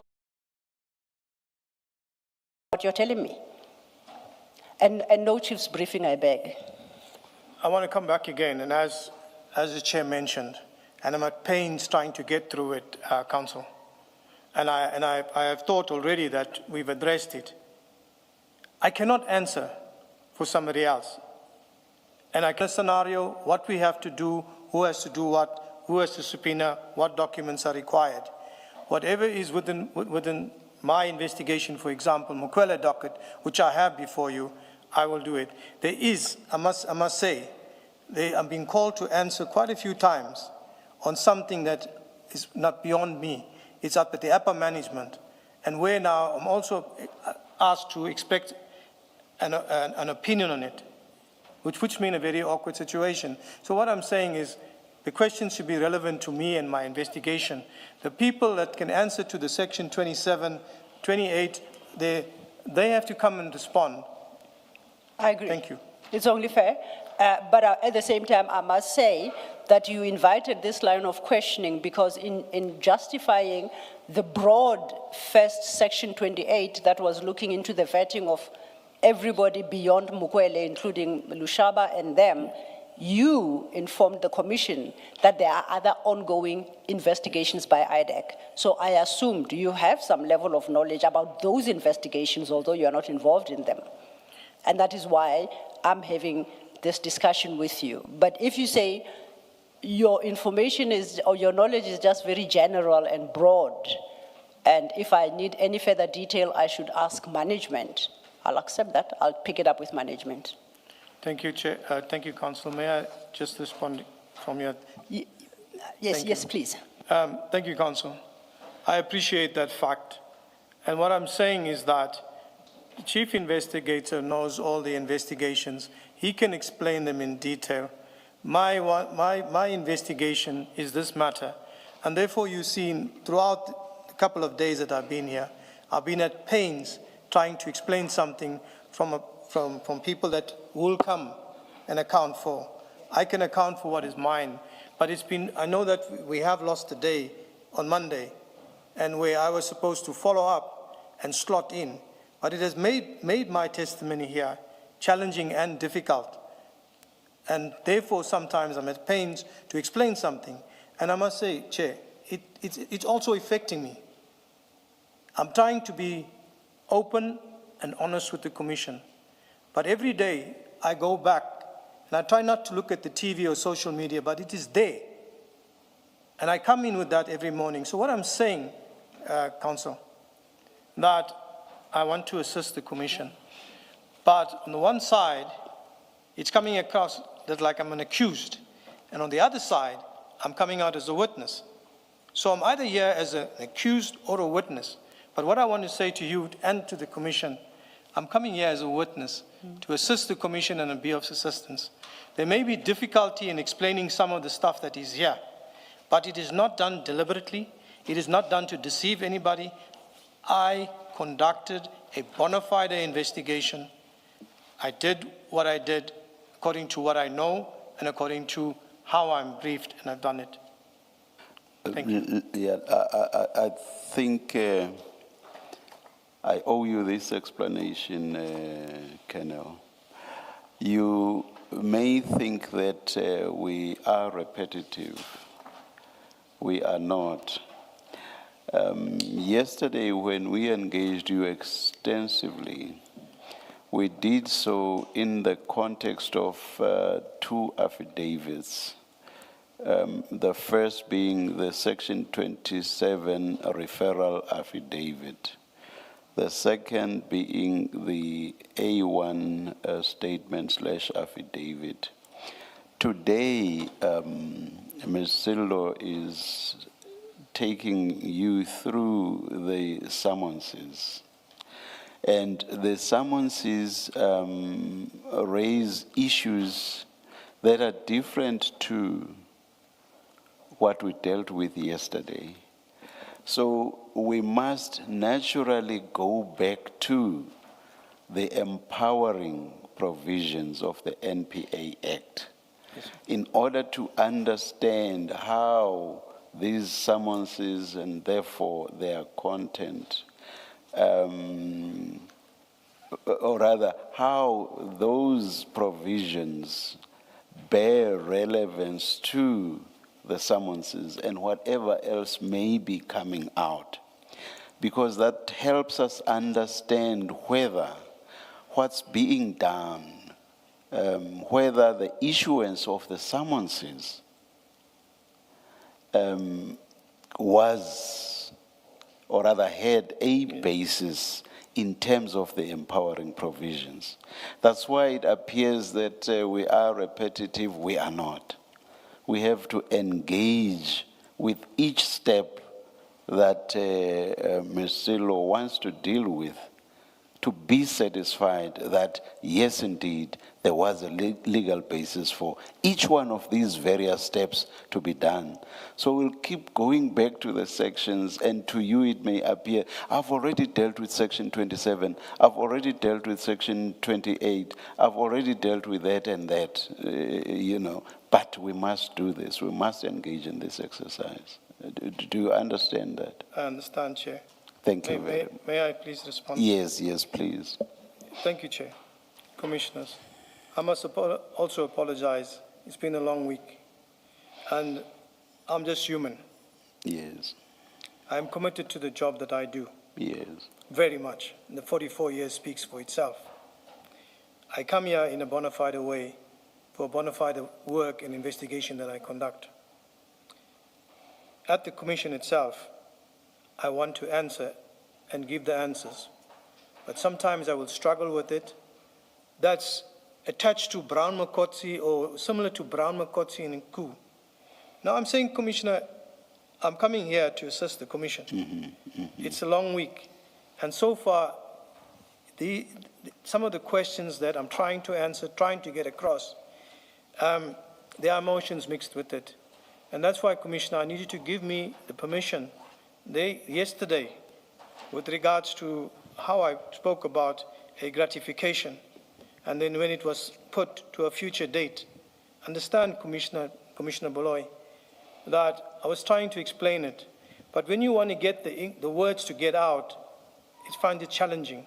So, Commissioner Boloy, when we talk about a gratification, and we talked about the employment as a gratification, but it's also some advantage that you put a person and you appoint a person in a place for a particular advantage. And to elaborate on that, you go to a person and you give him 500,000 or whatever, and you leave him there. And we go to a typical example when I applied my mind. When we look at the matter in the Talis matter of the former president, Jacob Zuma and Talis, a retainer was given. When does he have to act?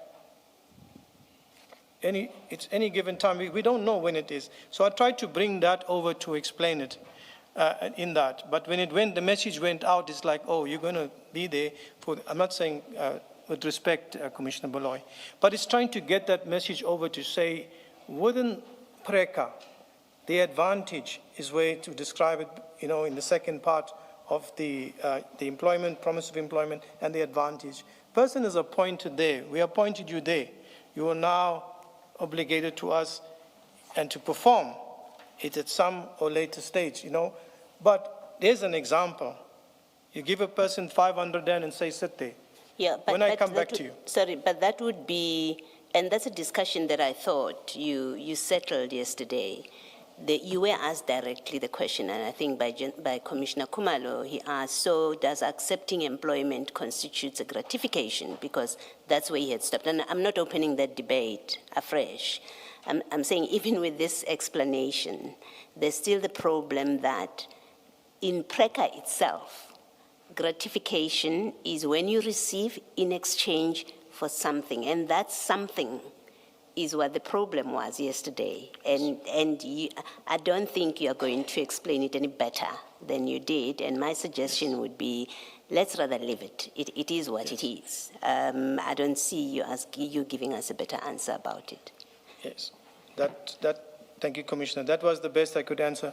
But just to conclude, Chair, that is the way I am coming across, because you are trying to to have courage and strength and do the right thing. And what I've done, and I feel, and I know deep inside me, I've done the right thing. So if I come across and I take long or whatever, I'm energizing myself to try and respond. But like I said, there's a lot out there with the media, and I say, and a security expert, I'm now an enabler. So maybe I shouldn't turn the TV on tonight because I have to go home tomorrow. Not to delay you any further, Chair, Commissioners, Council, Yes. we can proceed. Thank you. Commissioner Kumalo has a question. It's bef- more a comment than Okay, a question, yeah. Colonel. Just a quick point. It is the transcript in this commission that will speak for itself. Sorry, sir. It is the transcript in this commission that will speak for itself, not the media pundits or social media. So don't worry about that. Just answer truthfully to the best of your ability. And we are only engaging you on the contents of your dockets. This is your docket. You are the docket carrier. And we are engaging you because if we leave these issues and those people come here and we ask them, they will say, this is not my docket. You should have asked Colonel Padayachee. We don't want to run into that problem. So I hope you understand that. Now, my question before we go to T. Chair, Commissioner Kumalo, if I may, before you pose a question, because I would also want to On the address comment, the yeah. Colonel on this matter. Commissioner Kumalo has made the one point I wanted to make, which is to clarify that I'm engaging with you, as I do on these documents, because it is quote unquote your docket. And I depart from the premise that you are very familiar with it, as you would become over time, and you are able to easily and quickly shed light over the documents that are contained in there to the extent that we may not understand them. So that is why we are having this engagement. I would like to assure you that I am absolutely clear that you are a witness before this commission. You are anything but an accused. You are not an accused. I do not intend to engage with you as an accused, and to the extent that I may have come across as such, I would like to tender my apologies.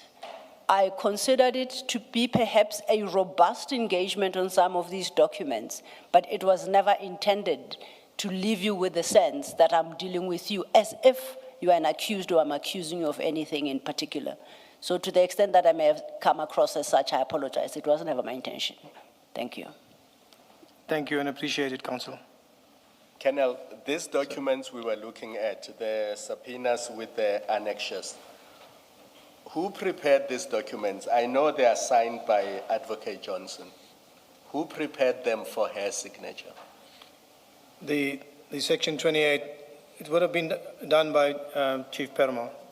You had no involvement in the preparation of these documents? No, sir. I would have had maybe, looked at whilst he was preparing the document, maybe being next to him and looked at what, Mokwele, what document or something like that, but he prepared it. So as investigating officer, you had no knowledge of what IDAC was asking for from SEPS or from BMW or from other people? You would sir, not have had knowledge that, I had knowledge. The request from BMW, I had knowledge. and this one we are looking at This- 1083? This one as well, I had knowledge. What I'm saying here, Commissioner, is that I had knowledge because I was right there when he was preparing it. So it's not that I don't know about it, I'm aware about it, and I confirm that. So you were there when these documents were prepared? Yes, sir. So you can speak to them? Yes, sir. Yes. Thank you, Commissioner. Colonel, can I just follow up on that? I'm happy to limit it to the Mokwele docket because it's your docket. That's the docket you're responsible for. Now, in respect of the Mokwele docket, the information that is requested, eventually signed off by Advocate Johnson in this summons, who determines what to ask for? So, for example, the one that we're looking at 1083, it requires the personnel file of Mokwele.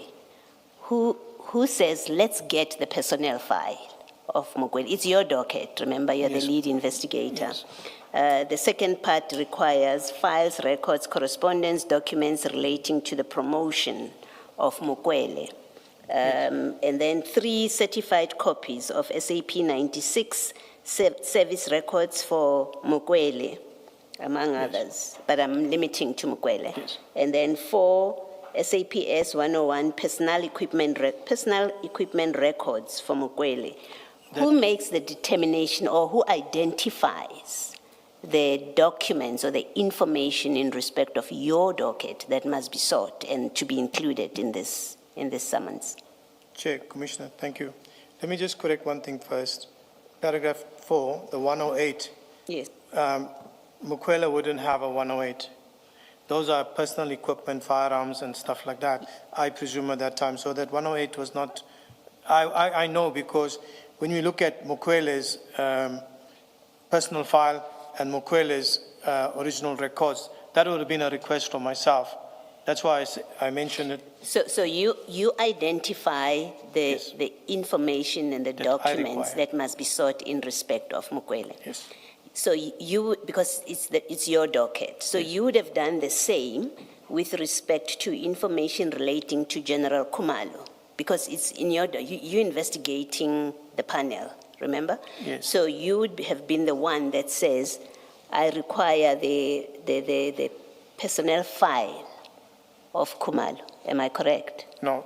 Okay, Commissioner. explain. Remember that when you look at General Khumalo and the other people that are there, all right, they are on the other investigation. So the chief is requesting these documents because he's got the whole picture of to complete all the investigations. Myself is, for example, Lushaba and Mokwele.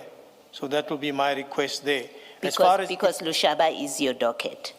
Lushaba the is in- Lushaba docket, the other docket the is other yours. docket. Okay. So whichever accused in my matters, I would be there. But when you look at this here, because General Madondo and the other people are also in other dockets, so the chief handles that. But my specific one will be a request for Mokwele and Lushaba. Okay.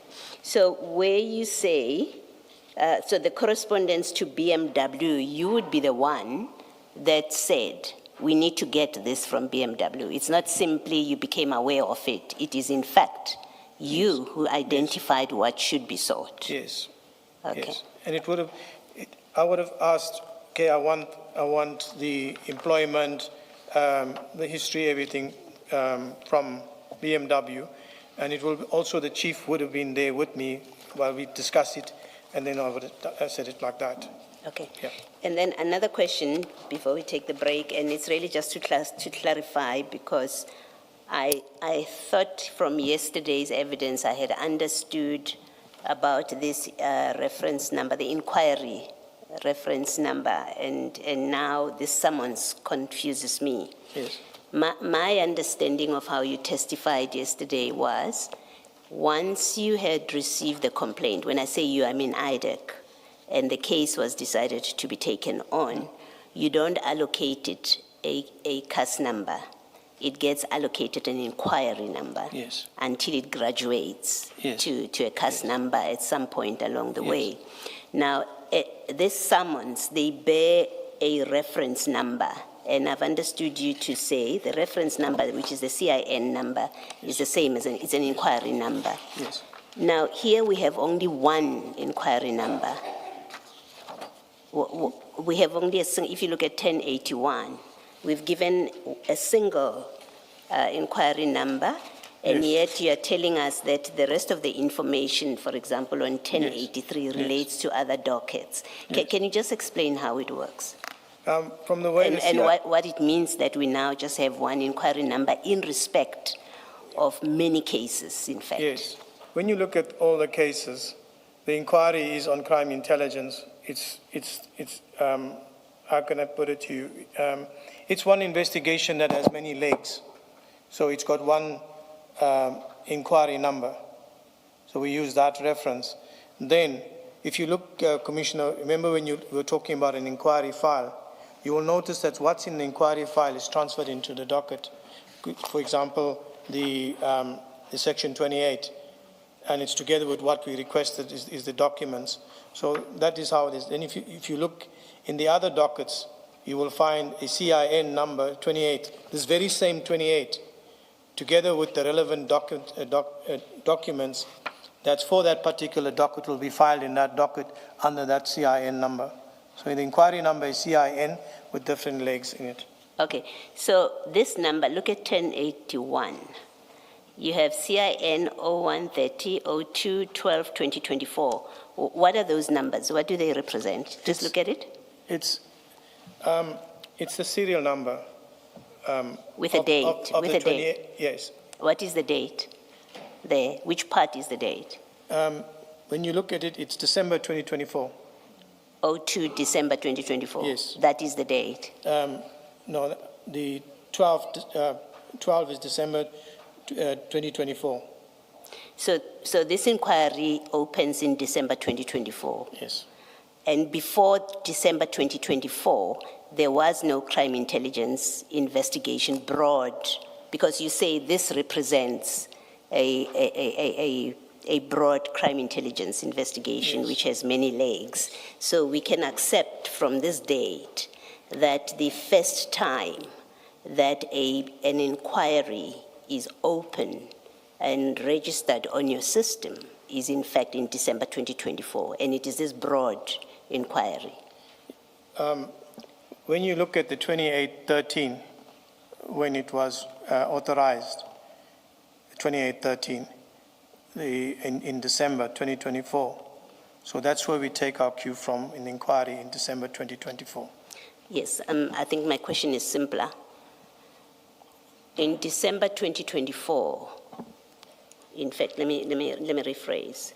Does the date on this inquiry file, this reference number, Yes. which says December 2024, does it denote or tell me that this broad, big inquiry into crime intelligence that you're talking about, which has many legs, was open in December 2024? December 2024. That's what that date tells me. Yes. All right, thank you. Yes.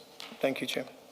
And I note that Commissioner Khumalo first and then Commissioner Baloyi mentioned a very interesting concept of a tea break, but before I inquire further into that, just a follow-up to Commissioner Baloyi's question to close on this subject.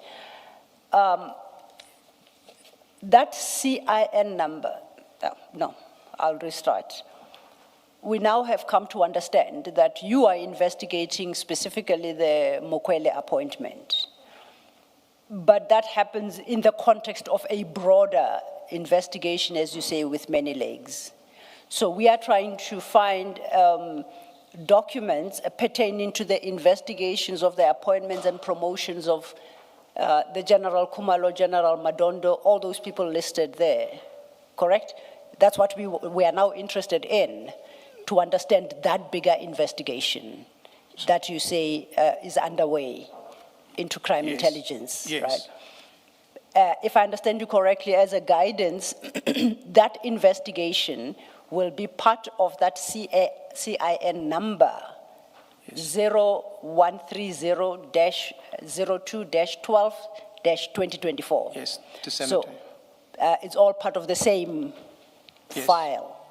The same, yeah, it's part of the same investigation. Yes. What happens is that the inquiry, the CIN, where the investigation is, that's where your 2813 document is in. Yes, yes. Now, all the things that initially would have been in that file, for example, now most of them will be summonses or any other attachments, it gets transferred into the docket. I appreciate that. Yeah. As has happened in your particular Yes. investigation. So you won't find this now in a CIN file because this is the docket now. Yes, no, I appreciate that. Remember, now we are in pursuit of this bigger investigation into crime intelligence. Yes. And we are trying to establish the authorization for that investigation. Yes. We know from your our description of the CIN number that Yes. it would have been initiated in December of 2024. Yes. And we just want to see whether, how was it, on what basis it was initiated? Was it a Section 27 affidavit, or was it a decision by the ID in terms of Section 28(1)A? Because there is no other way. Yes. So that you and I understand what our next step is. It's perhaps then, I think, yeah, the inquiry is best addressed to Advocate Johnson as the head of the institution, and then she will direct our request and, subpoena to the right person. Yes. Thank you. Okay. That tea break would be more than welcome. Thank you.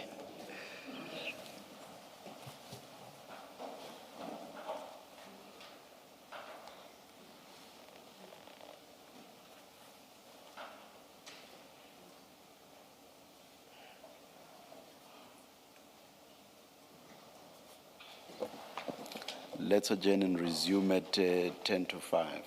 Thank you, Chair.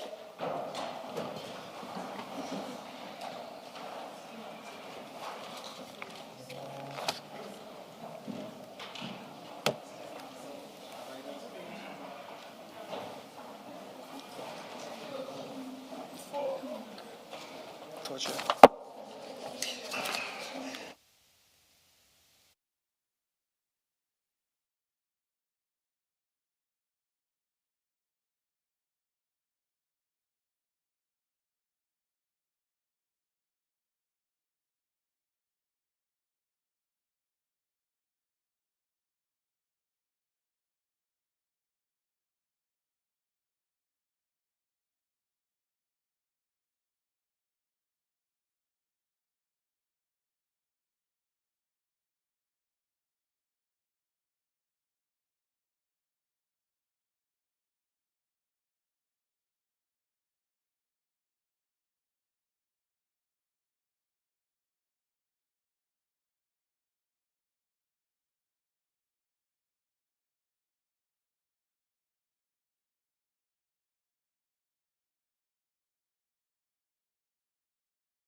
Thank you, Chair.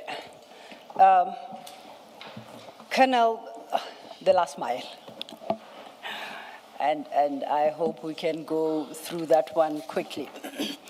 It's not necessary, I think, for us to go through the various files, but I realize that the next summons you issued is on the 4th of April. For the record, Commissioners, it's page 1978. We need not go there. And this one specifically requests the original document for post 24/04/3622, and that is the post that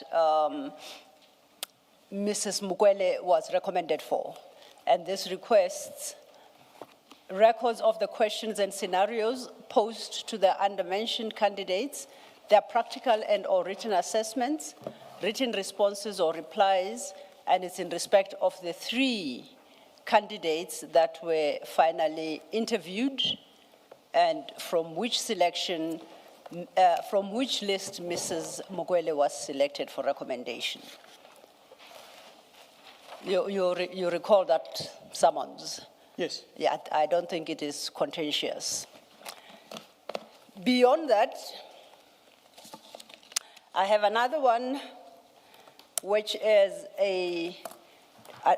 addressed to the South African Qualifications Authority, and that was requesting documentation in respect of Mukwele's qualifications. In all this sheaf of papers, I could not find no, there's another one, at page 1977, and this again to the National Commissioner, also dated the 3rd of April, but this one was requesting questions posed to the 3 candidates. Do you recall, do you have a vague recollection of that one? So it was very specific to the questions that were posed to the 3 candidates when they presented themselves for the interviews. Okay. And that, for the record, will be page 1977. I think that will be file 5.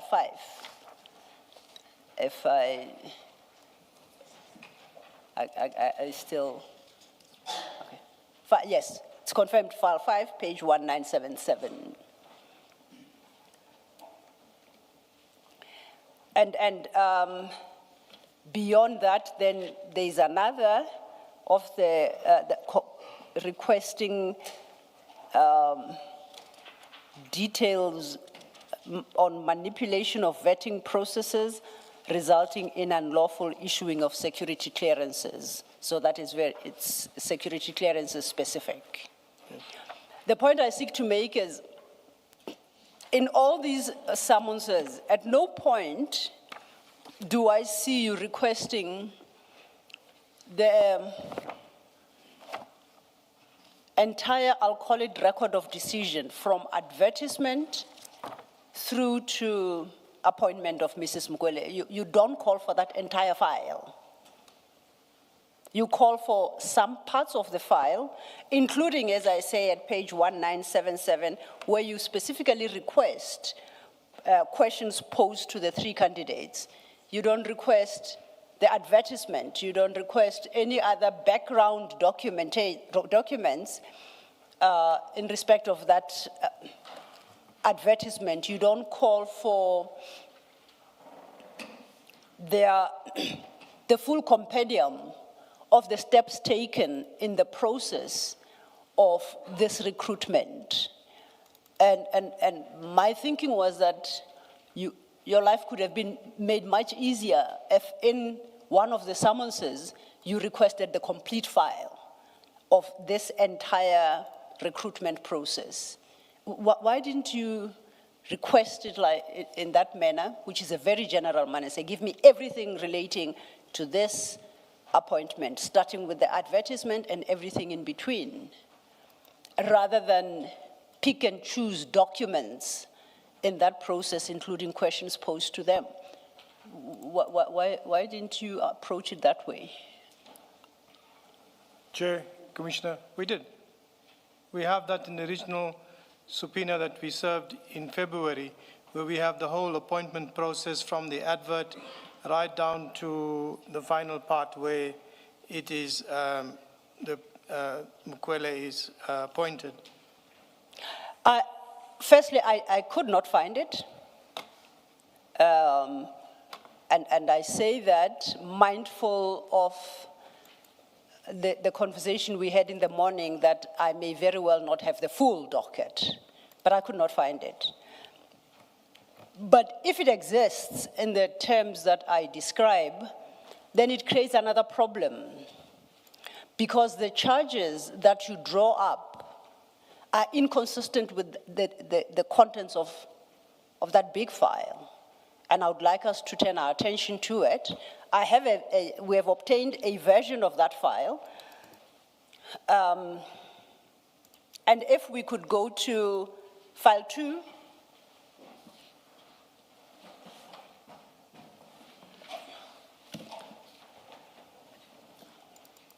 For the moment, commissioners, we can close the piles that have caused you to have opened and look at file 2.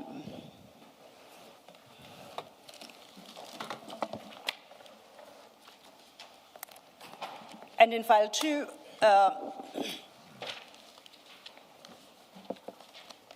I invite us commissioners to CJC 370. Okay, that's the panel.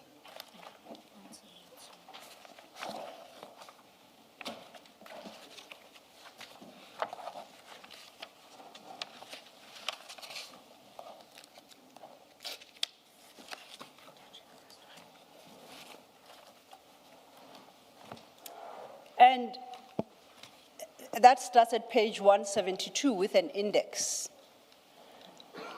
And what I call record of decision, that entire file. The first document there under tab A in that file is the request for advertisement.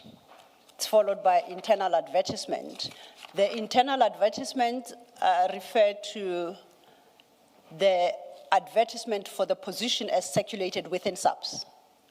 You agree? Yes, 174, yes. Yes, then, it's got a copy of the external advertisement. It has what it calls an erratum and an extension of the closing date. That was the closing date for the applications. It was pushed out. Then it's got a list of those who applied.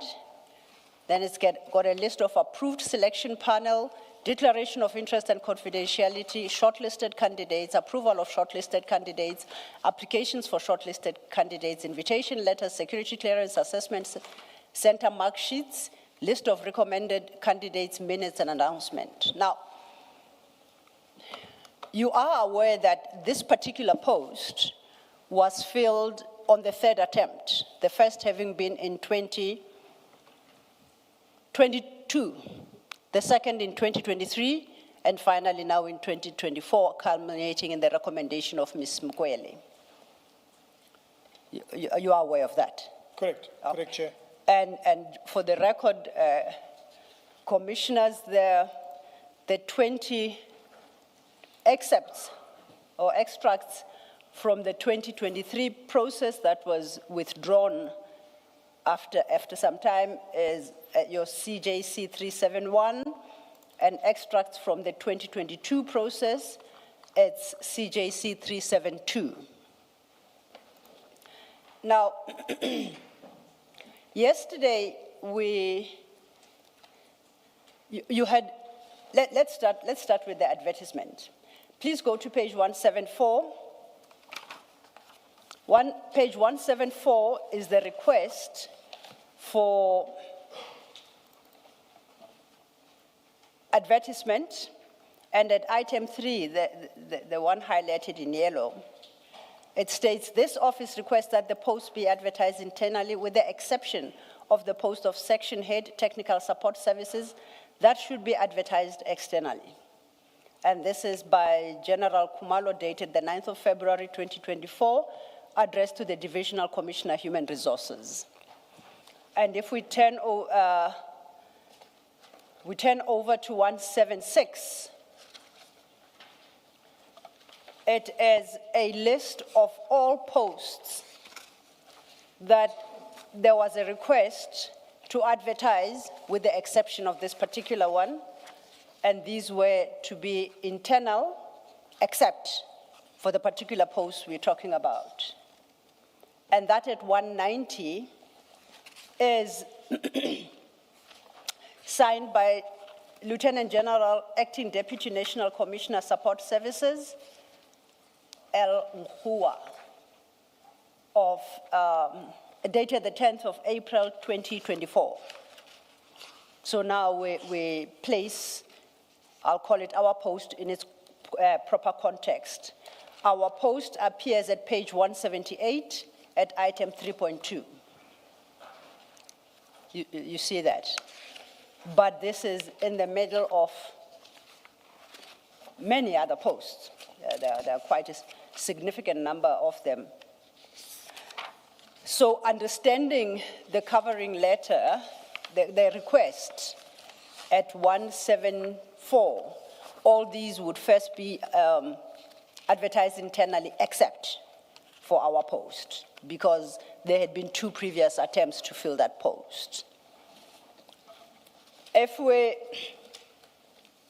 we then follow how they went about things, there was then both an internal advertisement and an external advertisement, as I said, including an erratum and extension of closing dates. I want us to turn to CJC 370.1. The tabs on the side,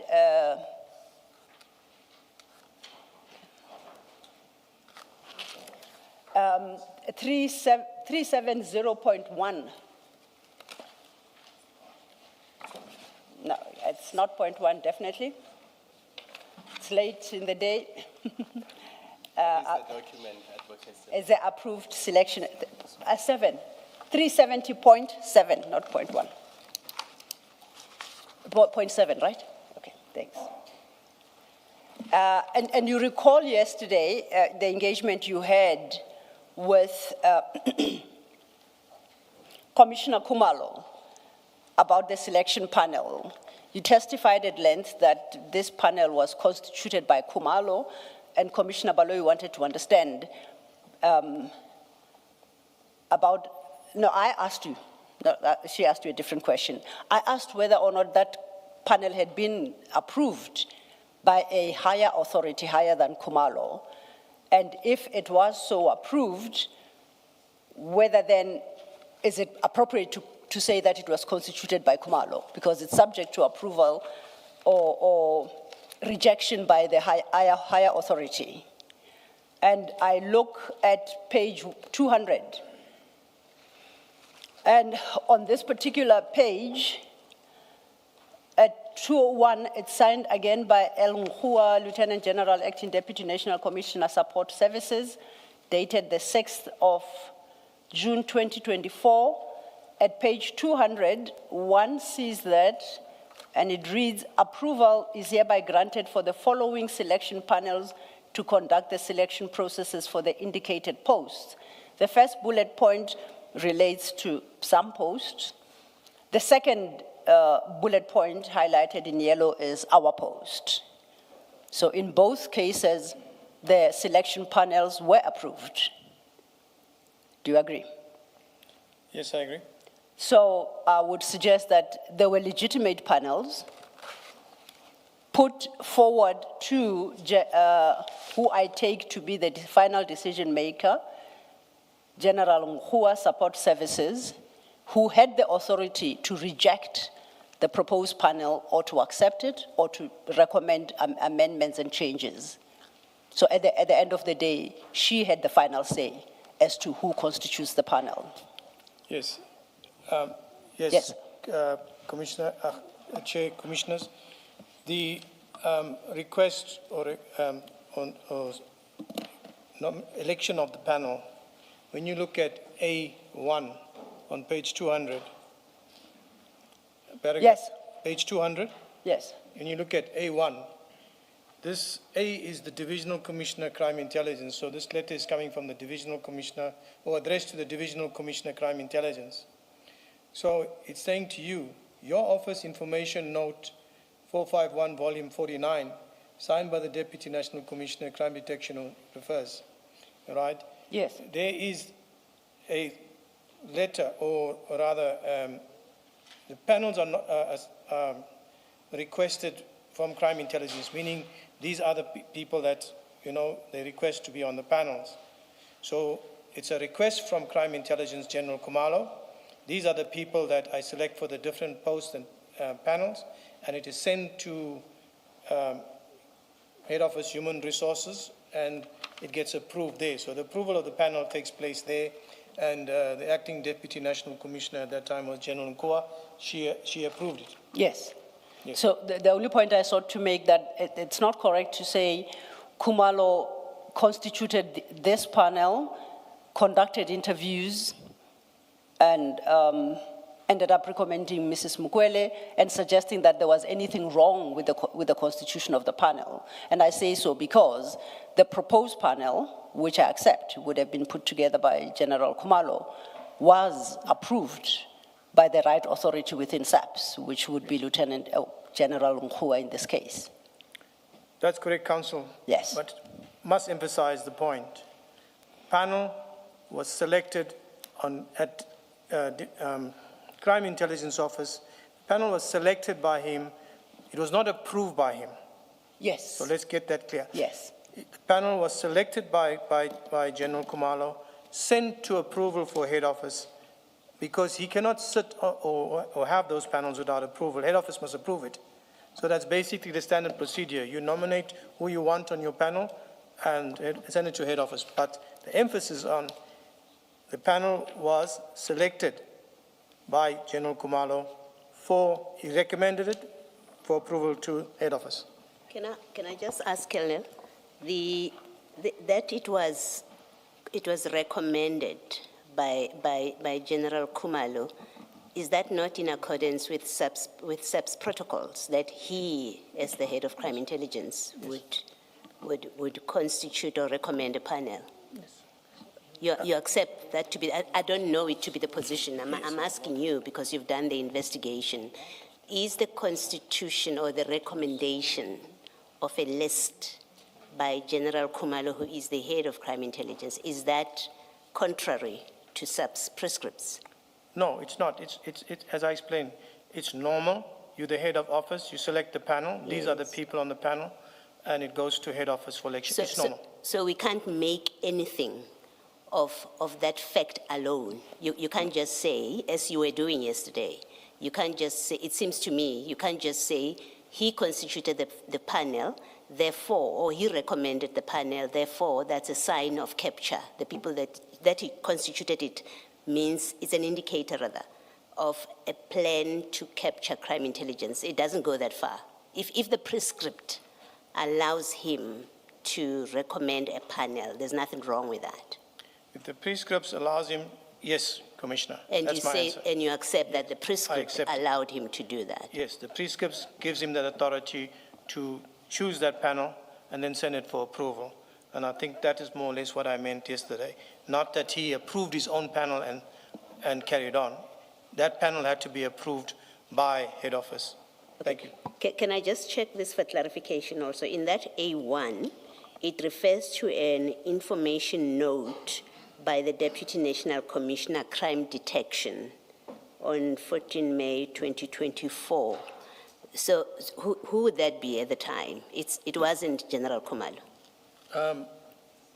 The Deputy National Commissioner Crime Detection would be Sibia, would be General Sibia. Would be Sibia, under which the Division Crime Intelligence reports. Yes. So basically, General Kumalo would have selected his panels. Yes. And then it would have went to Deputy National Commissioner Sibia to sign off, and the approval comes from the Head Office. That's the tier there. Okay, thank you. Thank you. Thank you, Commissioner Baloy. And if we could just run forward then to page 453, page 453 under CJC 371.3. Starting at page 419.371.1, that now is the pack for the recruitment process in 2022. And just to compare with the approval process that we've just discussed, this is what transpired in 2022. And in 2022, we see once again, it's the same. And at item 2, its approval is granted for the following selection panels.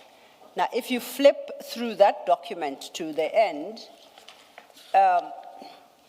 if I did not mention, I forget if I did, but this is dated 2023, my mistake. This is for the 2023 process. At 457, it's signed by El Ntia, Lieutenant General, Acting Deputy National Commissioner, Support Services. And this particular one now had a litany of panels. So if you start at page 453, it's different panels all the way to that last page.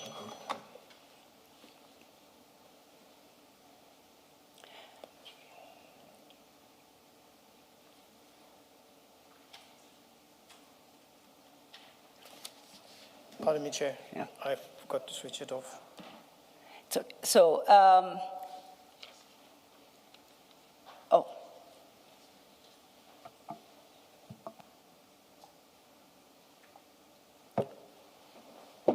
Apologies, thank you. Thank you. We were at page 453. These are now the panels during the 2023 recruitment process or cycle. And it's got a litany of posts with different members constituting different panels. My interest lies at 454, page 454. That post 2302, 3462 highlighted in yellow, that's what I call our post. And in 2023, that was the panel that was approved, led by General Kumalo, members General Lushaba, General Mulajana, yes, I'm correct, and General Khan. And so the 2022 as well has got a list of approved panel members. So this seems to be the usual process that panels are put to some authority who decides whether or not the proposed panel is approved or not. That's correct. And the same process was followed in 2024, resulting in the appointment of Mrs. Mukwele. So would you agree that insofar as the issue of panel and constitution of panel that appointed Mrs. Mukwele, there is no concern there? Is there still a concern about that particular panel? On the particular panel that we had concerns with, Yes. and as we know that General Kumalo can only put up a recommendation that these are the panel members, and its head office approves it. Yes. But when we look at the panel of Mukwele, we had concerns there because he selected those people, although he didn't approve him, those panel members, all right? But you can see from the recommendations of the panels that sent to head office for approval, those recommendations hardly change. If we look at all three of the advertisements and the recommendations from head office or the approval, nobody was removed from the panel and said, no, don't put this one, put that one. So that's the only thing, that only comment I have there, if you understand me, Commissioner. I'm trying to understand because I wanted to clarify whether or not the constitution of the panel that appointed Mrs. Mukwele is an issue. Is there an issue as regards its legitimacy, that panel? Because I thought we had just established, because it was approved by seemingly the person who is mandated or empowered by SAPS to approve such. Once approved by that person, then there can be an issue about the panel unless the challenge is to the approval itself by the higher authority. But that doesn't seem to be your case. Yesterday, your challenge was to the constitution of the panel, and I just wanted to clarify that now that it's approved by, I think it's General Nkhuwa this one time, is that a properly constituted panel, or are there still concerns that the commissioners should have regard to? The panel is approved by head office. Yes. There's nothing more you can say about it. Yes. It's approved by head office.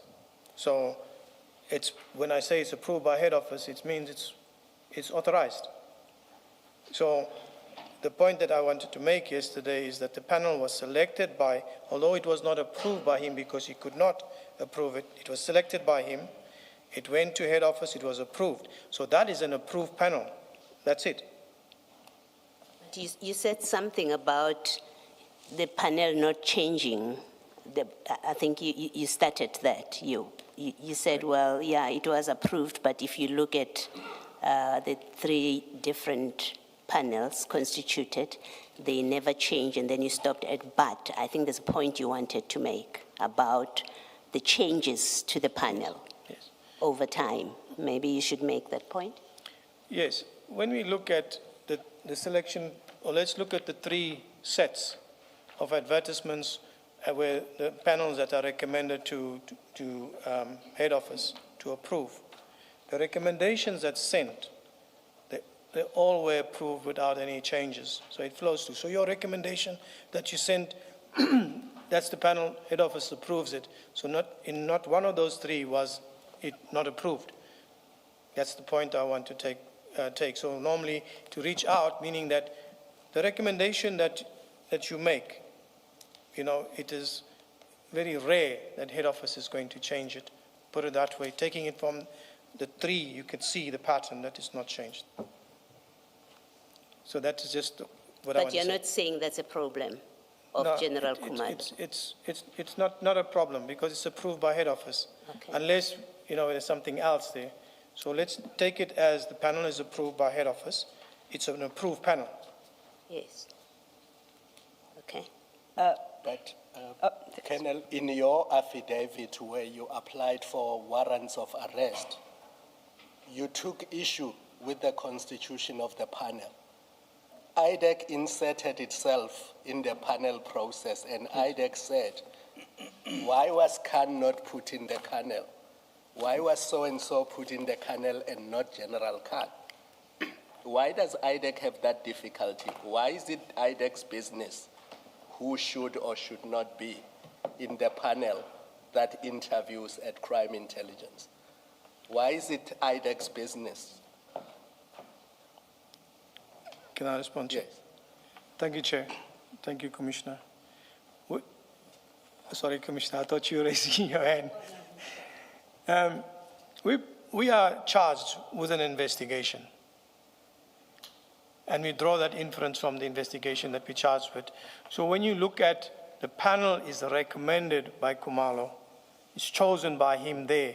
Although he does, that's what we are speaking to. The panel is not chosen by anybody else at that office. Like, who can we say? No, we know who Yes, chose it. it chose the panel. Problem is, so yes. what we are saying there is that he chose that particular panel and sent it for recommendation, and it was approved. And the issue we have there with it is that there was other crime intelligence generals that he could have used to sit on the panel, because it's a sensitive crime intelligence post. It's a covert post. But and is that not for General Nkua and General Sibia to say, I'm not happy with this panel or I'm happy with it? If they are happy with it and they approve it, what business is it of IDAC to say, we would have preferred Khan there and not that person? Why does IDAC involve itself in those things? IDAC does not constitute panels that interview candidates in crime intelligence. Why does IDAC go to court and say to court, I want warrants of arrest issued because I'm not happy that in that panel that general was there and General Khan was not there? Why is it the business of IDAC? Thank you, Chair. Thank you, Commissioner. The panel was one of many reasons, many causes in the application. It's not just only No, the panel. let's talk about the panel. Yes. Don't discuss the others. Commissioner Kumalo is raising specifically the constitution of the panel, and that in your application for a warrant, it was important enough, and in your charge sheet, it was important enough that you mention it, that one of the problems or one of the issues is that they didn't include other generals, and you specify General Khan. You don't mention anyone else. You said, like General Khan, and the question remains, why does it matter to IDAC? What business of IDAC is it that SAP's senior managers have approved the constitution of this panel? Where do you come in as IDAC? Chair, Commissioners, this is the response that I can give to it.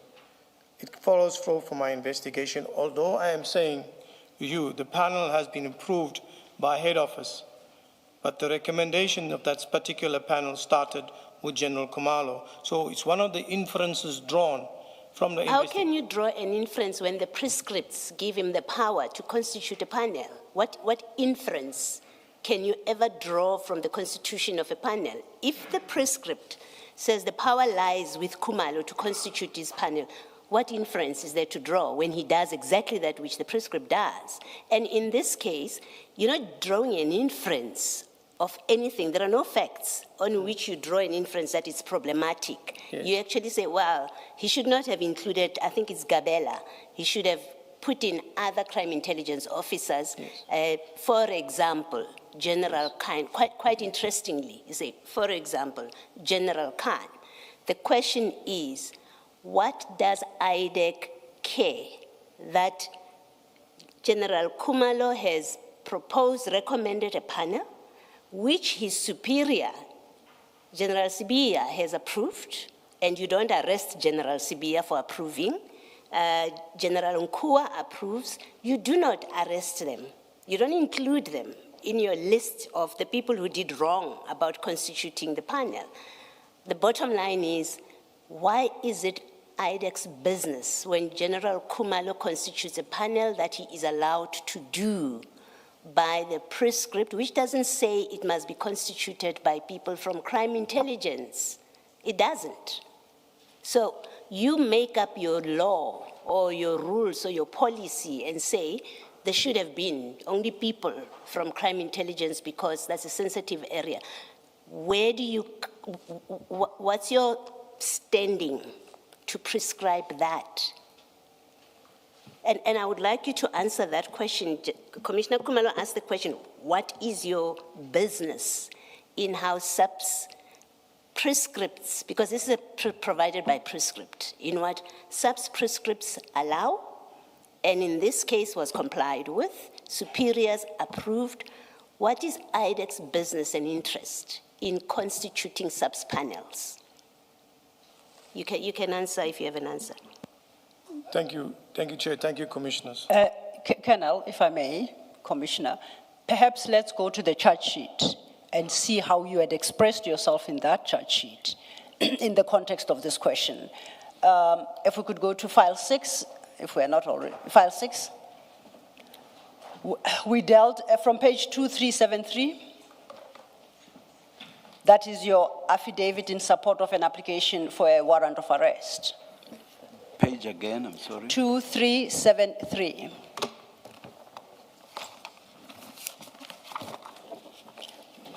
And that affidavit in support of that application for warrant of arrest,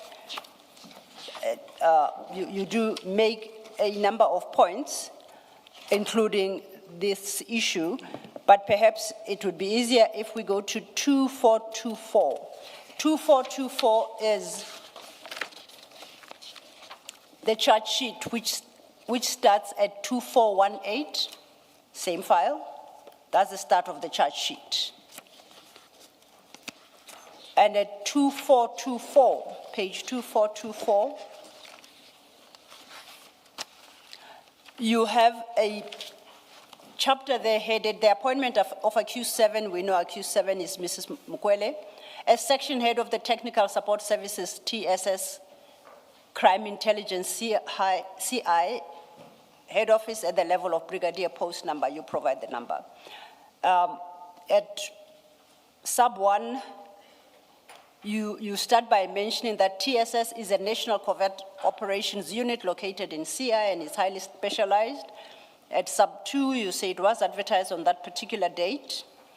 Then you reference the national instruction at 12.4, item 4. You state the selection panel was chosen by accused one, and it comprised of accused one as the chairperson, and the other panel members were accused 2, 3, 4, and 5. You see that? Correct. That is incorrect. Correct. That is incorrect. It wasn't chosen by General Khumalo. The panel here. You are suggesting that the panel that interviewed these candidates was chosen by General Khumalo. We have just established that it was recommended, perhaps by General Khumalo, for approval by the higher authorities and was approved. So that statement there is misleading. Will you accept that? In my 12.4, the panel was chosen by accused one. It was chosen by accused one. Okay. Meaning that comes from the recommendation part of it. Yes. You just omitted. That was chosen by General Khumalo, but it still has to be approved by head office, which is the prescripts, as Commissioner Molloy explained. The panel was chosen by him at that level. Okay. But do you accept that it's misleading to have put it that way? Because a reader of that paragraph understands only that General Khumalo constituted this panel and he presided over it. That's a misleading statement, because if you had intended to be fully transparent about it, you would have said it was recommended and it was approved by his superiors. You didn't. It's a misleading statement. Do you accept that? Noted, Commissioner. And just to confirm, nowhere in this charge sheet do you speak of that panel being approved. That somehow is omitted in this charge sheet. Can you Oversight, perhaps, or whatever. I just want to establish as a fact that it is not there. The approval is not referenced here in the charge sheet at all. The approval is not referenced here. Okay. Then we go to 12.5. Accused 5 was not based in the CI environment, and accused 5, for the record, is Gabela. You say it was not based in CI environment, and at that time, there were at least 6 other major generals based within CI, in parentheses, provincial heads CI, which included Major General Khan, who was based at the CI head office. That's what you state. Yes. Now, I referred you to this part of the charge sheet, which you drew up, presumably, or at least you approved, so you present to court. You present this charge sheet to court in the terms that it states. It's under your affidavit. Just want to correct you. Yes. You said, I drew up the charge sheet. Yeah, it's assumption on my part. Those are the prosecutors are responsible for drawing up the charge sheet. You presented it to court in arguing for the issue of a warrant. So you made... Sorry, I apologize. It's semantics, because you give the prosecutors this fact. Where would the prosecutor get 12.4 and 12.5? Where would the prosecutor get these facts that are put in 12.4 and 12.5 of the charge sheet?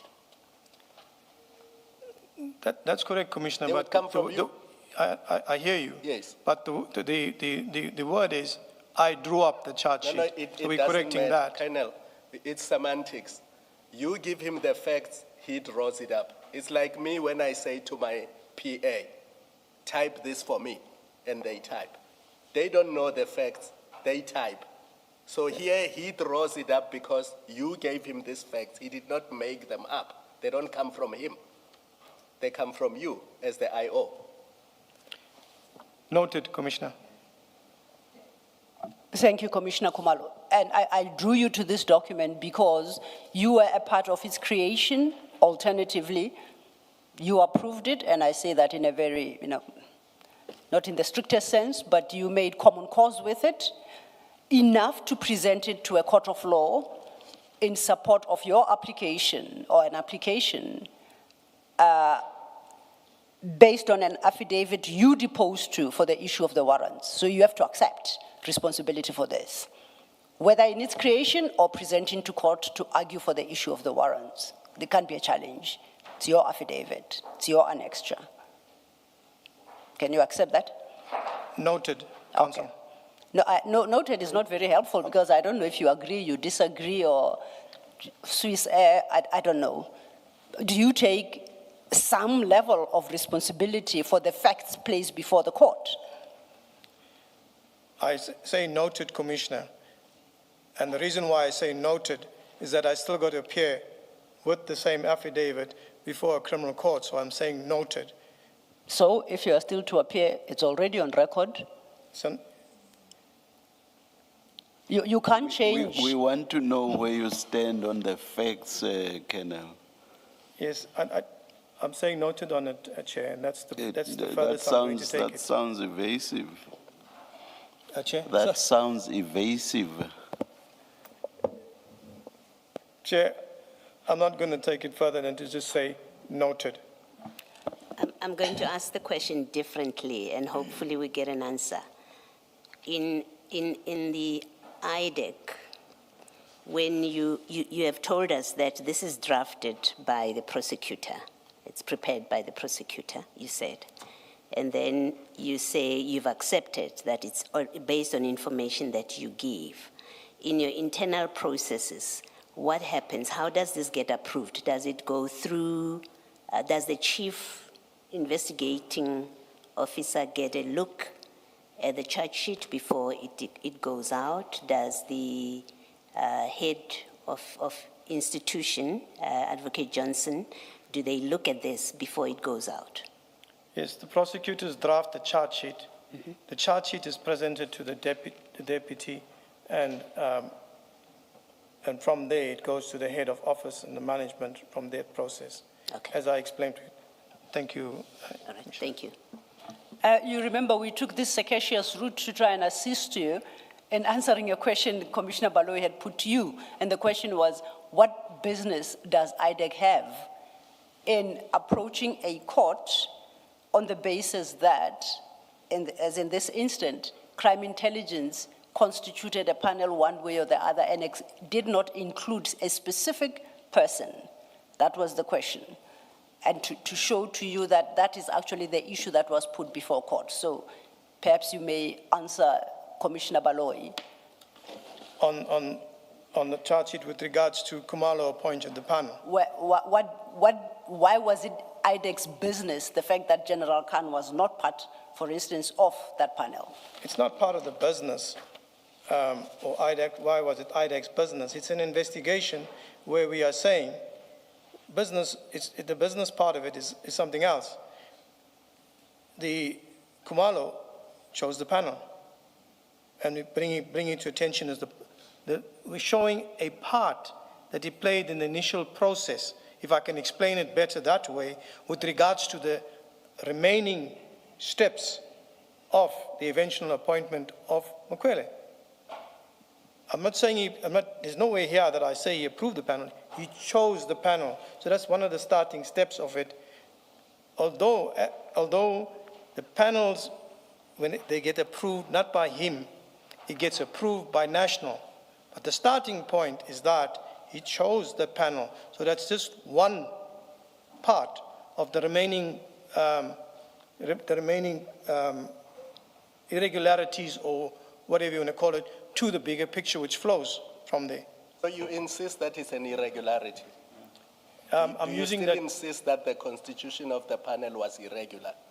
Because you're now saying it's one of the irregularities in the big picture. So sitting here today, having seen the approvals, do you still insist that the panel was irregularly appointed? Can I respond, Commissioner? Can you just say yes or no, please, Colonel? It will save us a lot of time, and I know you are stressed. You said you've been here for the whole week now. Either the panel was irregularly constituted or it was regularly constituted. It's really that simple. So to keep going back and say he chose it, he recommended it, somebody else approved it, those facts are already in. We have those facts already. Knowing all those facts, do you still insist that the panel was irregularly constituted, yes or no? Commissioner, the panel was, when it was approved, it was properly constituted. Yes. My point that I'm drawing on, and I have to explain it, and it just cannot be a yes or no. What I'm pointing out to the fact here, that Kumalo chose that appointment, but it was authorized, meaning that it was properly constituted when it was authorized there. But the choosing of the panel by him, where he chose the particular people to be on the panel, that's what I found, not as irregular, the start of what that led to the appointment of Mokwele. But the impression you are creating to the court, because you've completed the investigation, and you don't say to the court, this panel was nominated and approved in accordance with the prescripts. You don't say that. What you are saying to the court is, he appointed the panel, look who is there, look who is not there. That's what you are saying to the court after you've done the investigation. By that time, you knew that the panel was properly constituted in accordance with the prescripts. And if it was not, you can tell us that National Instruction so-and-so of this year does not allow him to nominate members of the panel to be approved by General Nkua and General Sibia. You can tell us that if you have that fact. Thank you, Chair, Commissioner. The fact that it is not in the charge sheet where head office properly constitutes a panel and it is not there, I can take that no further. That's my answer to it. This is what I wrote in my affidavit, handed to the prosecutor. She or he could have changed it in any way. But to answer the question and not to drag it on, and I cannot take it any further, is the fact, this is what I wrote in my affidavit, that he chose the panel. The fact that I didn't put in that this panel was also approved and constituted, that's my answer, and I can take it no further, Chair.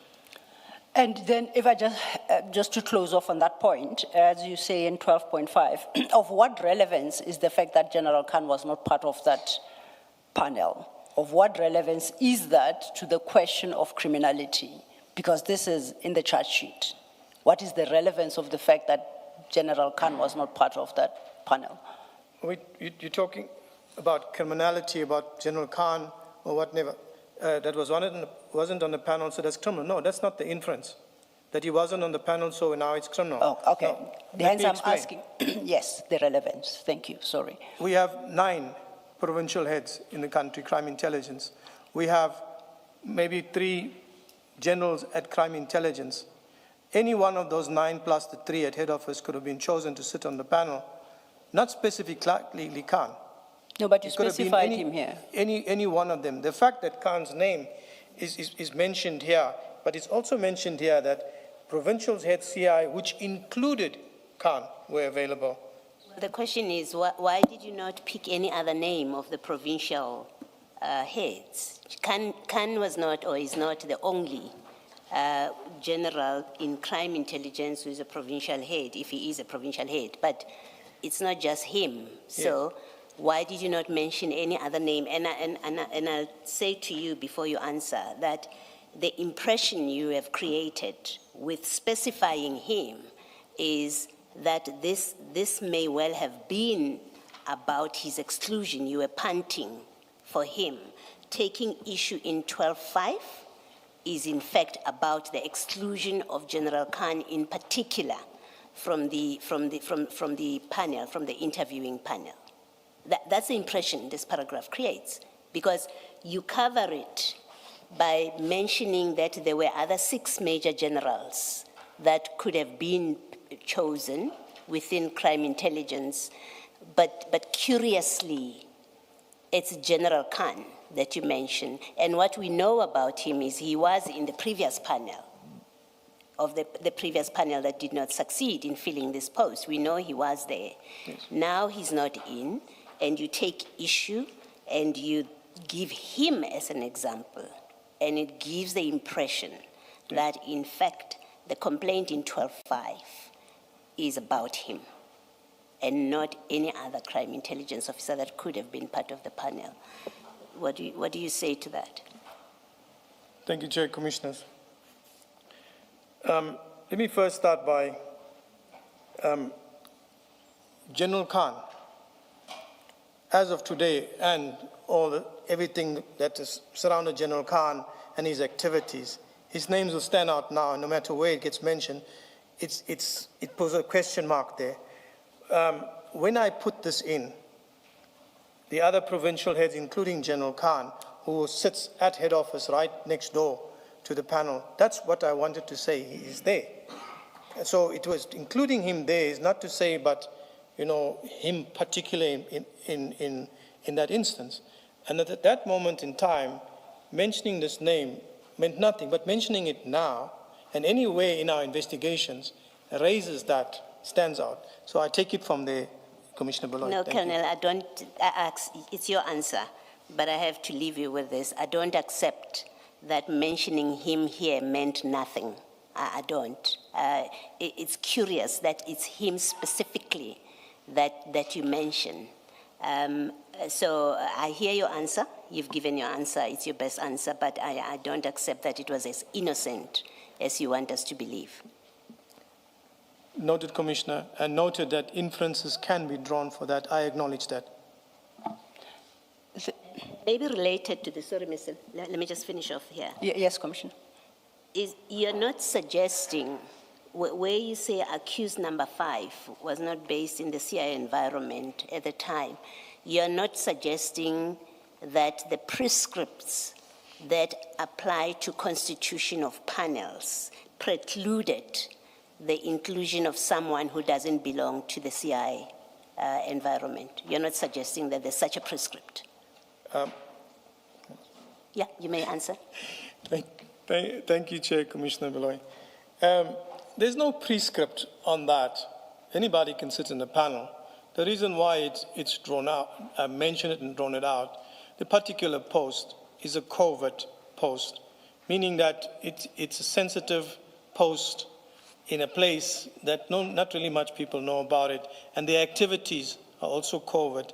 So that's why it's brought in. But there's no prescript to say, you can't be on the panel, you can't be on the panel. There's no. You choose your panel, and that's it. It's approved by head office, and you carry on. You've answered me, thank you. Thank you. And General, just to be clear, sorry, Mr. Law, it's not for IDAC to determine the job requirements for the post. The job requirements for the post are as advertised and as approved by SAPS. When we get to the job requirements, you will see that the things you are saying are not there. The requirement is quite clear. This is about mechanical and electronical, and you need a B degree of 3 years, including law.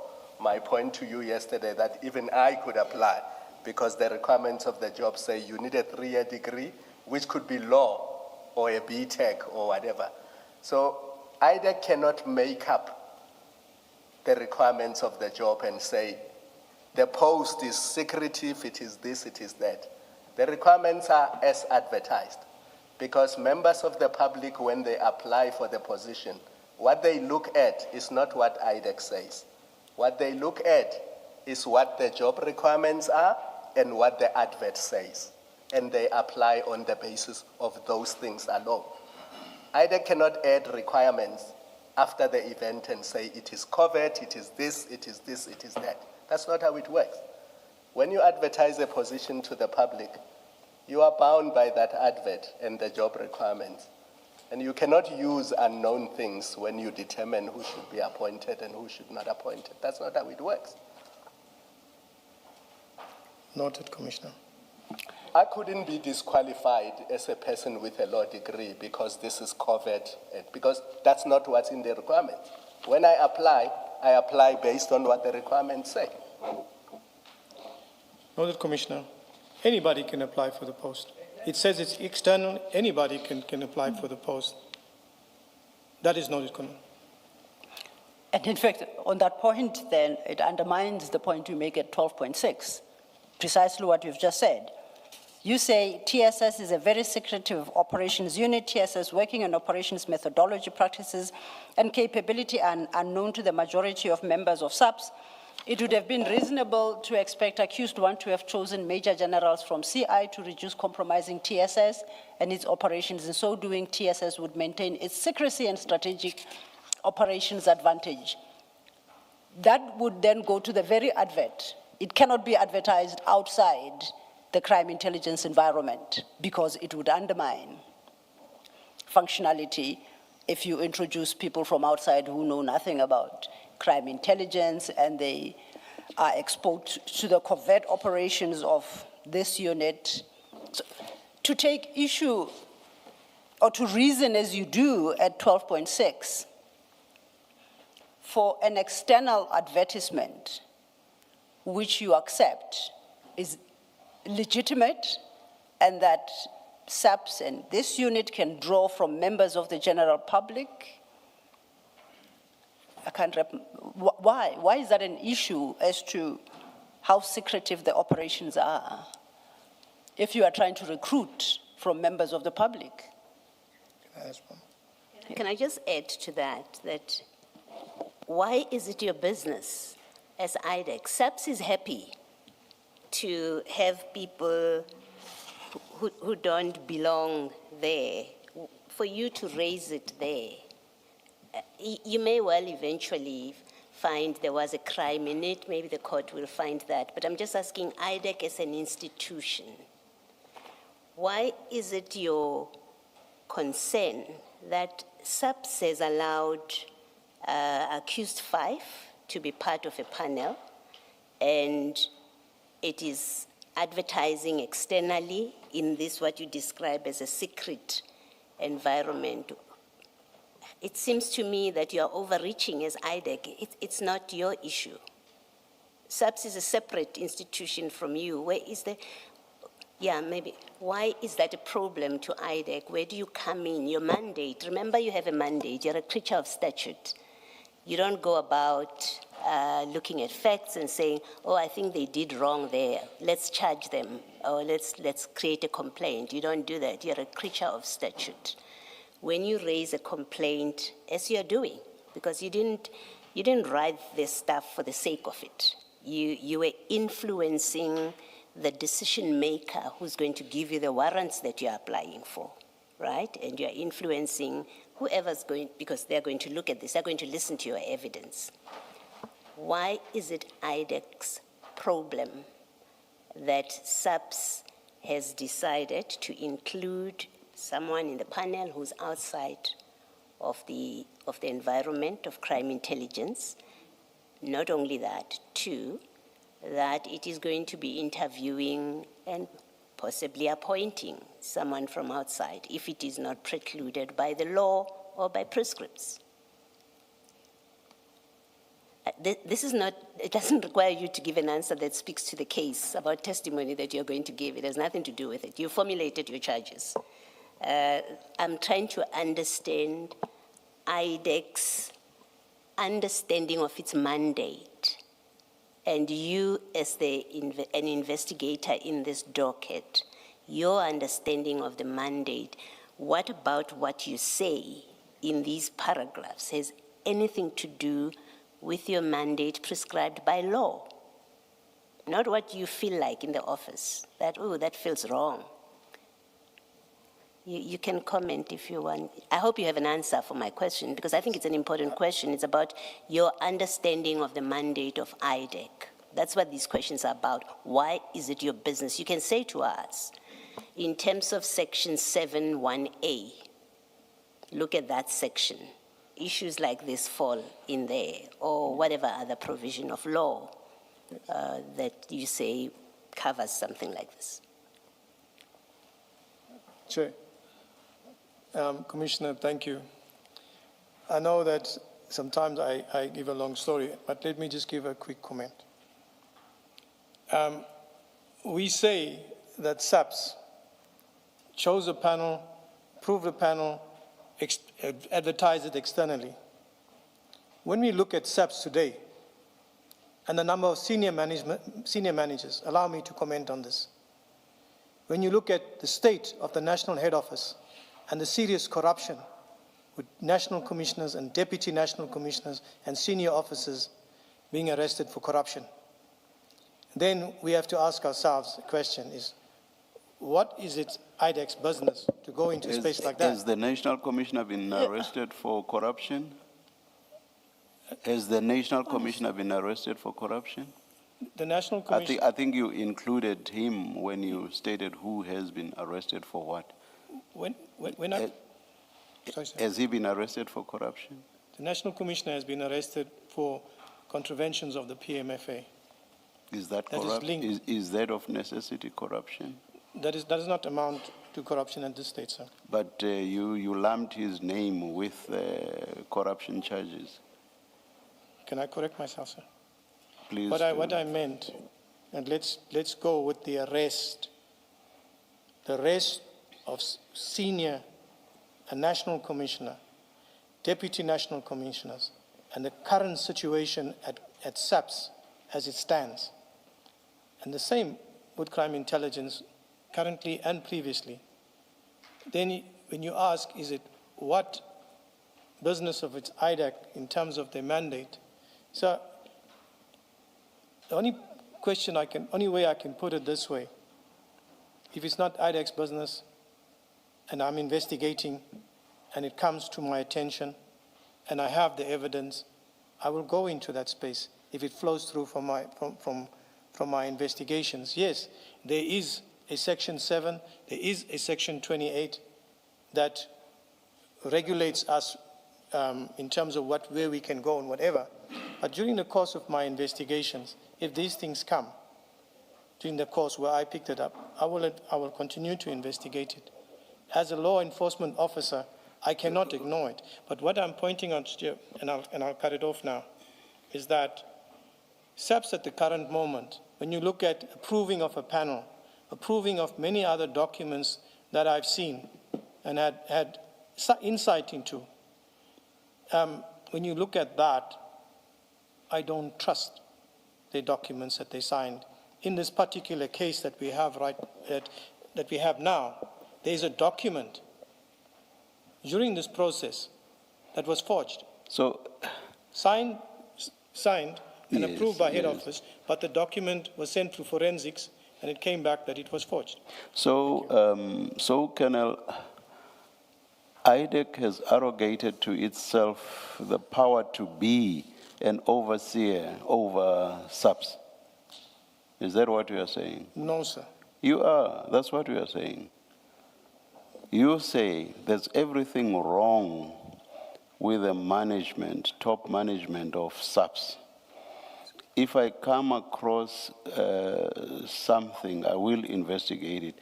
I'm using something deliberately because my other question, before you said the last things you said, my other question was, if you come across what exactly? If you come across what you believe to be criminality, or which is what you say, I will investigate it. If you come across what? During the What appears to be criminality? Please, let's not lengthen it. If you come across what you consider to be criminality, Yes. you will investigate it. Yes. That's exactly what Commissioner Baloyi has been engaging you on. Where's the criminality? And in fact, Commissioner Kumalo was there as well. Where is the criminality with regards to this panel? Where's the criminality? Especially regard being head to the fact that SAPS is happy with that list. So you are saying you cannot rely on SAPS because there's a lot wrong with SAPS top management. Therefore, you cannot rely on what they are happy with. Is that what you are telling us? Commissioner. And bear in mind, you are not able to say that panel was drawn or selected in accordance with prescript. You are not able to say that. So on what basis are you telling us what you are telling us? What I said initially, Chair, Commissioners, is that during the course of whatever investigation that I am busy working with, and they come and I come across corruption that is linked to what I'm busy with, I will investigate that. Let's stop there. So in this instance, you came across a corruption which you found to relate to the selection of the panel. Is that the corruption? you came across? The panel that in question, Is it the selection of that panel which constitutes what you considered to be corruption? Which corruption you came across and therefore decided to investigate? Is that the corruption, the selection of this panel? the choosing of the panel members, that's where I saw the corruption during the investigation. I'm not sure that you were able to answer, Commissioner, my two colleagues, on exactly where the corruption lay. I'm not sure you were able to answer that, especially if you're not even able to say that that selection was not in accordance with prescripts. In fact, even if it was not, I'm not sure that that would automatically translate to corruption. But we're not even there. Just at the level of the lack of non-compliance with prescripts.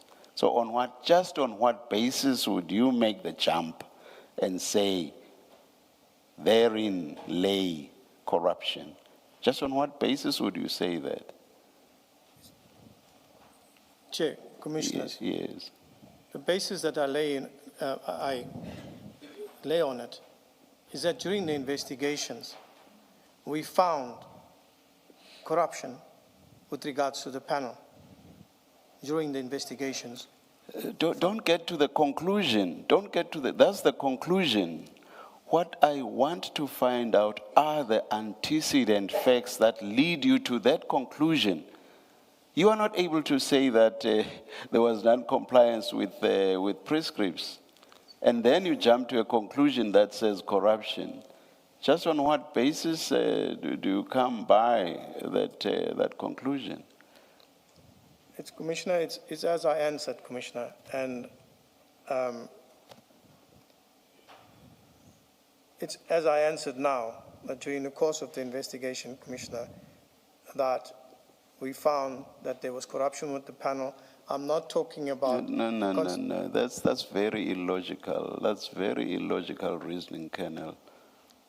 So you start with a conclusion and then you work your way backwards. Don't you start with an investigation? Of course, that being an investigation, that's authorized in terms of the law, sections 27 and 28. Yes, but... So you start with establishing facts, and those facts lead you to the conclusion, and not the other way around. You repeatedly start with a conclusion. That cannot be, surely. Do you agree? Commissioner, maybe it's the way I'm explaining it. I've asked you several times, surely you would have understood by now and you would have come up with a better explanation than repeating yourself. Yes, Commissioner. I don't want to say like a broken record. I understand, Commissioner, and I'm at pains, to explain it. Like you say, I'm coming at the conclusion of it. What I'm saying is, conducted an investigation that during the course of the investigation, this is what we found amongst whatever else. It's not that we found now the panel is corrupt. I don't know if I'm understanding you correctly, because you have asked me many times, and it seems like it's drawn out. But I'm trying to answer it in the best way I can. It must be drawn out if I don't understand you, and especially if you keep repeating a conclusion without telling us the factual basis for getting to that conclusion. It must be long drawn out. You want me to end it here now?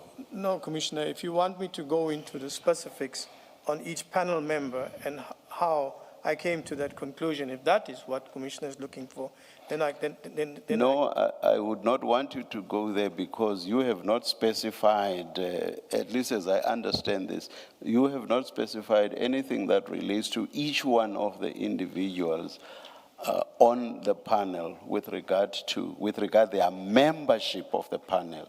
I'm not aware that you've stated that, so I would not allow you to get there. I'm still at the loss. I'm sorry? I'm still at the loss, Commissioner. Okay, I know. I will. Maybe Maybe you will understand me now. I'll go back to an earlier question I asked you, and I'm not sure that you answered it.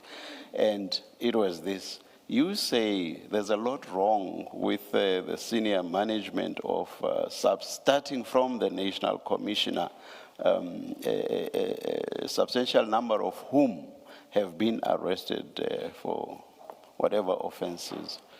And you then basically say, therefore, you do not trust senior management. And you say this in the context of the selection of the panel. And my question was, so does IDAC then arrogate to itself the power to oversee SAPS?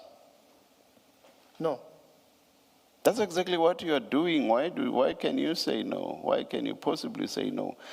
On the explanation you gave in response to Commissioner Baloyi's last question, that's exactly what you said, or rather the impression you created. Noted, Commissioner. Explain SAPS yourself. You can't just say no without explaining yourself. Explain yourself then. Commissioner. Bearing in mind that this question comes from your response to Commissioner Baloyi's last question. Yes, Commissioner. Yes. SAPS, IDAC does not oversee SAPS. And if I came across that way, Commissioner, then I will apologize for that. SAPS, IDAC does not oversee SAPS.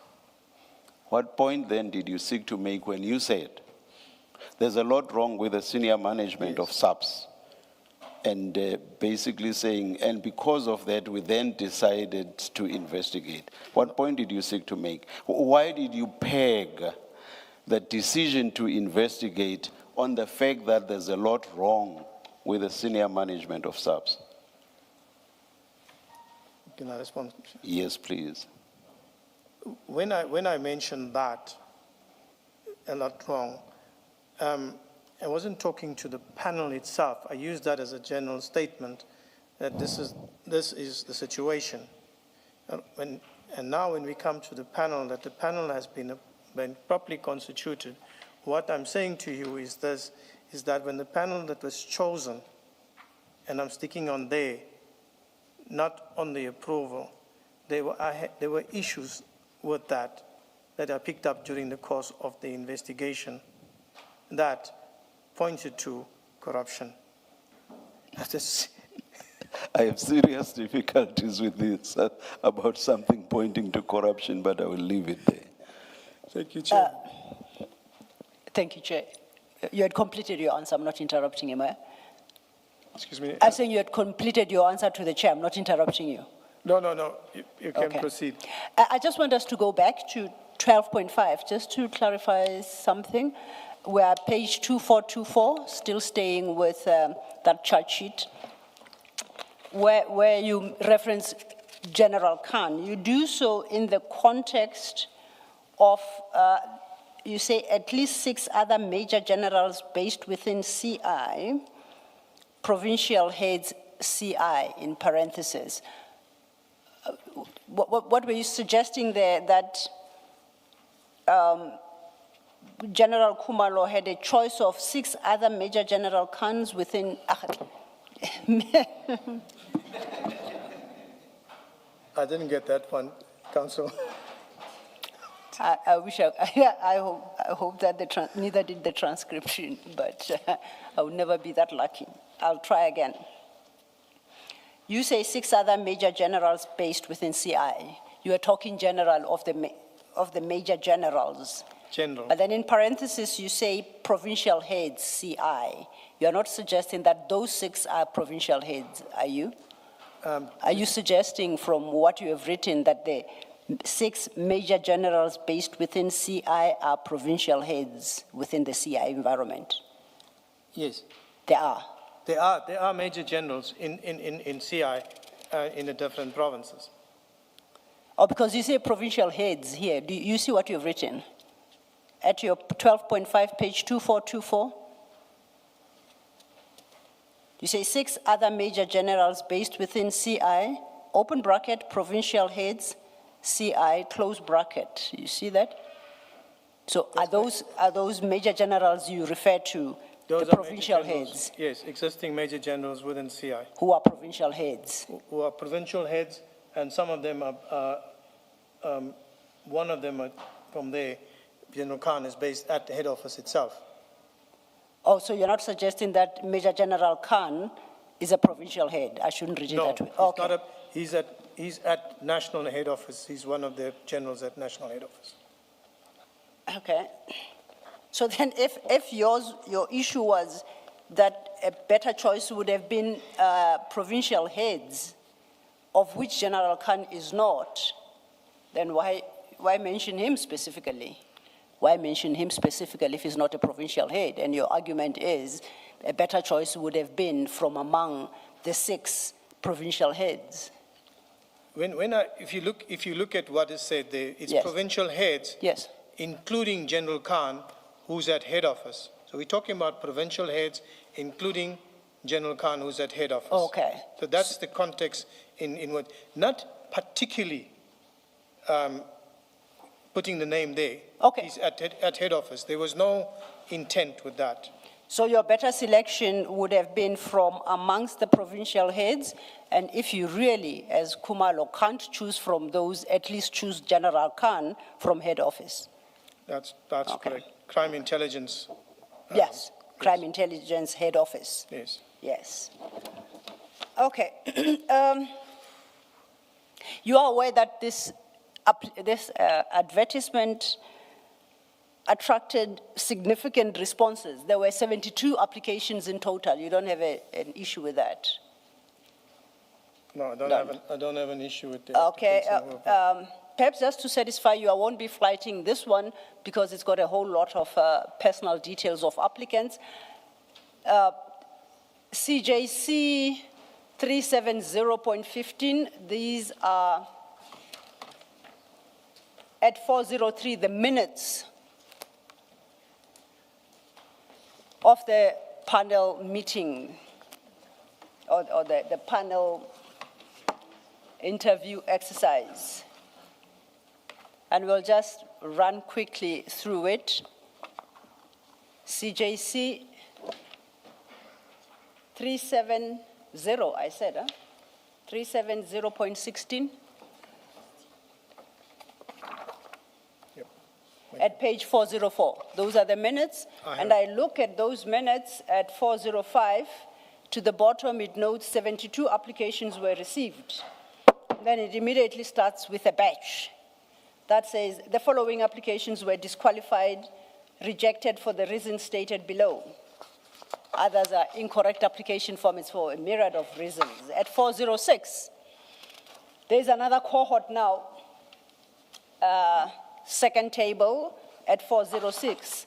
The following applications were not long listed by the panel due to no relevant limited experience in the field of the post. And then there's a list of them. At 407, midway the page, it says the following candidates were long listed based on qualifications, managerial, and relevant experience in the field of the post. So the number has sort of whittled down now. At 408, at the top, it notes, after deliberations, 7 candidates were shortlisted by the panel, and then it lists them. I think 7 there is a typo, because we know from facts that 5 were shortlisted. Do you accept that? Accepted. So we can accept that at least at first blush, it would appear to have been a rigorous process. It starts by disqualifying immediately those who don't comply. It excludes those, some are long listed and some are not long listed. Then it whittles down from the long listed to create the eventual short list of 5. You see, that's yes, what the document suggests. Long list to short list. Would you have a challenge with that process insofar as legality is concerned or validity? Would you have an issue?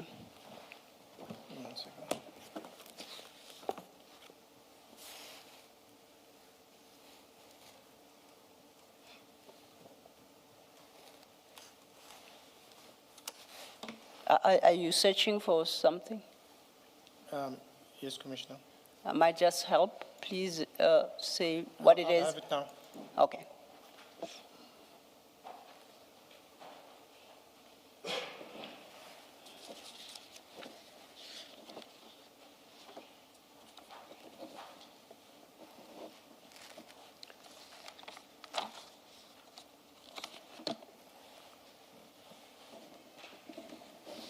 You can proceed.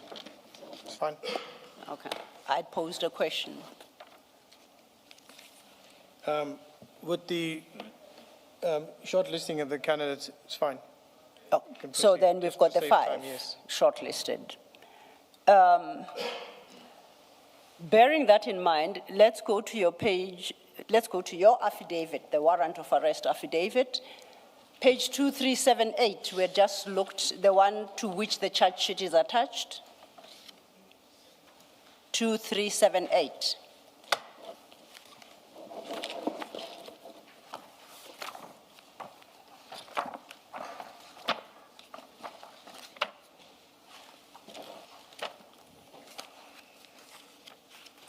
At paragraph 8.8.1 at 2378, you mentioned that the panel, Kumalo Madondo Lushabali Laka Laka and Gabela shortlisted 5 candidates, 2 who were from TSS and 3 from outside SAPS.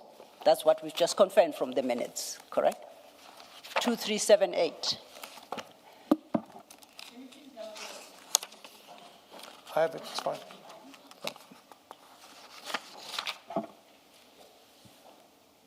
Have you located 2378? That's correct. Okay. Now, I just read from paragraph 8.8.1, which states Kumalo Madondo Lushabale Lakalaka and Gabela shortlisted 5 candidates. That's a panel shortlisting 5 candidates, 2 who were from within TSS and 3 from outside the SAPS. And the minute confirms as such, okay? The minute that we've just looked at Yes. confirms as such.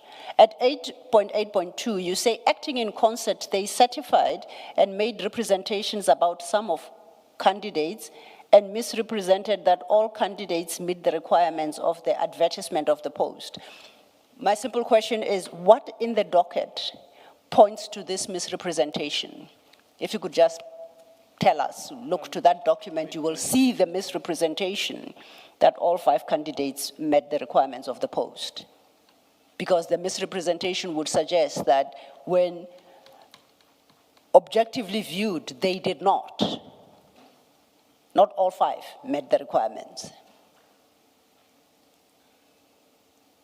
I'm not seeking to have you justify what you set out in 8.8.2. I'm interested in what points, in the docket, what points 1 to that misrepresentation? Where does that misrepresentation lie in the docket? I'll come to it now. Yes.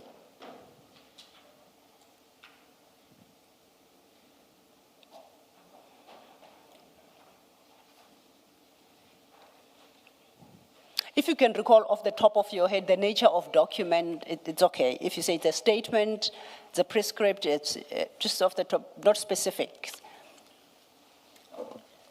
Simply because it's late in the day. It is. And it's a voluminous docket, so it takes time to work through it. I'll do my best.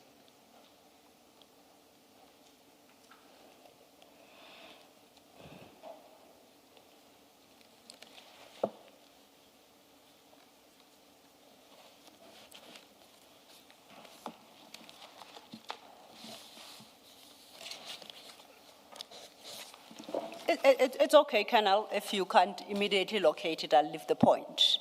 Let's move to the next. Okay. Okay. At 8.8.3, you say one of the shortlisted candidates' written tests were not properly evaluated and considered to establish content and quality, nor were they properly marked.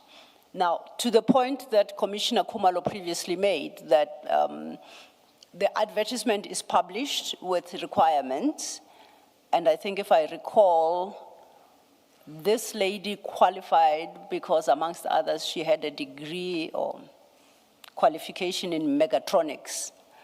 I don't know the relevance of that to the job requirements. I don't even know what that involves. Do you by any chance know what the study of mechatronics involves? You don't? Not really. I think it's got to do with something with mechanical and a little bit of electronics. Okay. Specifically in the car industry, something like that.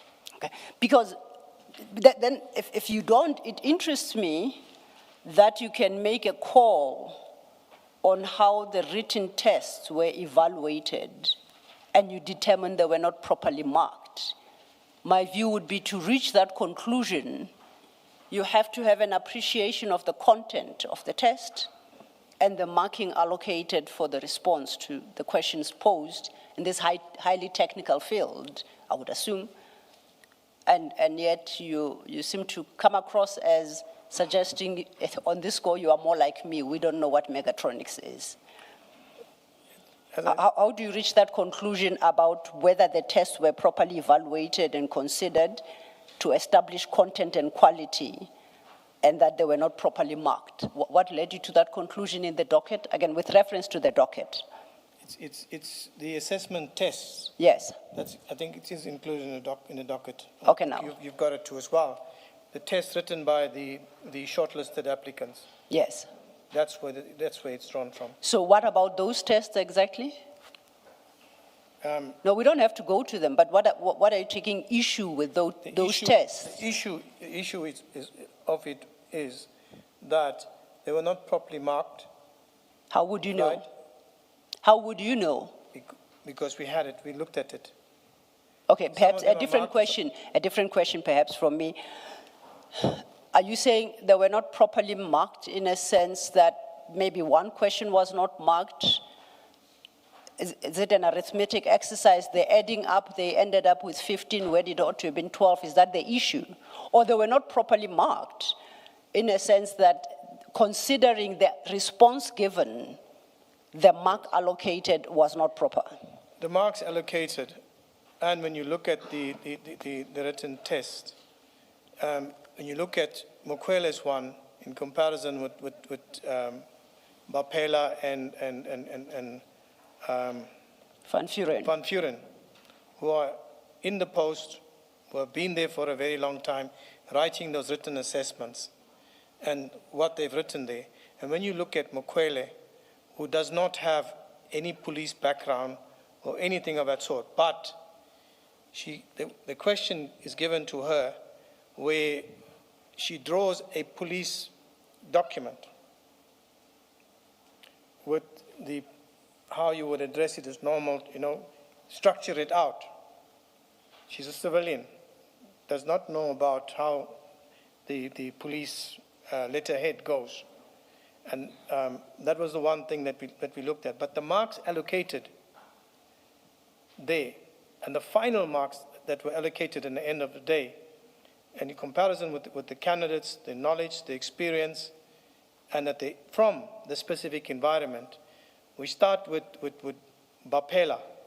The final mark of Bapela was 40%.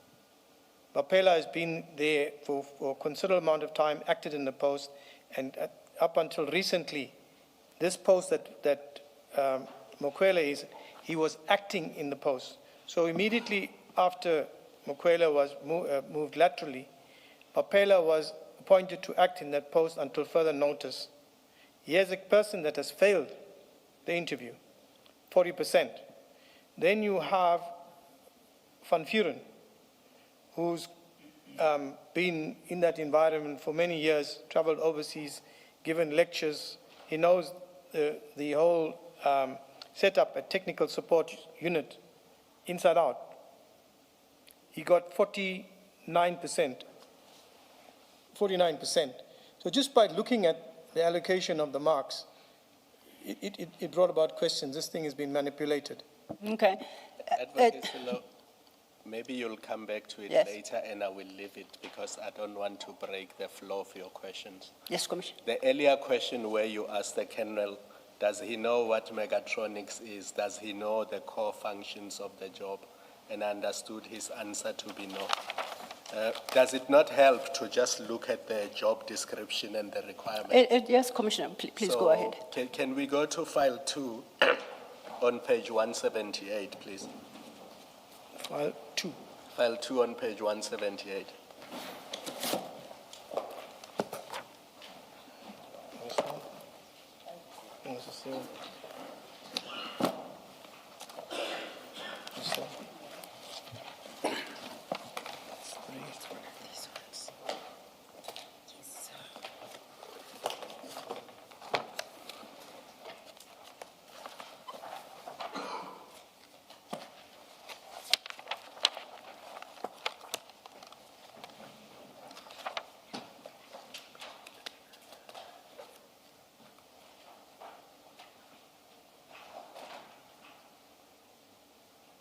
Are you there? Are you there, Kenneth? I'm here. So the post is the one that is highlighted, is 3.2, section head technical support services. That's the post, right? That's correct, sir. And then look at the minimum requirements for appointment. So you must at least have a 3-year degree or diploma. Yes. Now we know that Ms. Mukwele had a B.Tech in engineering, so she meets that requirement. But in addition, she had a mechatronics postgrad diploma, so she exceeds that requirement. And in addition, she had various other certificates which are attached to the docket, right? And then you see there's law there. That's why I was making a point that I could try my luck if I wanted to also. Page 179. And the reference to management experience in bullet 1, you will see that it says must have a minimum period of 3 years appropriate managerial experience. But as you said in your affidavit, how you define that is not what outsiders say. You have to go to your national instructions that talk about what is appropriate experience and what is. You dealt with that in your affidavit. I think it was 11 of 2015 or 11 of 2017. Do you remember in your affidavit you dealt with it? Yes. Yes, but there's a national instruction that actually defines what that requirement is. Remember that? Yes. Do you remember it? Yes, sir. Yes, because if you don't, I actually took a photo of it because I did not want to forget. It's 11 of 2017. Yes. Remember, it was National in your instruction. affidavit in there. So then we go to the core functions of this position. You'll see there's a heading there that says core functions.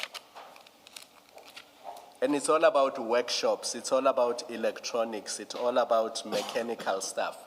So that's where the mechatronics thing comes from, that, what we are looking for here is not a career policeman. What we are looking for is a person who knows those things and understands those things. The management of effective functioning of electrical workshop services, management of radio communication workshop services, management of effective functioning of mechanical workshop services, manage, utilize human financial information resources in the immediate. Those are the core functions. Yes, sir. Not you are a career policeman, you know what the letterhead of SAPS says, you know what this says, you have been there for 50 years and outsider cannot know this better than you. The core functions are mechatronics, according to this advert. Can I respond? Yes. Thank you. Yes, electrical, mechanical. What we're going into is not electrical, mechanical in any other different environment. This is mechanical and electrical in technical support unit, which is a covert unit, which deals with installations of devices, creating specialist things for listening devices, cameras, and whatever in terms of operations. It's not where you've got to have mechanical or electrical knowledge to go and fix electrical component on a car or electronic. This got to do with crime intelligence systems in terms of monitoring, building specific stuff, receiving applications from an undercover operation to say, this is what I need you to do for me. And there, under the structure, you have 3 separate subcomponents, which are Why are you adding to the requirements? Because I've just read to you Yes, what sir. sub says are the Yes, requirements and yes. the core functions. Yes. Why do you want to add to what is already contained here? Why should we not be bound by what the document says and say the requirements for that job are as set out in that document? Why can't we do that? Why does IDAC have to add its own requirements to the requirements that SAPS has approved? Because IDAC is NPA. SAPS releases an advert, determines what the job requirements are, determines what the job functions are. Why does IDAC want to add to what is already on paper? Can I respond, Commissioner? Thank you, Commissioner. Yes, all good and well. It is in here, the core functions of the post. This is what's required of you. And you apply for the post. And you are shortlisted and you go for the interview. Right? And you have other candidates also. Same thing, core functions of the post. They met all the requirements, everything, and they go and present themselves for the post. When you look at core functions, it's not that IDAC is adding to it. It is how you perform in the interview and your understanding of the particular post, whether you'll be able to perform in the post. Yes, the requirements there, you've met all of them, you're now shortlisted for the post. Now let's talk about the post when you appear before an interview. You can have the qualifications, you can have, as you say, in the core functions of the post, all the things that they require. That's why they cannot she applied. It's an external advert, but only crime intelligence can answer that. Why did they advertise it externally? But nonetheless, according to, as you say, it's National Instructions 2017, these are the requirements in terms of the core functions and what are the qualifications that you have. So that is taken and accepted. So it's not IDAC that is putting in everything here, but you also got to have this and also got to have that. You are now met the requirements, you appear before a panel. And now in that panel, you are being assessed. And there are people in that panel that are also being assessed with yourself. And when you look at the end result of 2 experts in the field failing that interview, and a person that's coming from outside, it's not about police experience, a person from coming outside the technical crime intelligence field. When you look at crime intelligence, it's not just an ordinary policing thing, it's crime intelligence, it's a specialized post, it's a specialized field. Because on your logic, this advert that says a lawyer with a law degree must apply. On this logic, that lawyer should not have been appointed because he would not have the experience that internal crime intelligence people have. So on your logic, the internal crime intelligence people would have been appointed and should have been appointed because there is no way a lawyer who applies according to the invitation could get higher scores than them and could be appointed. It looks glaringly abnormal, sir, and I stand by that. No, it may look abnormal. We are back to that question. What is IDAC's business and mandate to want to prescribe an advert to SAPS? Because that's what you're doing with what you've just said now. You say, well, this looks abnormal. It should not have included policing, public administration management law. It should not, criminology. It should not have included any of those. The question is, but what in your mandate authorizes you to make that kind of pronouncement and flag it as a problem? The more you explain yourself, Colonel, the more all of this sounds like meddling in an HR matter. Please respond to Commissioner Baloyi. And meddling in an HR matter of another institution over which you have no statutory authority to comment on. You have no authority to comment on SAPS's advert for this position. You don't. It's not your place to say, yes, they should not have included management and law and public administration. It's not your place to say they should not have advertised outside. So you should not be, as sitting there, you should never be saying, oh, it's an abnormality. Because when you do that, it means you know the normal. And the normal that you say should have been in this advert. And then it brings us directly to, but it's none of your business as IDAC to comment on what they've put in their advert as a requirement, what they've put in as core functions, what they've advertised internally or externally. It's not in your mandate to do that. So please tell us, on what authority do you get to offer any opinion on this advert to say, yeah, it's abnormal, they should not have had law? What authority in the statute that governs you? Because remember, you're a creature of statute. You don't get to create powers as you don't have inherent powers. So you always have to default to your statute and say, well, in terms of our statute, we are entitled to evaluate an advert like this and say they should not have had, they should not have opened it to a lawyer and say they should not have advertised it outside. You must go to your act. Anything else that you say is overreaching if it's not founded in the act. You may comment. Thank you, Chair. Thank you, Commissioner. I take note that the comment that it should have not been advertised outside. I mean, the SAPS advertised it outside. So it's their prerogative to advertise it outside. I take note of the requirements and the core functions, and that it is SAPS requirements what they required for the post. So I'm acknowledging that, and yes. And I'm not influencing the advertisement of the post in terms of why it was advertised externally. It is my saying that, look, it's advertised externally, internally. What we looked at here, Commissioner Chair, is the various things that came up. These are the small things that came up there, together with other factors that are there. Because with all these things that came up there, just parts of it.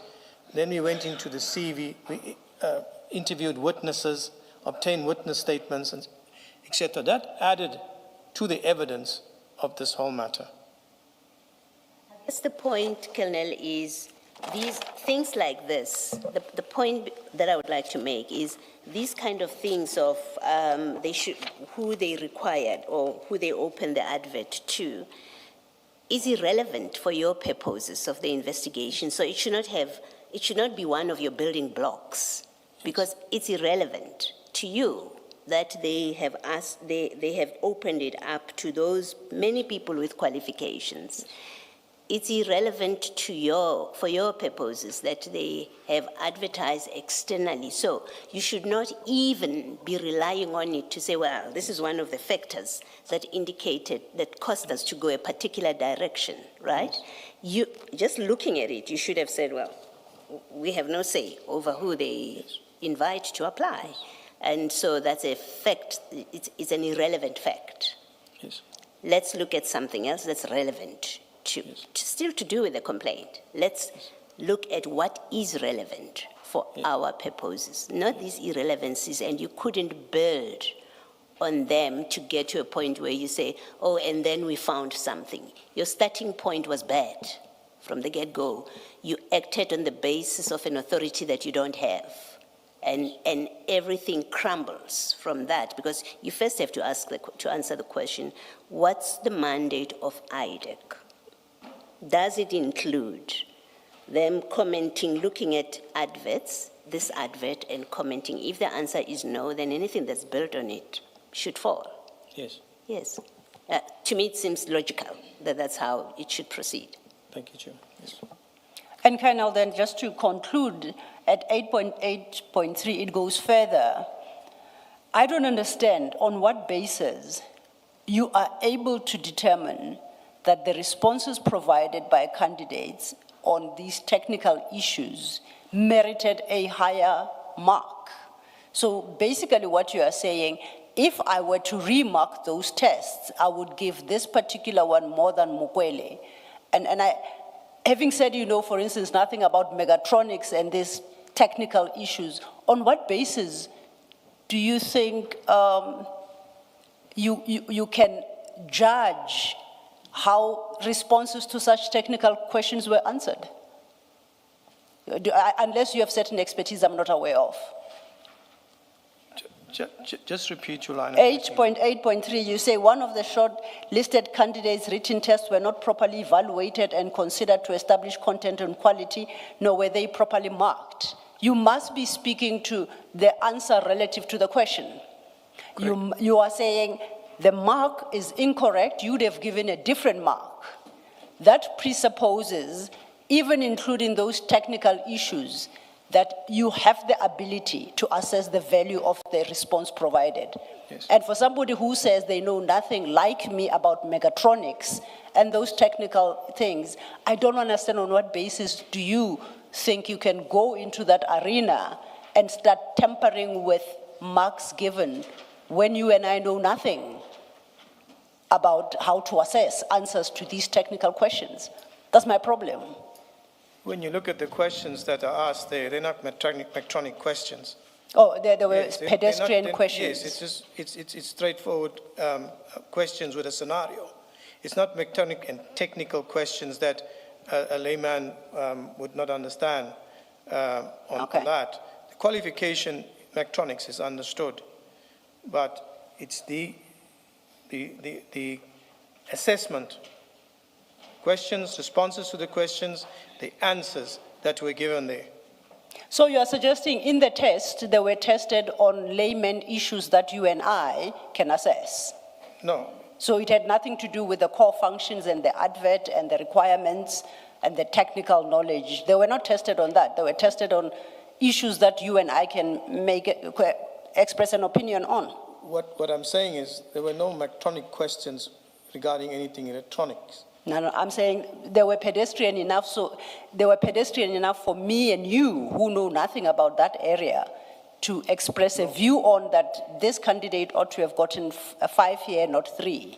No, it's not a question of anybody that can come from anywhere and just answer those questions. Okay.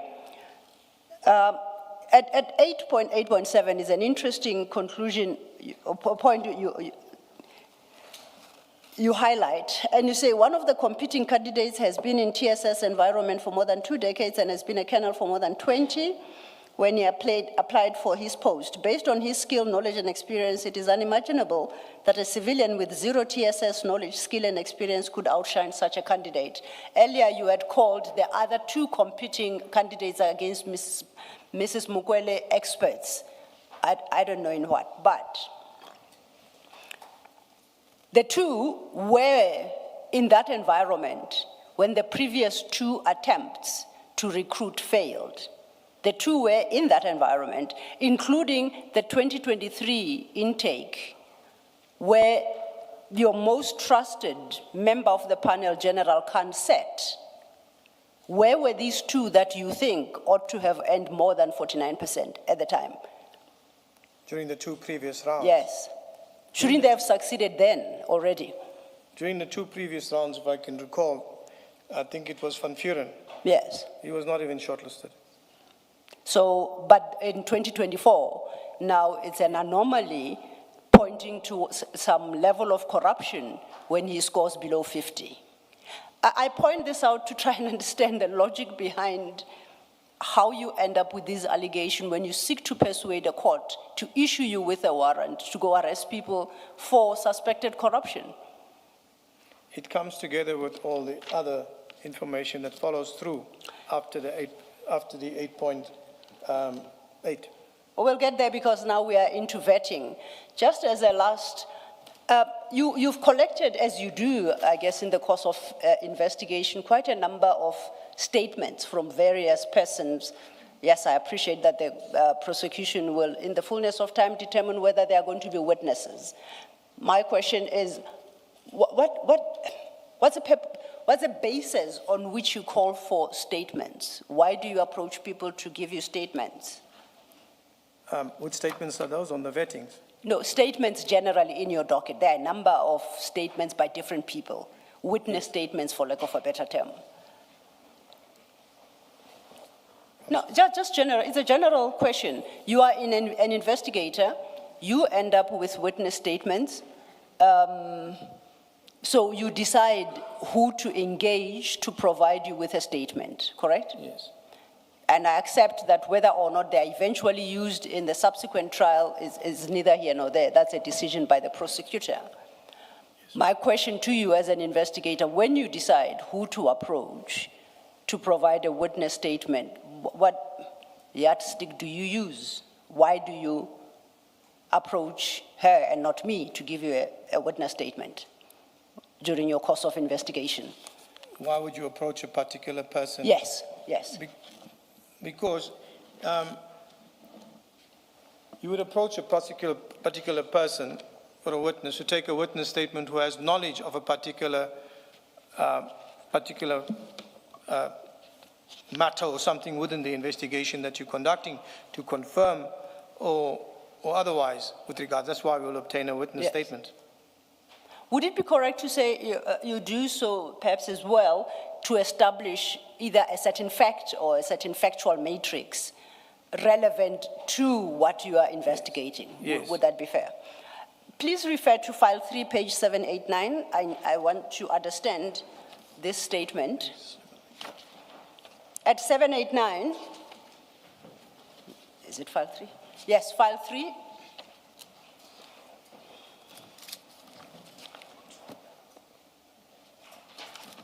File 3.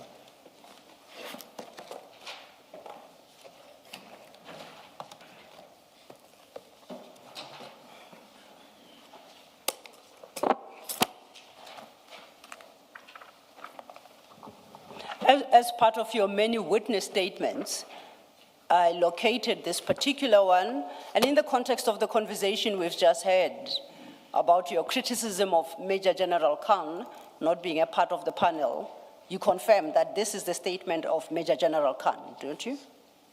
It says so at 791 in no uncertain terms, and he has signed. 3789, it's the 789. You started with 3. apologies, it's that time of the day. I know. Sorry, Chair. 789. That's a, That is the affidavit of Major General Khan. when you approached him, what fact were you seeking to establish for purposes of your investigation? When he was approached, it was regarding a letter that was signed that he had his name on the top of it. I just want to see here. No, I just want to know the facts you were trying Yes. to have this witness speak to. Sorry. The facts of the matter that you wanted this particular witness to speak to when you approached them for a statement. What were you saying that they should give you a statement on? It's the statement on a letter that had his name on it that was found in one of the files. Okay. We needed confirmation of this letter because it had his name on it. That is in the same bundle. Yes, no, I see, it refers to it at 4. So it is that letter. Yes, 793. So you wanted him to confirm something about that letter. Yes. What about the letter? It's there in the docket. So, What about the letter? yes, what about the letter Okay. did you want him to speak to? We know the letter. Yeah. The letter is signed by Brigadier Ngube. It reflects under inquiries the name of General Khan and Brigadier Ngube under inquiries. It's there. And I'm not aware of anybody denying its existence. I'm not aware of anybody making issue with the fact that it was signed by Brigadier Ngube. So I'm just trying to understand, when you then approach General Khan Yes. about this letter, what about the letter were you trying to establish? The letter was regarding the vetting. I know. Yes.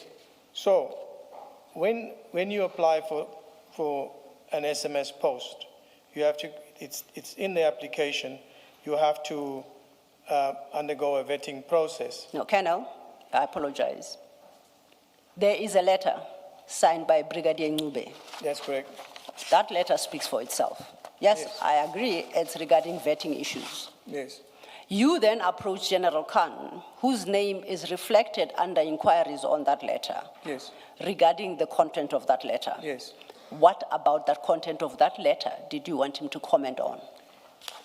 The fact remains if he was aware of this letter, Come again? whether he was aware of this letter, Yes. that was the one.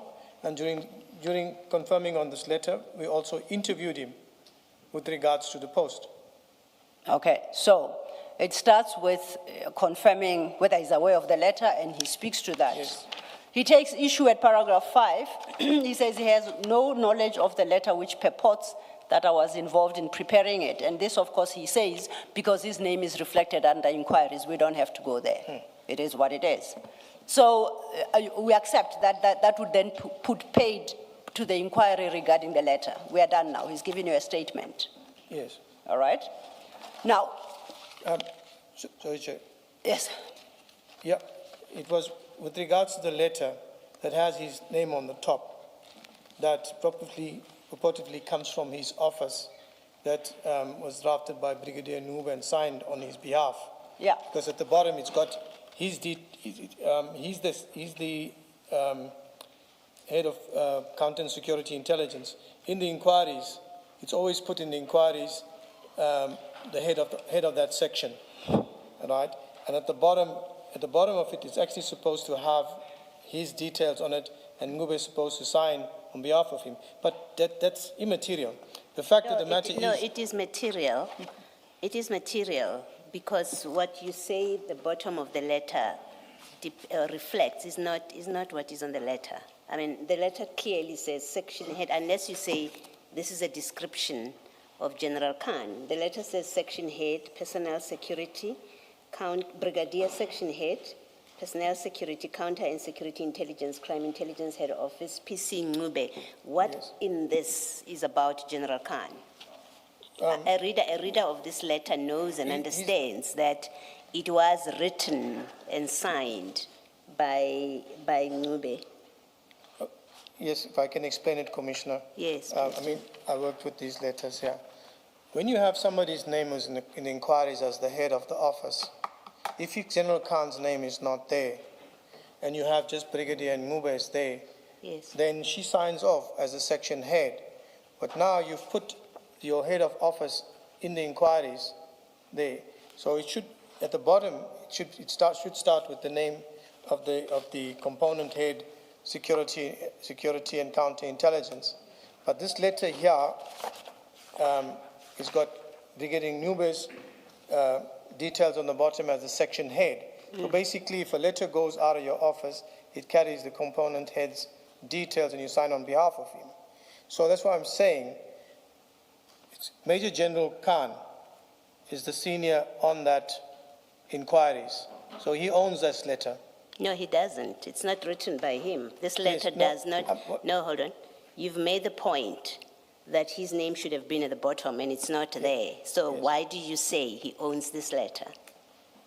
No, he didn't write this letter. Yes, why do you say, because he's in inquiries, he owns this letter? Why do you say that? It doesn't bear his signature. If that was heard, Commissioner, let me just correct it. And let me get a clear understanding on the letter. There's a senior member in the inquiries. This letter was done by Brigadier Ncube. Yes. That. It doesn't represent any way that it was done by General Khan. This Can we letter agree was that? not- Can we agree that? Yes. Yes. It was not done by General Khan. Yes. But it has his name as inquiries, right, on the front, which is a senior person, right? And so you have a senior person here, Major General Khan and Brigadier Ncube. So in report writing, the head of the office, you got his name there. So at the bottom, you should be signing it on behalf of him. That's according to what? What according to what prescript are you saying that General Khan's name should have appeared in this letter of confirmation. That's according to what? Of SAPS, not It's not what? SEPS. It's SEPS. This is how we do it. Where do we find that? Commissioner, You would have to refer us to something that we can look up to see that you are correct before we can conclude that something is wrong with this letter. I will try and look for one of the other police documents that's in this file. I think maybe with General Nkua signed in some places, and then we can see.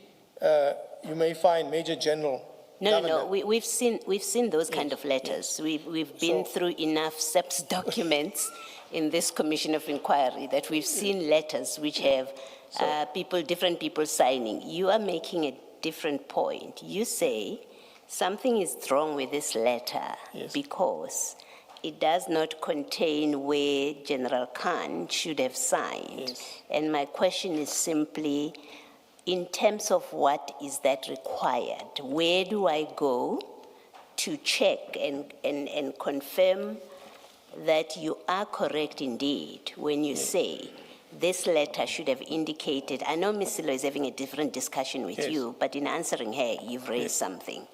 And so my question is, what instrument, whether national instruction, whether policy, whatever, what do I look at to see that what you're saying is wrong with this letter in that it doesn't contain General Khan's details? Where do I find that?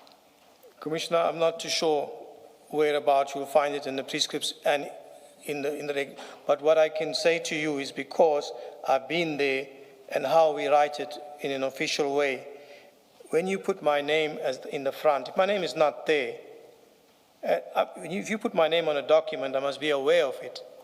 That's the first part of it. The second part of it, it has Major General Khan and Brigadier Ngube on it. So what I'm saying is what I'm seeing that is wrong with this thing, with this letter.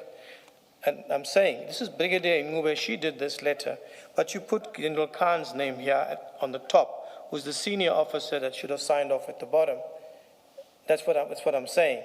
But if his name was not there at all, then he doesn't know, then he's got no business on this letter because she's writing it, she's the inquiries, and she's putting her title at the bottom. That's the message I'm trying to get over. Thank you. Thank you. Thank you, Commissioner. Thanks, Colonel. So by the time we get to paragraph 5 of General Khan's statement, the issue about which you approached him is dealt with. However he deals with it, wrong or right. That would be the end of what you required him for, because you said you approached him regarding this particular letter, correct? It was for the letter and to interview him with regards to the technical support post because he has been there in crime intelligence and was there at that time. What about the post? Did you think he could add? It's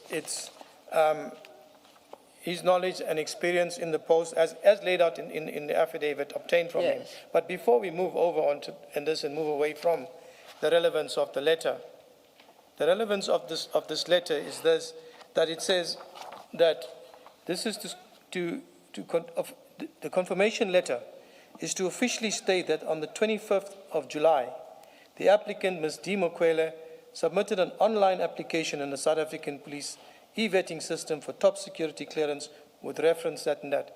This letter is incorrect. She could not submit an application on the e-vetting system because you have to have a force number. So that's the relevance. Now, if I may stop you, I don't take issue with that. No problem. That's his view as he has expressed it, right? Yes. But I'm saying your engagement regarding the letter ends at this paragraph. He's giving you an answer and his views on the letter. Okay. So that was the one fact you wanted to establish with him. What was the other fact, if any? You keep referencing other fact that you needed to establish with General Khan. What fact is that? It's as indicated on my paragraph 6 moving down. It's not yours, it's General Khan's paragraph 6. I think it's because they are the same. Exactly, because you copied from General Khan's affidavit. It's exactly what you have in your affidavit that you say it's your. Yes, it's General Khan's statement. Chair, Commissioners, it's that time of the day. Yes. It's been a marathon. Okay, now this is the second half of the General Khan's affidavit. You confirm that from paragraph 6, he's now dealing with the issue you raised in your affidavit when you sought the arrest warrant, to the effect that this is a very critical covert crime intelligence at the second line of paragraph 6. He notes, I also cannot understand why Khumalo invited Major General Gabela to form part of this interviewing panel as I was available. Exactly. Of what relevance is that to your investigation? Excuse me. Of what relevance is that to your investigation? It's his affidavit, which he spoke about during the course of the interview. Say that again, please. It's his affidavit Yes. that I'm interested to find out what question had you posed to receive that answer from him? Or was he just, did he it was just a- volunteer it was a the flow. information? it was a flow. Okay. It came in the flow. All right. He's So- talking- yes. We realize here his unhappiness over, about General Khumalo choosing Major General Gabela over him. He continues, Before you Yes. continue, can I, because of the similarities, nearly word for word of this paragraph 6 and the next ones that Ms. Silva is going to be discussing with you, did you base your affidavit on General Khan's statement, this affidavit, where you make allegations about TSS being a very critical covert crime intelligence operational post? You've said exactly that. I also cannot understand why Khumalo invited Gabela and so on. I just want to know who of the two of you is the original source of that kind of complaint, because it's exactly the same that you've got. Did you take it from his affidavit into your affidavit, in which case it is his complaint about this, not yours, or did he copy your affidavit? Thank you, Chair, Commissioners. It's part of mine because I know the environment, I worked with it, I know the technical support unit post, and I'm acquainted with the environment. So it's part mine. So with regards to General Khan and his affidavit, it's a flow from his. It's not that it's like I did not know about it and then now he's telling me I'm getting to know it. I'm already know about it. And he's just talking about it and it's a flow in it. So that's explanation there. The reason I ask is, for example, in an earlier discussion, we agreed that there's nothing wrong, at least according to policies and prescripts, in having brought in somebody from outside, crime intelligence. That's accused number 5, right? Yes. We've agreed it's not precluded by the policies. And yet in paragraph 6, General Khan says, I also cannot understand why Khumalo invited Major General Gabela to form part of the interviewing panel as I was available. He says that. You say exactly the same thing in your affidavit. So I'm asking, do you say it in your affidavit because that's what Khan complained about, General Khan complained about it, and that's why it's reflected in pretty much the same terms in your affidavit, or did he look at your affidavit and then included it in his affidavit? No, he had no insight. Sorry, Commissioner, carry on. Yeah, no, sure, you can. Thank you, Chair. Thank you, Commissioners. No, he had no insight into my affidavit. Like I said, I've already known about the post. But you had insight into his, I assume. I mean, you had already taken his statement by the time you were applying for a warrant? My affidavit was taken, my anchor affidavit was taken during that time. But also, I think it was just when I did the arrest warrant, in the arrest warrant affidavit when it was in there. But he did not have insight into it. I think Major General Khan was the only general at that time at Crime Intelligence beside General Khumalo. I think, if I'm not mistaken, the other general that was available was not there. He was suspended, or I'm not sure. But there were just the 2 generals there. So that's why it comes up as that General Khan at head office and the provincial heads. Thank you, Chair. Thank you, Mr. Can we do this, Colonel? Let's just put this idea to bed that the requirements of the job were somehow fashioned to favor a candidate. Those requirements have always been like that. 3 years prior, if you go to the 2022 advert on page 470 of file 2, they're identical. So it's not something new that was fraudulently introduced in 2024. If you go to 470 of file 2, you will see that it was always the case that they wanted somebody with LLB, somebody with public administration, somebody with 3-year degree. Are you there? Yes, I'm with you. Yeah. So the idea that they don't know why it should have gone outside, why it was done so in 2024, but even the approved posts in 2022, if you look at the date, April 2022, on page 470, it's exactly that.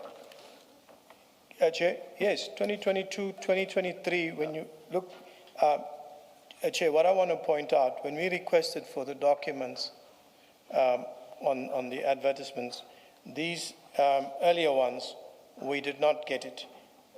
They didn't put it in the bundle. Now that you've seen them, Now that I've seen them, when you look at 2022, 2023, and 2024, the requirements are the same. they were still the same over 3 Still years. the same.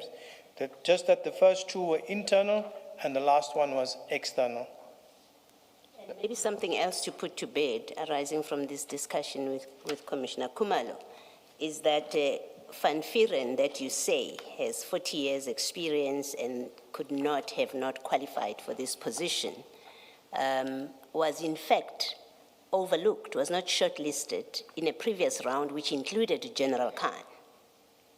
Because remember, General Khan was part of the panel previously. Yes, I just So have he to didn't make the check. shortlist. Van I just Vieren. have to check whether he was part of the panel. I'm not sure. I didn't check on that. I think he was. I can be corrected if I'm wrong, but my recollection of that panel is he was there. But the important point that I'm making about it is the very person that you say has 40 years experience and in fact is most suitable for that, would have been the most suitable for that position, in fact was not even shortlisted in a previous round, which comprised crime intelligence people. Yes, Thank you. acknowledged. So remember, we're still dealing with General Khan's affidavit where he says, this is a specialized, this is internal, this is this. And I'm pointing out to you that even 2-3 years prior, lawyers were invited to apply. People in public administration were invited to apply. Yes. People who were electrical and mechanical engineers were invited to apply. So it's not something new that is introduced in late 2024 to favor a particular individual. Even in prior years when she was not even in the picture, those were the requirements for the job. They did not change to favor her. Those were the requirements on the 22, 23, and 24. Exactly. Yes, Commissioner. Thank you, Commissioners. Commissioner Balo, you are correct. In the 2023 panel, General Khan was a member. I put it up, it's there. So, Thank you. thank you. Let's continue to his paragraph 7. He says, I have viewed the file regarding Mukwele's appointment, and what is evident from the file is that Kumalo, Madondo, Likalakala, and Gabela unduly favored Mukwele above experienced colonels within the immediate environment who met all the requirements during the panel sittings. Do you see that? Yes. Now, my first question is, he says, I have viewed the file regarding Mukwele's appointment. Did you provide him with that? Did you provide General Khan with the file regarding Mukwele's appointment? During the course of the interview, I had the file in front of me. So that's the one he viewed. Yes. So you did provide. So you provided him with that file? No, he was not provided the file. It was during the course of the interview. No, Colonel. No, come on. Colonel, for him to view the file, you must give it to him. If you are interviewing him and it's with you, he can't view it. So you must have given it to him to view it for him to form that view in that paragraph. Yes, sir. During the course of the interview. Was that we are seeking to obtain a statement from a witness? Is it proper to give him that file? for him to prepare a witness statement in circumstances where you intend to proffer criminal charges against senior members of crime intelligence? Do you consider that appropriate to do?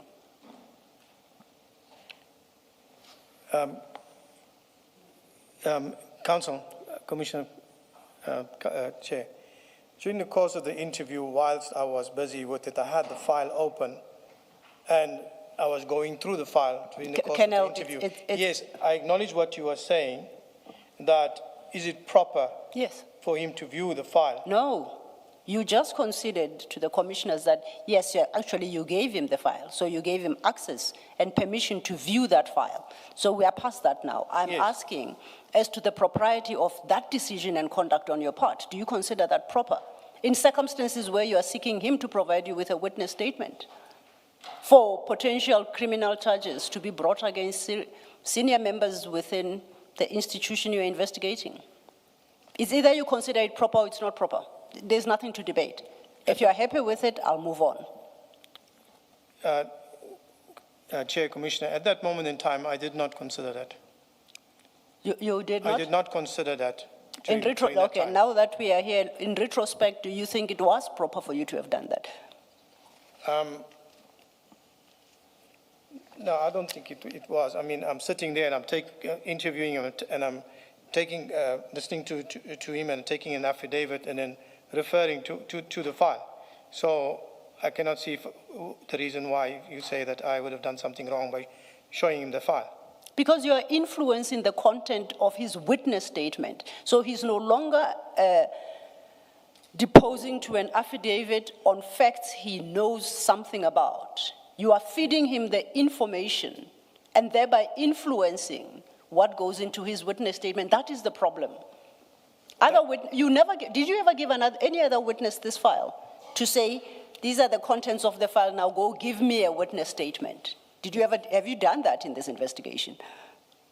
That is noted, Counsel. Okay. But at that moment in time, taking the affidavit and the process of interviewing him, it's a referral to the file.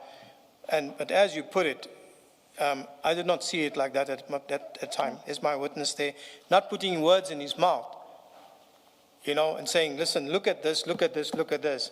I'm busy interviewing him, referring to a file, and going on with it. It's at that matter in time, Chair, Commissioners. Thank you. My comment to you that it's highly improper. You are affecting the objective quality and the probative value of that witness statement because you have as an investigator, you have influenced the content of that statement. That witness is no longer talking the absolute truth from the basis of what they know. It's what they know embellished by what you have told them. And I say that is improper. Do you have a comment to that? Noted. Oh, yeah. Okay, noted. Now, if we move on at paragraph 9. Paragraph 9 and 10, he concludes, if I was consulted prior to the post being advertised externally, I would have advised Khumalo against doing so because the post is very specialized and operates in secret within the operational covert crime intelligence policing environment.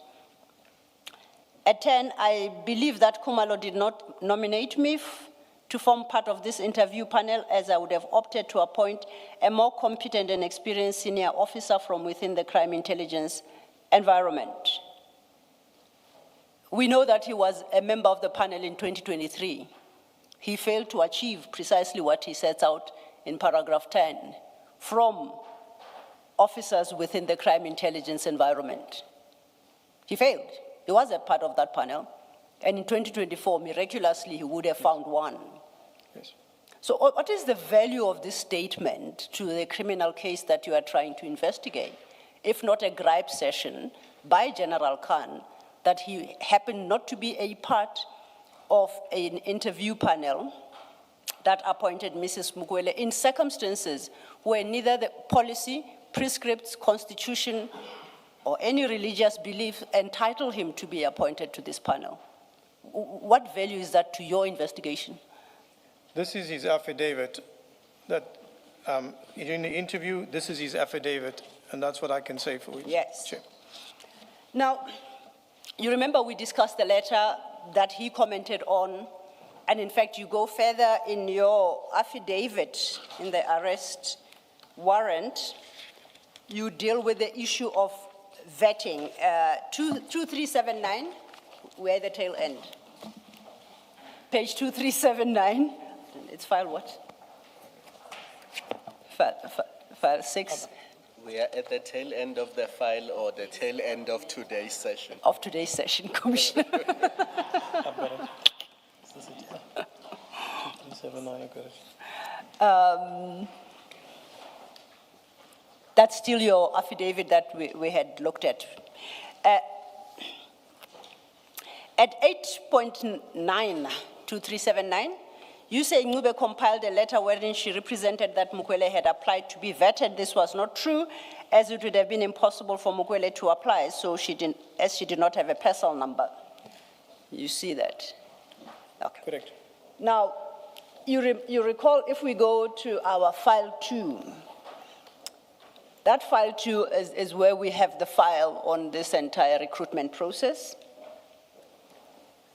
In there, you will find under CJC 370.12, You know which one it is? CJC 370.12.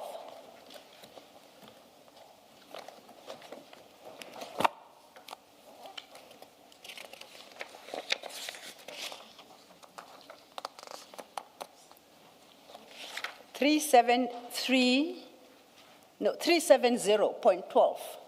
Did I say three? Page 373. 370. 370.12, that's the exhibit number.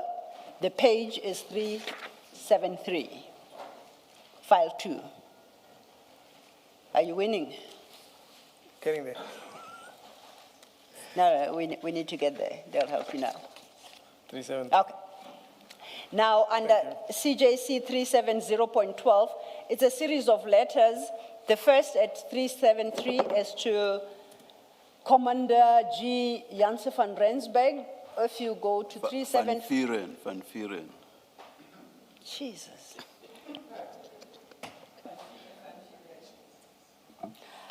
Van Vuren, for the record, I apologize, Chair. Commander G. Janse van Vuren. At page 375, it's to G. Mukwele, and at 377, it's to Colonel Bapela. All these letters are the same, if you look at them. They are invitation letters. They are worded exactly the same. What only differs is the addressee. And midway, let's take 373, which is Commander Van Vuren's letter, invitation letter. At paragraph 3, paragraph 1, of course, it congratulates. It tells him that he is part of a short list. 3, and then it speaks about the evaluation process that will be over 2 days. And then at the bottom, in bold, it says, kindly take note of the following request. At 373, it reflects that the candidate should bring original certificates and copies of all qualifications, driver's license, and some such documents. Overleaf, at bullet point 2, it says, if you are not in possession of a valid security clearance to the level of top secret, proof of application for such clearance must be submitted on the first day. Please note that all applications for security clearances are done via e-vetting. Do you see that? Correct. Now, if you go to 375, that's the start of Mrs. Mukwele's letter, similar letter, and the same at 376, she is informed that if she's not in possession of a valid security clearance to the level of top secret, proof of application for such clearance must be submitted.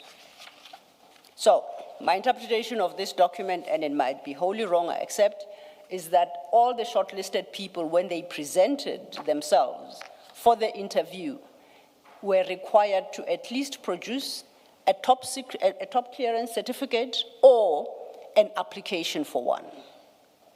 Now, Ms. Mukwele doesn't have a personal number, which is the point you make at your paragraph 8.9 of the affidavit. How was she to provide proof that she has applied for clearance certificate? Because the invitation letter actually instructs her to bring proof of such application. She doesn't have a personal number. How was she to do that? First of all, the application, when you apply for the post, it's in the application regarding the security clearance. You can, it says there that you must get a security clearance within 6 months of your appointment. Now, she's a civilian. She cannot apply via the e-vetting system. So this should have been brought to the attention of the panel, or when she went to the assessment center or spoken to somebody. I'm a civilian. I cannot apply. Colonel, they issued an advert for civilians to apply. They Yes. don't have personal numbers. Yes. But the process requires that by the time they present themselves for an interview, they must at least show that they have applied for vetting. Yes. So- Now, she couldn't apply.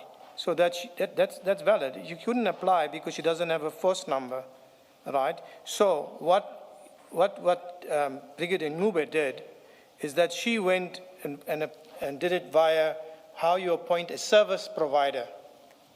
And then Okay. wrote a letter to say it is done on the e-vetting system. Whereas you write a letter to say that Ms. Mukwele doesn't have a force number, but her application form for vetting has been completed and acknowledged that she's received it. But to apply for it and register it on the e-vetting system, you can't because you don't have a commander. The commander must sign off on it, and it cannot be captured. So the inquiry that deals with service providers, she went and did it there, where it's totally unnecessary. As a civilian, you don't have a force number, so you put in your application, you have a copy of your application form completed, but the details of your commander would not be there. I'm just saying now Yes. what should have been done, Yes. not to manipulate the system. Okay. So this is what should have been done with Brigadier Mukwele, who's the head of the vetting system, should know better. Write a letter. Brigadier Ngube, I think. Yes, write a letter to say that the applicant is a civilian and does not have a force number, and therefore she cannot apply via the e-vetting system. Okay. But Brigadier Ngube went and took the same thing and done it on the inquiry. Then she writes a letter, and in the letter she lies. Okay. Let me just test this logic. And this is just logic. I apply logic to this process. People are coming in for an interview for consideration to be appointed to that very sensitive environment, as you have so extensively described in your affidavit. That letter seemed to suggest that before you come into the interview, you must have entered your details into some system, because that system begins to check me, because they could very well be wasting their time interviewing somebody who's got 4 active warrants of arrest out there. That would make sense if that's the purpose, right? To start checking me as I come for the interview. So they don't want to interview somebody who has not begun a process of vetting. Now, how does a civilian achieve that? You say you complete a form, a written form that's going to be filed, but there's nothing that is acting on my details to see whether or not I should even be considered for an interview. You got your invitation letter, Yes. your ID, you go to the assessment letter, that's all you need. No, that's fine, but it's this invitation letter that requires Yes. a start of a vetting process. And we agree that because she's not a government employee, she doesn't have a personal number. she can't be vetted like Commander Van Vuren and I forget his, Bapela, I apologize, I forget the rank. But she's a civilian, but the process must start. So for me, logic would dictate that, say, we have to enter your name into the system to start finding out about you. Because perhaps, I don't know how the systems work, but they might just throw a red flag and communicate directly to the panel that they shouldn't even let me through that door. If anything, they should call subs because I'm a wanted person. That might be the value. At the time, Do you have a difficulty with that? Council? Do you have a difficulty with that logic that I'm applying to why? I do. Okay, Because tell me your it's difficulty. basically straightforward. She's got an invitation letter at the bottom. Kindly take note of the following: original certificate and copies of qualifications, driver's license, and ID. You must come with it. To go where? The fact remains here is that you cannot, it's a vetting system. It's security clearance. You cannot get into the e-vetting and log it because you don't have a personnel number and you don't have a commander. This is identified by the people that sent the letter to her and invited her would have known. But beside the fact, just write a letter addressed to the panel that Ms. Mokwele has completed an application. There's no commander on it. It cannot be captured on the e-vetting system because she does not have a personnel number. She's not yet appointed. Finished. Okay. But now you cannot go to the inquiry system and register there as a service provider just to get that day, All right. that proof. Isn't that then an internal irregularity? Because if the chairperson of the panel says, go through the e-vetting system, these letters are from the chairperson of the panel addressed to all the candidates to say, that's how you should go about it, and that's the person you should contact. So it's not the case of candidates themselves doing something that is improper. Commissioners, we're not talking about Mrs. Mokwele doing something irregular. We're talking about Brigadier Mokwele, who is the head of the vetting system that should have known better. But she writes,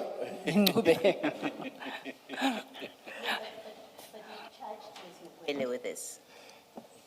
You have one of your charges, the charge against Ngube is on this issue, is Yes. Ngube and Mokwele.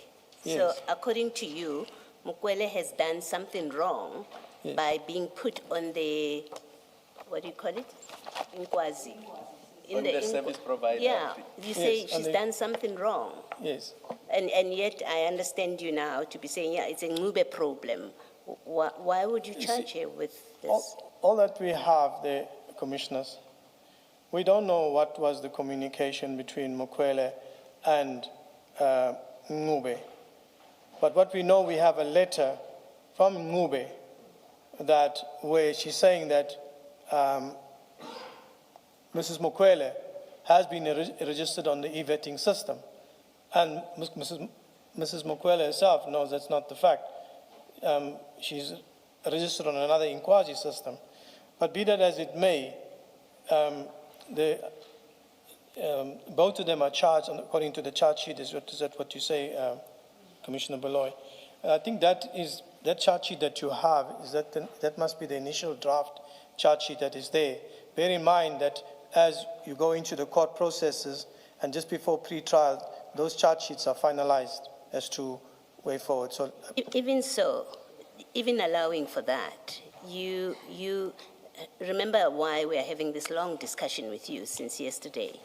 Keep that in mind. So even allowing for that, this is not necessarily the final charge sheet, that you would, from the onset, charge her in your first draft charge sheet, that you include her under this charge that she was placed on the service provider Inkwazi platform. Yes. When the letter you're referring to from Brigadier Ngube doesn't say anything about her collusion and your charge is she colluded. And if that letter is the only basis on which you have included her in that charge about her vetting being on the inquiry, one, on the face of it, it seems truly, truly petty to charge her with that when you have absolutely no basis, but also considering that you understand she could not have been on the e-vetting system, because you say you understand it, you know that she couldn't have been there. In fact, when I say it's petty, at best it's pettiness, but it suggests something much more sinister, because you do not have facts that implicate her in being on the inquiry platform, and yet vetting platform. Yes.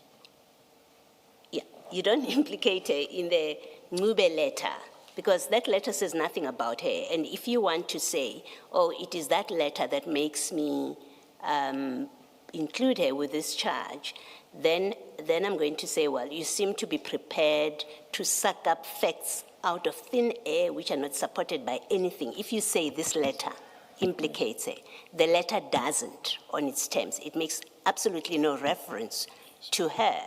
Yes. You know she could not have been on the e-vetting platform, according to you, because she doesn't have a commander, she doesn't have a PESAL number. She gets put onto the service provider platform by somebody else. You include that against her. You make her complicit. You say, that's your wedding. You say she was in a conspiracy, she colluded with Ngube in a document that is seeking to get you an arrest warrant against her. So it's not just an affidavit that's lying around in your office. You make those allegations in a charge sheet that you're going to present when she applies for bail. The court sees, the magistrate sees a charge sheet at that point that says she colluded with Brigadier Ngube to be placed on this platform, when you have absolutely zero facts that justify that. That's a problem. It's a serious problem, Kelden.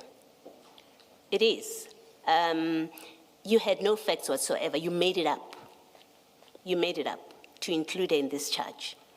And that's deeply problematic. In fact, it speaks to, until it's explained properly and satisfactorily why you included her on this charge, it speaks to an abuse of your power and authority to victimize an innocent person, at least on this charge, when you have no facts about it. You can comment if you want to.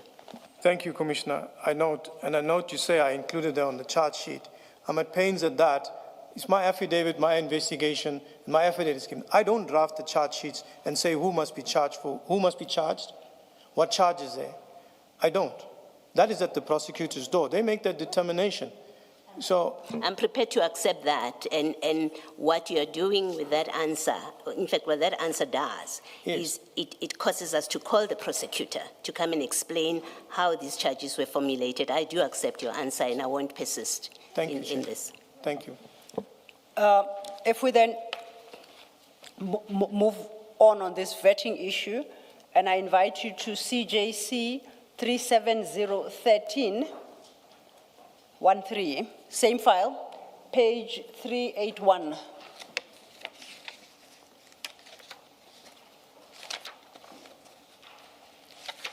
Once again, it's a pack of letters, it's the same.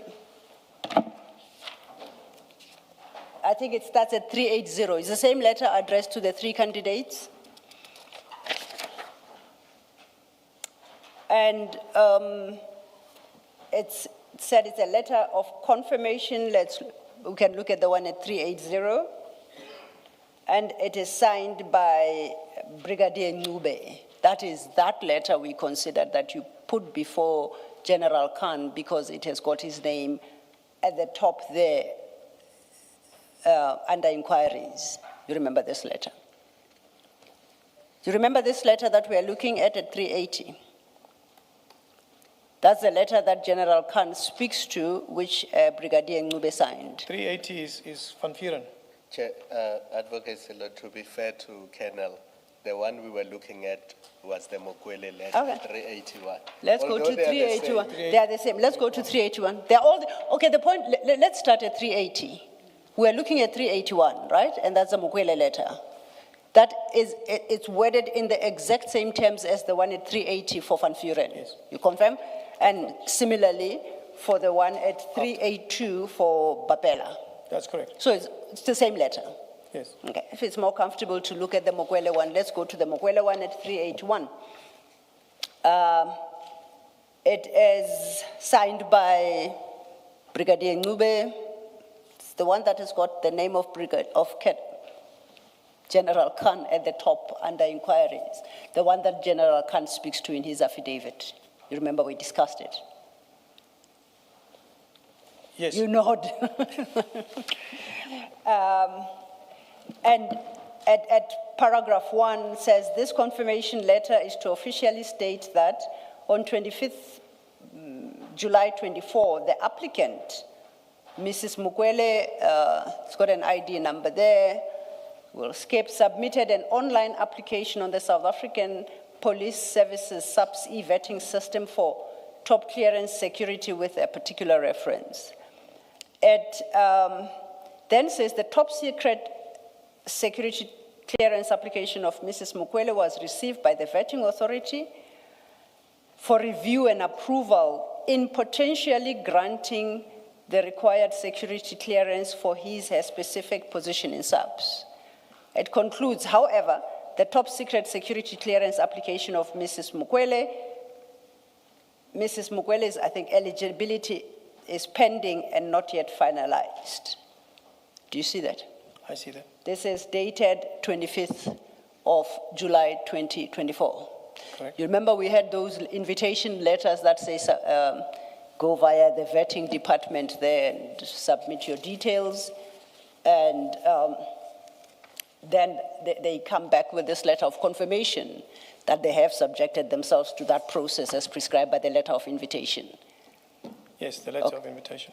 None of these two letters constitute giving Mrs. Mukwele a clearance certificate. Do you confirm? Because this very letter we are talking about, we are looking at, he says that clearance, that top secret security clearance or application of Mrs. Mukwele, it says is eligibility pending and is not yet finalized. There's some wording issue there. But the key issue is that it's not finalized. It just acknowledges that they have received something from her. Do you agree? Yes, I agree. Okay. That I can agree to what she's saying here and the fact that they've received it, but what the content of it, that she confirms that she submitted an online application. No, I hear that. All I'm saying is neither of the two letters we have looked at constitute approval or grant of a top clearance, top secret clearance. They are not doing that. No, They're just recognizing and acknowledging that a process was initiated. No, it does not refer to them giving us a top secret clearance. Yes. It just talks to an application. To give a clearance would be impossible to give it almost immediately. Now, that's what we have in that recruitment file, insofar as vetting is concerned. If we go back to your affidavit, 2378, I hope you haven't lost it. That is the warrant of arrest affidavit. No, 2379, my apologies. 2379. About the panel referring, amongst others, Mrs. Mukwele to go to the e-vetting system and be registered there before she comes for the interview. And now we know after that process, she receives the letter we've just looked at that confirms that, yes, she did subject herself to that process. At 8.11, you conclude, Ncube should not have done this as Mukwele was only supposed to apply for vetting after she received a letter of conditional appointment. You are now after the appointment, but where we are is even pre-interview. So are you suggesting that she ought not to have been subjected to any vetting process until she was awarded a letter of conditional appointment? Is that how I should understand it? Your whole vetting process will kick off once you receive a conditional letter of appointment. Oh, okay. That's how you understand it. I'm with you. So according to the advert, according to the application, it's all there. And even though you have this letter of invitation to come, and this is what must be done as proof. So your problem is that she was subjected to a vetting process, some form of vetting process, or an attempt to do so prior to her receiving a letter of conditional appointment. I'm trying to understand what's the sting in the complaint? The vetting process hadn't started. What she did to get through and comply with the letter, she could not register on the e-vetting system because she has no force number and no commander. Right? But then, Colonel, all that means is that the letter of 24 July was disadvantaging her, or the letter before this one, because that letter said, before you come to the interviews, bring your IDs and other things, and then submit your vetting application through the e-vetting system. That was not required. It could have been done within 6 months after her appointment. It's correct. So the fact that that letter was sent to her means it was disadvantaging her because it was requiring her to go through something which was actually not required. Chair, Commissioners, exactly so. So She then was- why would you charge her for that? That she's being disadvantaged. She's not being benefited by that thing. She's being disadvantaged. Why would that then constitute a charge or an offense by her? If she's being required to do something that she's not even supposed to do, because vetting is required within 6 months of appointment, not before you come for an interview. Exactly, Chair. As I said initially to Commissioner Beloy in my response to her, I do not draft the charges. And then we've been there before that. Yes. The prosecutor gets all that information from your affidavit, takes your affidavit and says, here is the affidavit, this is what it says, these are the facts it puts up, this is what it says is wrong with this whole process. Then they put it in a charge. So what Advocate Sillo was showing you in 2379, that's not the charge sheet, that's your affidavit. Because the charge sheet follows at 2418. 2379 that she was referring you to, that's your affidavit, which formed the basis of a later charge. Noted, Chair. My affidavit 8.9, 8.10, 8.11, and 8.12. I'm trying to understand where Commissioner draws that I mentioned Mukwele.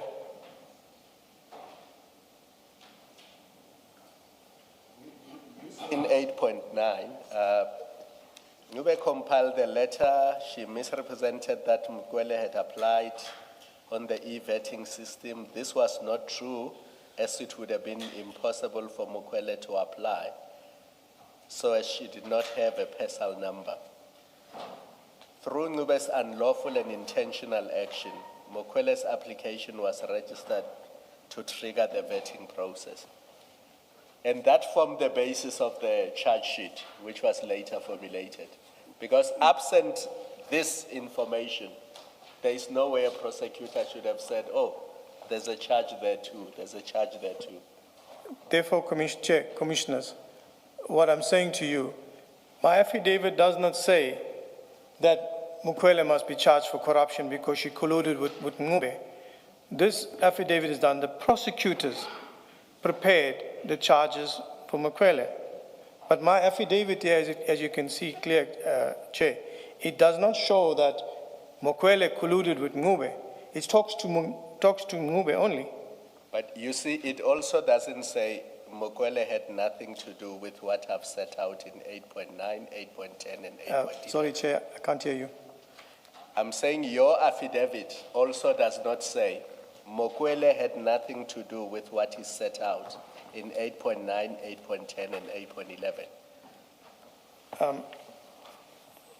Chair, Commissioner, the fact that it's not there, I would put it there if she had something to do with it. The fact that it's not there, does it make it wrong?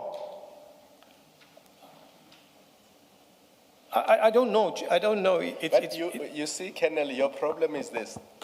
You must know that the prosecutor is going to rely on your affidavit to draft the charge sheet. And anything that is not clear, you have to clarify it, because if you leave it open-ended, reading 8.9, 8.10, and 8.11 together suggests that Ngube and Mokwele did something wrong. And nowhere do you say, I don't blame Mokwele for this, this is on Ngube, so it must be left to Brigadier Ngube. Can I respond to you? Yes. Chair, Commissioners, this is my affidavit. In my affidavit, I believe that I have put in here Ngube and I haven't put in Mokwele here, and this is my affidavit. And as Commissioner says, no, you should have put Mokwele in here to say there's nothing. I can take that no further, except to say there's my affidavit, I've put it in there, I've referenced to Ngube what she's done. I didn't indicate that Mokwele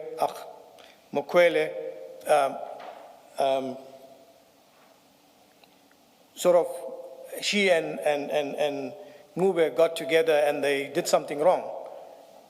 And this is my affidavit, and I can take it no further. Just one last point on this. So when the prosecutor drafts the charge sheet, I'm assuming they will start with a draft. Do they not discuss it with you before they finalize it? Just to make sure that the facts they have put in the charge sheet are consistent with your investigation and your affidavit. Don't they say to you, I've looked at everything, I've looked at the docket, I've looked at your affidavit, I've now drafted a charge sheet. Have a look at it and confirm that I've recorded the facts correctly. Don't they do that? That does not happen on this occasion, Chair. But If I say that it had happened, then I'll be lying. It did not. Does I it completed happen my on other occasions? Sorry, sir? Does it happen on other occasions? No, Chair, not that I could recall. So the IO does not have sight of the charge sheet before it's finalized? The charge sheet, the affidavit is compiled, it's given to the prosecutors. They compile the charge sheets, and most often the charge sheet is in draft format. And in this case, it was attached to the affidavit. In other cases, I can't really recall that, that maybe there was discussions on other matters, but our affidavit is done, it's given, the prosecutors draft it out, and that's there, as far as I'm concerned there. So you say, in this case, you annexed the draft charge sheet to your affidavit. Yes, sir. Now, did you not see that there were inaccuracies in the charge sheet to the extent that the charge sheet suggests that Ms. Mokwele had anything to do with what is set out in 8.9, 8.10, and 8.11 of your affidavit? Did you not ask the same question that Commissioner Baloyi asked? Why is she included in the charge if she had nothing to do with that? Did you not ask the same question? Yes, Chair, Commissioners, I did not take notice of it on the charge sheet, and that's my saying. I did not take notice of it on the charge sheet. It was a draft charge sheet. I attached my affidavit to it, and I went forward from there. To say anything else means I'm building up another story. The concern, Colonel, is that you presenting that charge sheet to the court because you want the court to authorize you to take certain steps, including arrests, including, many other things. One would expect that if you're relying on that draft charge sheet in your affidavit, you should make an effort to study it and satisfy yourself that it accurately reflects what IDAC's case is against the people you seek to arrest and to charge. Thank you, Chair. Commissioner. Noted. Your comment noted, Chair. I think my concern is deeper than that. I do not, with respect, accept your explanation, Colonel. You caused for somebody to be arrested. Somebody who, on your own facts, was not complicit in the crime that you describe in the charge sheet. But because of your affidavit and the way the charge sheet is drafted, you caused for her arrest. That's irresponsible in the extreme. That's abuse of power. And it is not enough for you to say noted. No, Colonel, I don't accept that. I worry for the rest of the citizenry. Must I? I don't accept your answer. I don't. No, Colonel. Chair, Commissioners, Council, I note your comment. When I applied for the warrant, there are 2 charges on the warrant which I took notice of. As I said, with regards to the charge sheet, the prosecutors are the legal experts in compiling the charge sheet. And I note that you are saying that what you are saying in your comment against me. I also have a concern. But as I'm saying, and I note what you say, is that the prosecutors are the legal-minded people that put the charges together. I have my affidavit. I've explained it to Chair and Commissioners. And moving from here, I can take that no further. Your comment is noted. Okay. Thank you. But it's been a tad unfair. Colonel, you've explained the approval processes, that a charge sheet is drafted and then it will be submitted to management. Eventually, somebody higher up gets to approve. Now, that higher up people beyond you, so it's you, but it moves on through the stages.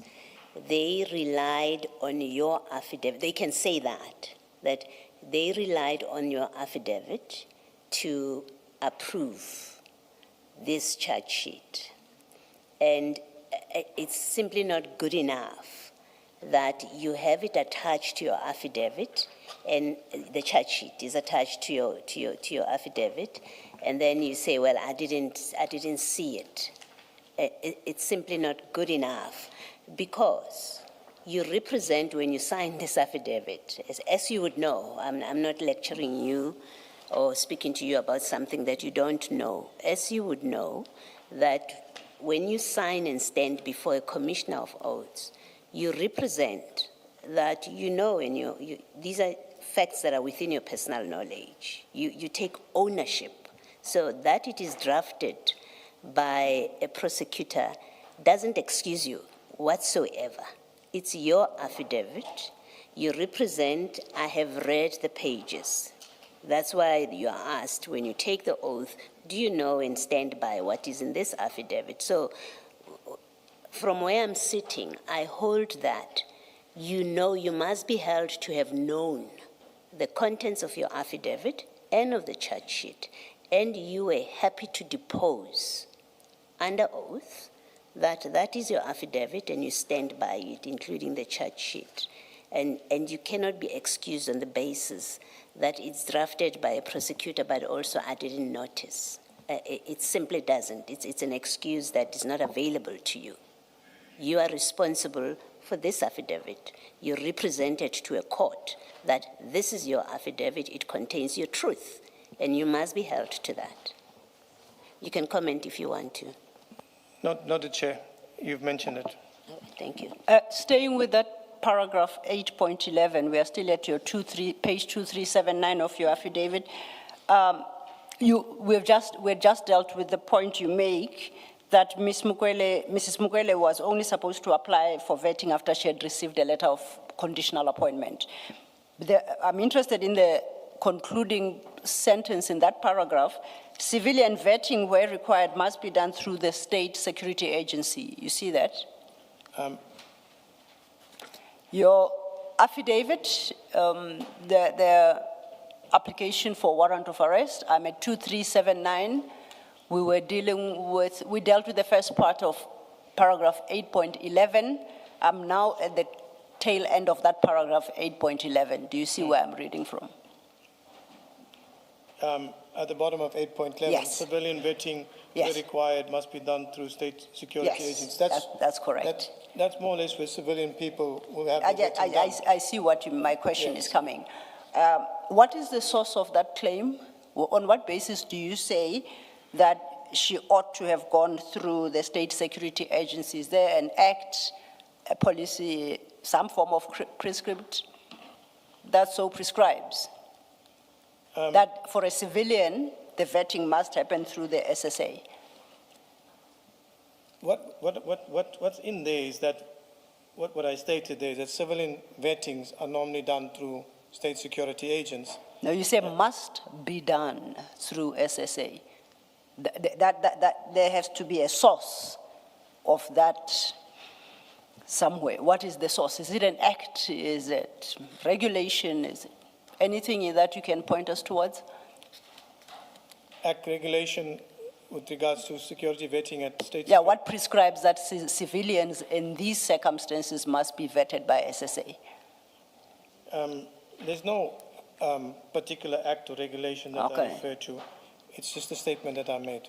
So you can't then be correct that civilian vetting where required must be done through SSA. That's not a fact. No. You Yeah, it's just there's a part of- suggestion of perhaps how Yes. it It's a could have been, suggestion. okay, It's not a suggestion, I can't take that further. All right. Thank you, Council. thanks. Then lastly, I guess, to close on this topic, Can we Oh, do yes. this just for completeness? On the following page, 2380, at paragraph 11. yes, It's an issue we discussed a few minutes ago. You say to the court, the attached draft charge sheet outlines the acts committed by each of the 7 suspects in a very comprehensive way, which includes charges of corruption, defeating or obstructing the administration of justice, and perjury. See Annexure A. So you are telling the court that what is in the charge sheet is an outline of the acts committed by each of the 7 accused. It's you who's saying that to the court. Noted there, Chair. I acknowledge that. Are you? And the perjury here would have been what? The perjury would have been where you signed under oath that the information that you provided is true and correct. Yes. And what was the information that was incorrect?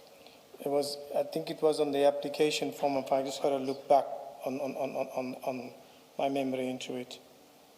You don't remember offhand? Not offhand. Okay, and then defeating or obstructing the administration of justice would have been what here? Remember, we are talking about a recruitment process, a panel, vetting, scoring. What would have been obstructing the course of justice here? I'll have to look at this again and go through my stuff, Commissioner, to respond on that in terms of the charges that are there. To just pop it out now, also it's been a long day, but nonetheless, what I'm saying is that I have to go back and look at this part of thing you brought to my attention now. Okay, but for now, you don't have an answer to my question. So I must deal with it on the basis. My question is not answered. Your question not answered, Chair. Thank you. staying on the page, if we go to the top, your affidavit states at the top of 2380 at paragraph 8.12, Ncube therefore ensured that Mukwele received an undue advantage in circumstances where it prejudiced the subs, CI, and TSS. What undue advantage is this, and what was the prejudice to those institutions? Because this is a conclusion. Yes.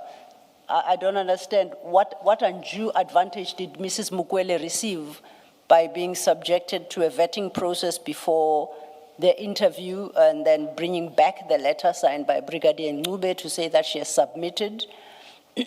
But no, it's still underway, the vetting process. What undue benefit did she derive, and what prejudice did SAPS, CI, and TSS suffer? The fact that of the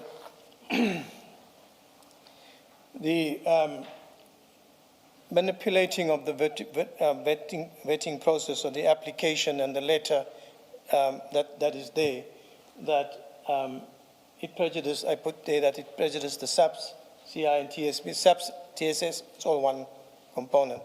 That's what I meant there. Okay, and the undue advantage she received, what is that advantage? The undue advantage is that a clearance has been done, meaning the application process that she's registered on the system. When But she was not. hasn't been cleared, we do know No, that. It's not the security clearance that was approved. Yes. That to say that process of being registered on the system. Of being subjected to a vetting process, it has begun. That is That- what that we the agree the two letters mean. That the She's not applica- cleared yet. That the application form has been done on the e-vetting system Yes. when it was not. So what's the advantage to her? Well, the requirements what was meant for her with regards to getting registered on the e-vetting system and putting the application in, it was not done. So that just gave her the advantage of her now going for the interview. That process is met when it is not met. Okay. Lastly, then, let's just look, having worked through this vetting issue, let's go to the charge sheet as drafted by whoever. At 2425, we're staying with the same file of your affidavit. The charge sheet on this issue concludes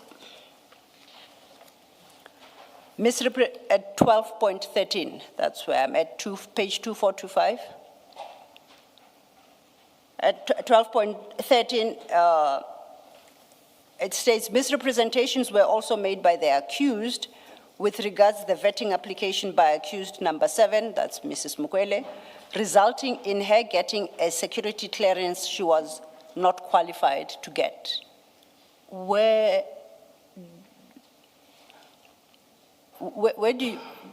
does anyone get the idea that as at the time this charge sheet was drafted, Mrs. Mukwele had a security clearance? When I look at this paragraph now in hindsight, Yes. it is the vetting application. Okay. What about the vetting application? That is to get it registered on the system. Okay, so the Yes. part that resulting in her getting a security clearance, that's Yes, factually not the incorrect security because she clearance. did not get a vetting No, clear. Okay. And in fact, we know that she was, having been recommended, she had 6 months to get through the vetting process. Yes. So her appointment was conditional, amongst others, Yes. on her being cleared, but for that she had 6 months. That's correct. Yeah. Okay. I will, And then she was charged before that 6 months even expired. Chair. She was arrested before that 6 months even expired. That's correct, Chair. I would like to move to a very short topic, which is my last topic. Sorry, can I? Absolutely. I just want to clarify something before you leave the charge sheet. Can Colonel, I'm looking at, in that chart sheet, I'm looking in the bundle, page 2426, under the heading Legal Framework. If you would just go there. 2426, Commissioner. 2426, yeah. And then you've got capital A, Legal Framework. You see that?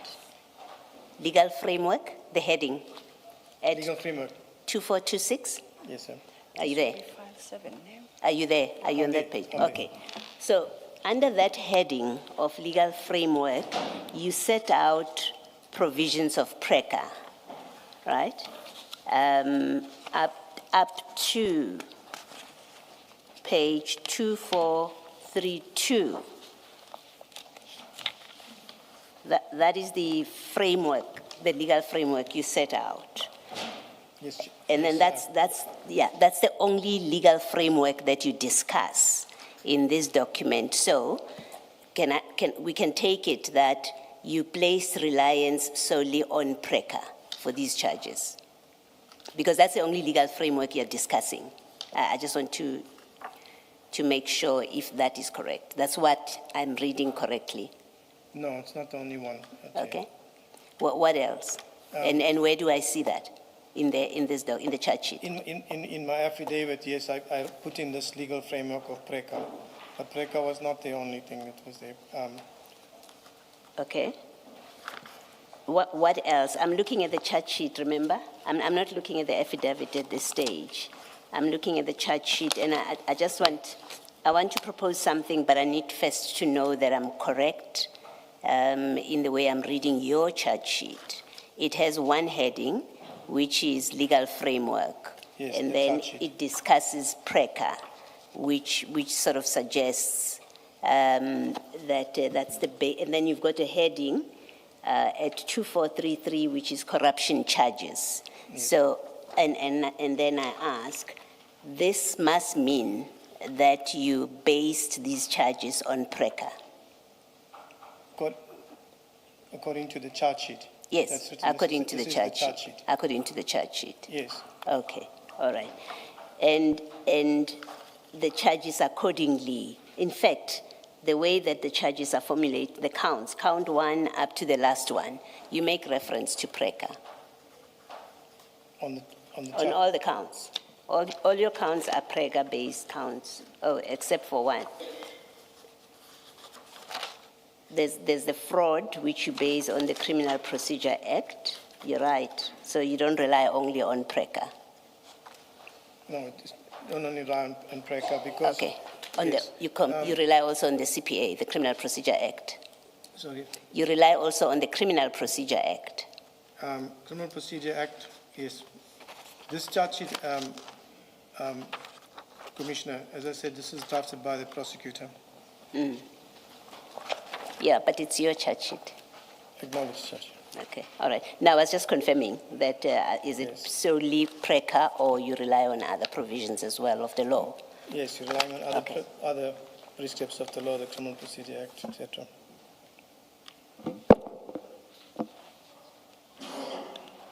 I have to correct myself. Thank you, Chair. It's Criminal Law Amendment Act, not, you didn't correct me. You should have corrected me, not Criminal Procedure Act, Criminal Law Amendment Act. I'm sorry, Commissioner, it's that time. For me too. All right, thank you. Thank you, Commissioner. Colonel, and I promise this is the last very small point. We are now at a point where they've been arrested, they've applied for bail, they are granted bail. You recall they then approached the court to amend the bail conditions. Okay. That's where we are at. For this, I would like us to go to file 7, page 2950.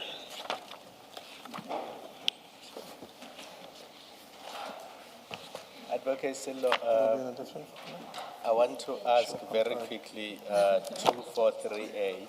No, absolutely, Commissioner. We discussed this earlier in file 6. I want to make sense of the file where the charge sheet is. The file where the charge sheet is file 6. I'm looking at page 2438. 2438. So it means 24339. 2438.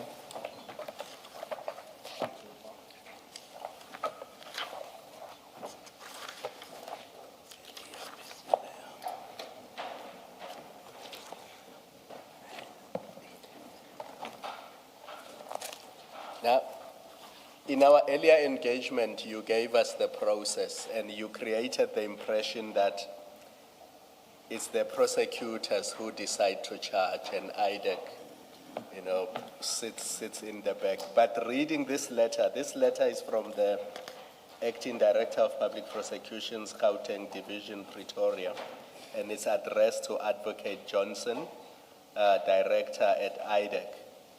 And it says, your correspondence dated 24 June 2025 in connection with the above matter refers, I have read the consultation note as well as the draft charge sheet attached to the above correspondence. Now that suggests to me that IDAC put together the draft charge sheet and not the other way around. And then look at the last paragraph.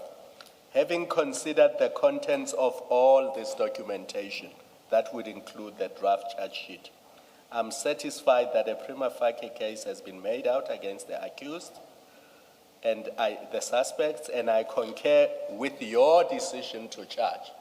So IDAC's decision to charge them on the offenses as set out in the charge. So isn't that how it happened and not the other way around? Commissioner, this is a consultation note that is between the head of office, the ID, and the Director of Public Prosecutions. I have no role in this. But do you doubt the accuracy of this document? It doesn't reflect what happened. I'm not saying I doubt the accuracy of the document. What I'm basically saying is that this is a communique between the head of IDAC management and the Director of Public Prosecutions. If there's something specifically that you want me to say on it. And I'm saying it sets out what happened from the 24th, and it says there's a consultation note as well as a draft charge sheet attached to the above correspondence. That's the correspondence of 24 June 2025. And then it says, having considered all the documents, I concur with your decision to charge on the offenses. So the decision was by IDAC to charge, and also the draft charge sheet was prepared by IDAC. Yes. And the Acting Director of Public Prosecutions looked at all of those and said, I agree with IDAC. Chair, Commissioners, no, thank you. I understand what you're saying. Yes, it is IDAC that's presenting this to the Director of Public Prosecutions, not the other way around. Including the draft charge sheet. Yes, including the judge. It's not done by the Director of Public Prosecution. It's, from the way I understand this and the way I've learned it in the office, is that we want to prosecute this in your province. And there's the consultation note together with that. That's how I understand. So your earlier evidence to distance yourself from the draft charge sheet, that cannot hold, because the draft charge sheet comes from the investigators, which is IDAC. Chair? Remember earlier you sought to distance yourself from the draft charge sheet by saying, I'm only responsible for my affidavit. I'm not responsible for the draft charge sheet. That is done by the Director of Public Prosecutions. Now this letter says the opposite. This letter says the Director of Public Prosecutions received the consultation note with the correspondence dated 24 June 2025. Attached to that was a draft charge sheet. And what the Director does is they concur with your decision, being IDAC's decision, to charge the suspects. Is it? Correct? Yes. That's in the document, yes? Yes. Thank you.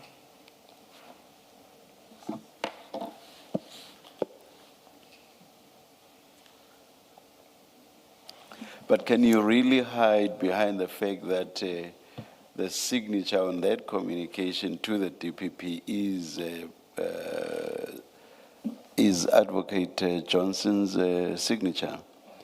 In response to an earlier question, maybe 2 questions or so before, by Commissioner Khumalo, you said, but no, that's a communication between the director, the investigating director, and the DPP, which seems to suggest that you had nothing to do with the charge sheet. Did I understand you? Did I not understand you correctly? With regards, I'm not. You said, you even used the word communique. I'm choosing to use the word communication. Do you remember saying something like, but that was a communication between, or rather sent by Advocate Johnson to the DPP? Let me put it in context there. Please, yes. A consultation note Yes. is drafted by the head of office, which is Advocate Johnson, Yes. to the Director of Public Prosecution. This is it writing to her, and as it indicates, the documents which is given to her, and then she looks at it, and it's the Director of Public Prosecutions. That's her signature at the bottom of it. So IDAC wrote to her, so that's correct. Yes, what I'm saying then is, in the context of Commissioner Khumalo's question, you seem to be continuing to distance yourself in the sense that you are basically saying, even though there's a draft charge sheet from IDAC, a draft which was sent to the DPP by Advocate Johnson, you are distancing yourself and saying, that was not sent by me. It was sent by Advocate Johnson. So again, distancing yourself, but in a slightly different context now. My question is, but can you do that? You have lived closer to all of this than Advocate Johnson has. And I find it difficult to believe or accept that you would not have had a hand in the drafting of that draft charge sheet. Commissioner, I think we're missing each other somewhere. Yes, please, Yes. let's meet Yes. each other. Commissioner, as I said, the draft cheat sheet goes up to the Deputy Director of Public Prosecutions. It's presented before management, and once management is done, Which management? It goes to the DPP? the IDAC, the head of office with their management.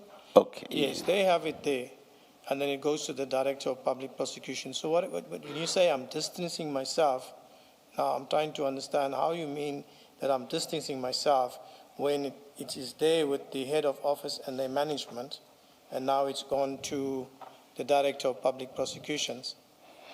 In the sense that everything starts with you, basically. From the investigation side, sir. Yes. That I acknowledge. And then you... Yes, I'm part of the process, Yes, if I could answer that in a better way. I'm part of the process. I'm one leg in the process from the investigation side.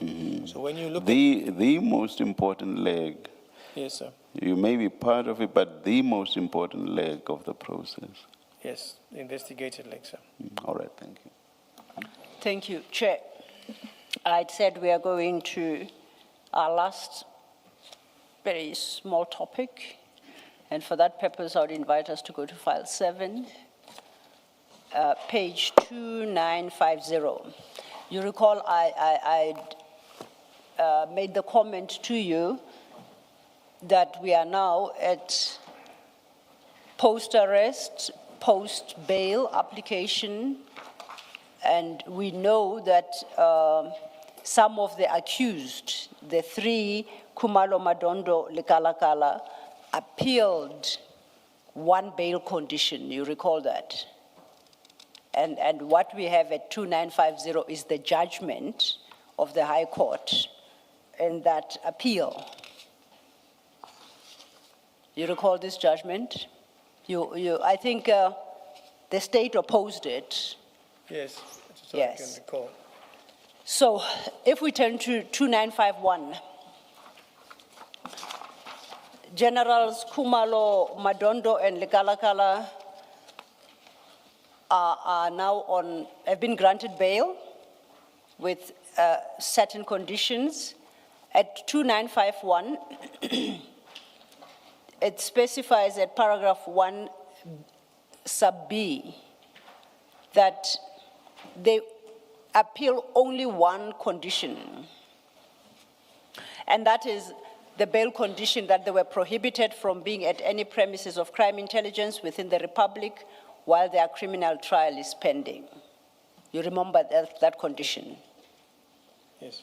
Yes. Now, there's a whole lot of detail. The judge then considers what was argued on their behalf and on behalf of the state.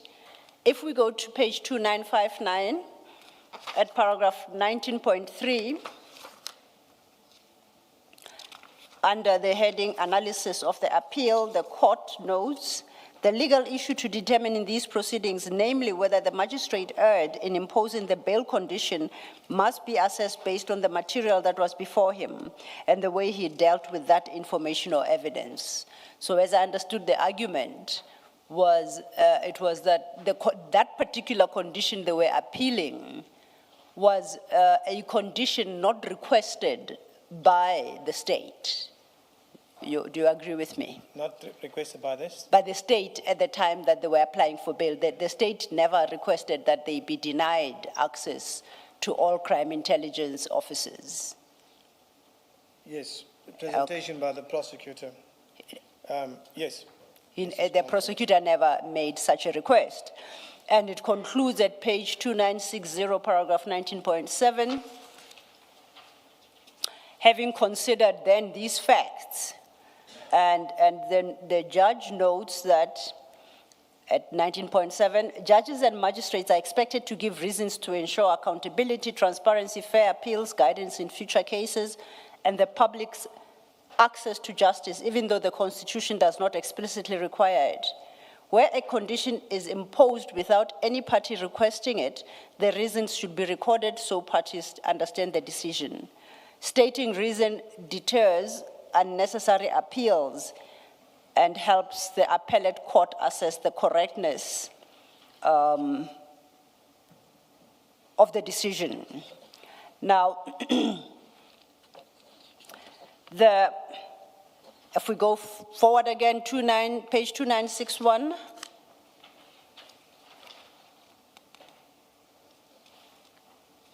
And at 2961, at 19.4, the judge quotes the law and points out that courts are discouraged. 14.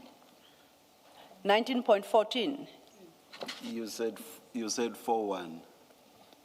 19.14, thank you, Chair. For the record, at 2961, paragraph 19.14, the court quotes that Supreme Court of Appeal case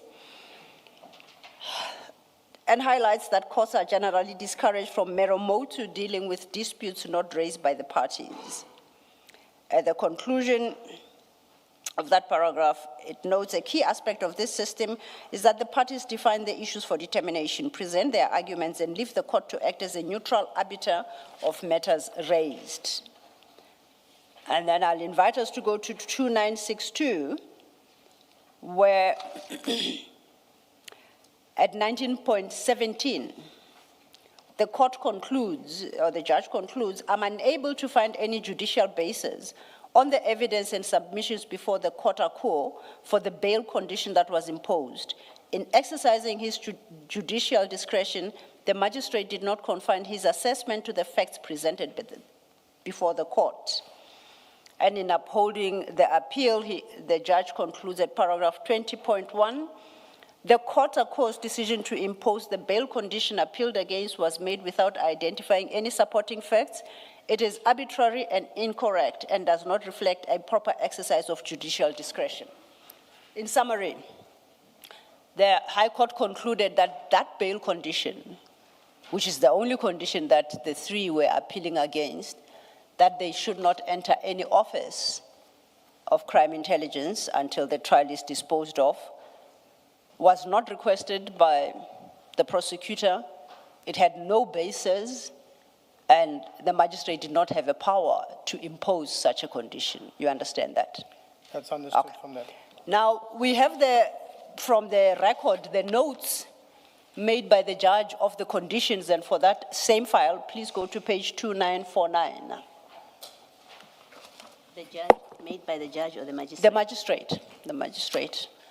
Apologies, I'm confusing my judicial officers' titles. I'm at 2949, it starts at 2948. If you look at the case above there, that is the case that is reflected at 2954 in the judgment. The judgment has got the High Court case and the Match Court case, the A16/463/2025. So these are the notes coming out of the magistrate's court. Now I invite us to 2949, and there is that bail condition that is being appealed against because the magistrate, item 3 under condition states, accused number 1, 3, 4, 5, 6, and 7 are prohibited from being at any premises of crime intelligence within the country RSA while the matter is pending. So that is the condition. Would you know where the magistrate could possibly have sourced this condition if the prosecutor did not ask for it? Can I comment? Yes, please. Thank you, Chair. Thank you, Commissioners. I'm not too sure where the magistrate could have picked this up from. Okay. But when I left I left court before they could pronounce on this bail condition. But before leaving, I spoke to the prosecutor, and it's one of the conditions that I requested, that the crime intelligence officers where the Secret Service account is, that they be prohibited from entering those premises, because witnesses, documents that we will require, and documents that we require, and therefore she must, when addressing the court, she must address it. And then I left the court. So I was under the understanding that that bail condition, the prosecutor brought it up. And even when I was contacted to say, but this bail condition wasn't implemented, I think it was with General Lushaba. And so, but the main fact of it is that the magistrate, the prosecutor, didn't request for it. Yes. I was under the impression she did. Before I left court, I said to her, please, I whispered to her, and then I had to leave court because I had to rush out. But it was never asked from the magistrate. Yes. That's and that's what the High Court found by saying it was never asked for from the magistrate. It wasn't done in open court. It was, but accepting that and you confirming that didn't happen, the next condition becomes more concerning. Did you ask personally the magistrate to impose that condition? That condition there is, and I think when... For the record, let's just say, it reads, Mr. Brian Padayachee will assist the accused with the collection of any matters or something, items of personal nature the accused may have on same left at the premises of any crime intelligence officer. The sum effect of it is because they are prohibited from entering any crime intelligence facility, Mr. Brian Padayachee, that is yourself, correct? That's correct, Chair. Will assist the accused to collect any items they have left in their offices, whether personal or of whatever nature, at these crime intelligence offices. if this condition was never requested, and the magistrate imposed it nonetheless, why does the magistrate pick on you to be the person to collect anything that these accused require? How do we land there? Are you able to shed some light? You say you didn't personally request it from the magistrate. You confirmed that the prosecutor did not put it to the magistrate in open court. Does the magistrate know you personally? Do you know the magistrate personally? I think it was my affidavit or something, my name was mentioned there. It's a while back, I'm trying to recall. But when I was standing next to the prosecutor, which is quite close to the bench, as the way I can see where he put it there, is I, as the investigating officer, if they want to go to the office, they have to contact me before they go there to their respective offices. So that would have flowed from that bail condition that was set up about the premises. But I left court at that time, and it was only at the later stage that I found that no, this bail condition was put in as they're not allowed. So I, as the investigating officer, that is how the second part we're looking at 4 chair commissioners came in. So we have a situation where there is a very stringent bail condition that was not requested by the prosecution being imposed. Yes. And then it goes further and identifies you personally as the person to assist the accused should they want to retrieve anything from their offices. In circumstances where it was never discussed with the magistrate that is a possible that's a possible solution to the effect of that stringent prohibition. So the magistrate just came up with your name. I'm trying to, and perhaps you don't know the facts, I don't know, but I'm trying to understand how does your name make it into a bail condition that wasn't even requested by the prosecution?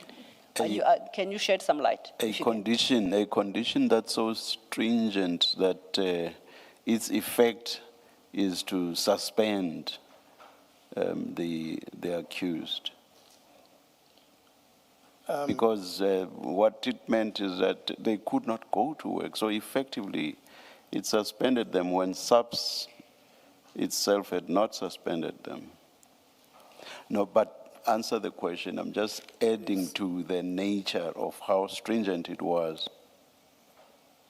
Thank you, Chair. As I indicated, that I spoke to the prosecutor before I left, but during the early deliberations in the court, whilst we're deliberating with bail or whatever, I'm not sure whether anything came up during the deliberations before the bail conditions of not going to the office, etc. As far as I know, is that the prosecutor didn't speak anything about not going to the office. And that is what I heard, because I left there during that moment in time. So I don't know what really happened. But I told the prosecutor, look, those are crime scenes. And I think, if I'm not mistaken, and if I can maybe just have a look at one of my notebooks that I was writing whilst I was sitting behind her, that I made a note there on it. But the fact remains of the whole thing is that, from what I gathered, and is that the prosecutor never requested that particular bail condition. How my name came about there is that during the deliberations with the bail or whatever, it's perhaps there where my name came up. It came up during the processes during the course of it. So that's where he probably picked it up from. But I know that the prosecutor didn't mention it. Thank you. Yes, Commissioner. Why did you want this bail condition that they must not go to the office? That you say you didn't discuss with the magistrate, yes, somehow he comes to know about it. Why did you want that condition? Yes, Commissioner. As I indicated, we were busy with investigations on the Secret Service Fund, documents, etc. No. But this matter had nothing to do with the secret fund. It had absolutely nothing to do with it.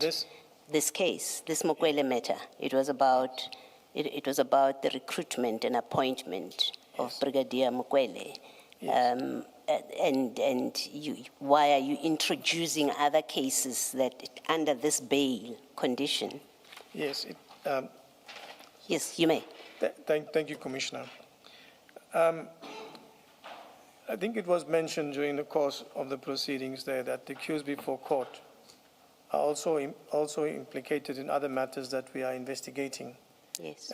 And during that process of not just the Mokwele case, but the other cases that we're investigating, I'm digging into my memory that was said there, that we consider the crime intelligence officers, especially where the Secret Service Fund was, as crime scenes. So you were getting a bail condition, or you were asking for a bail condition that in fact has absolutely nothing to do with the matter that is before this magistrate. It has to do with other cases where you must justify bail, or other bail conditions in other investigations that you are still conducting. You are using this case to get a benefit in respect of other investigations that are not yet complete. Commissioner. Yeah, you may respond. Chair, Commissioners, it's with the current case before court. The current case was mentioned before court and other cases that we are busy investigating. No, you've said you do not want them to go there because that's where the secret fund. Secret funds, witnesses.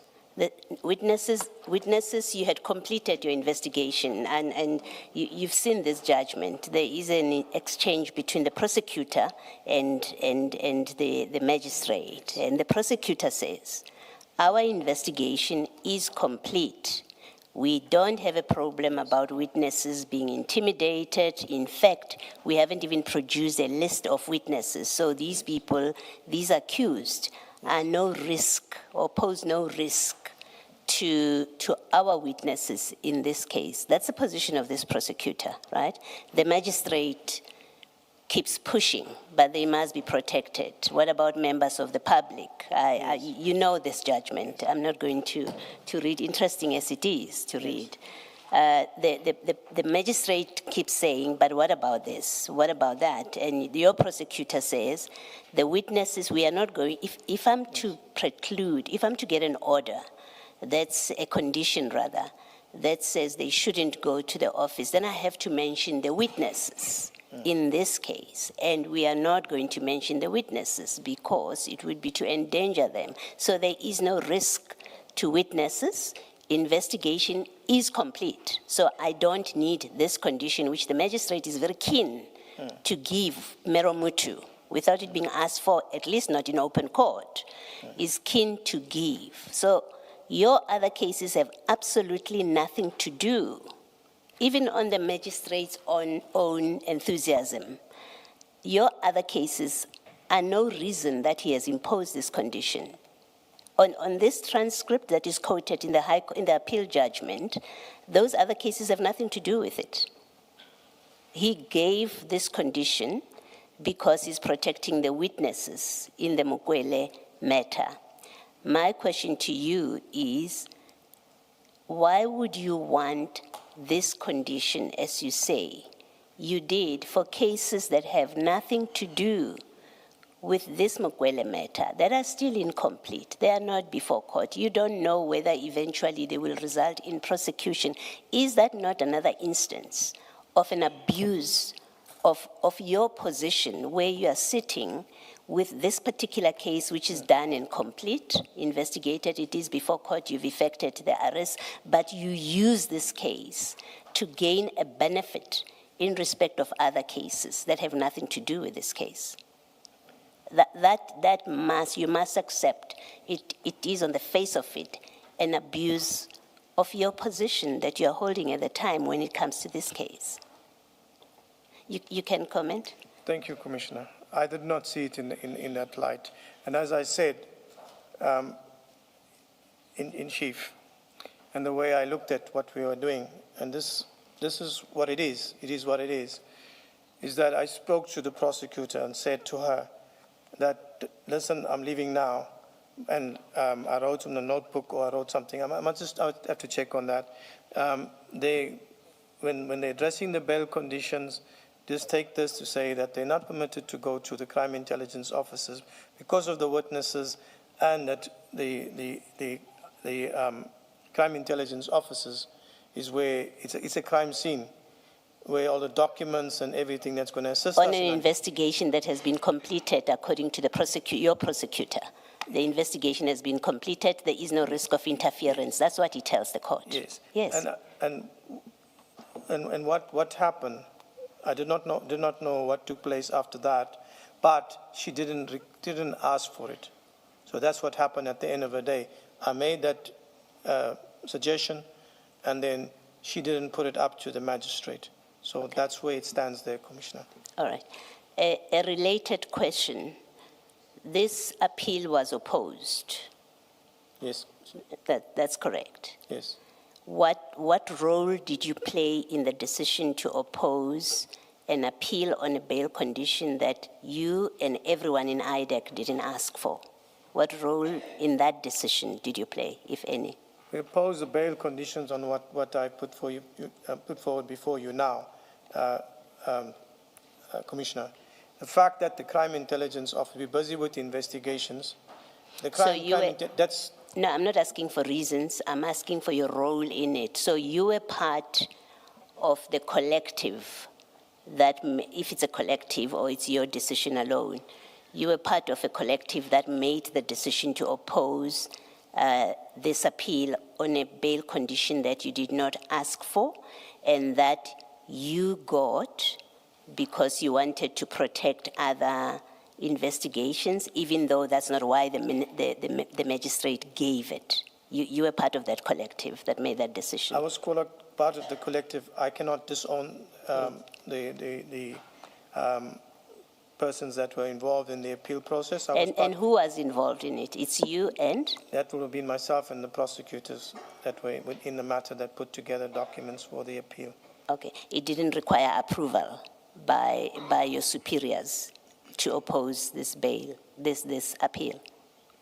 Whatever documents that would have been compiled at that moment would have went up to management to look at it further and file it. I'm not too sure whether management did have access into the documents, whatever, but the documents was compiled by the prosecutors and it was filed. There were filings with it. I guess my question is, where in IDAC does the decision lie? Who is the decision maker when an appeal comes up and someone must decide we are opposing or we're not opposing? Who is the decision maker of that? That will be the head of the office. Okay. That will be the head of office, because you cannot take any decisions outside of that. Okay. Thank you, Commissioner. Thank you. And I wanted to ask on an unrelated topic. Indeed, please go ahead, Commissioner. Okay. The decision to, maybe not the decision, let's talk about the arrest of all these accused.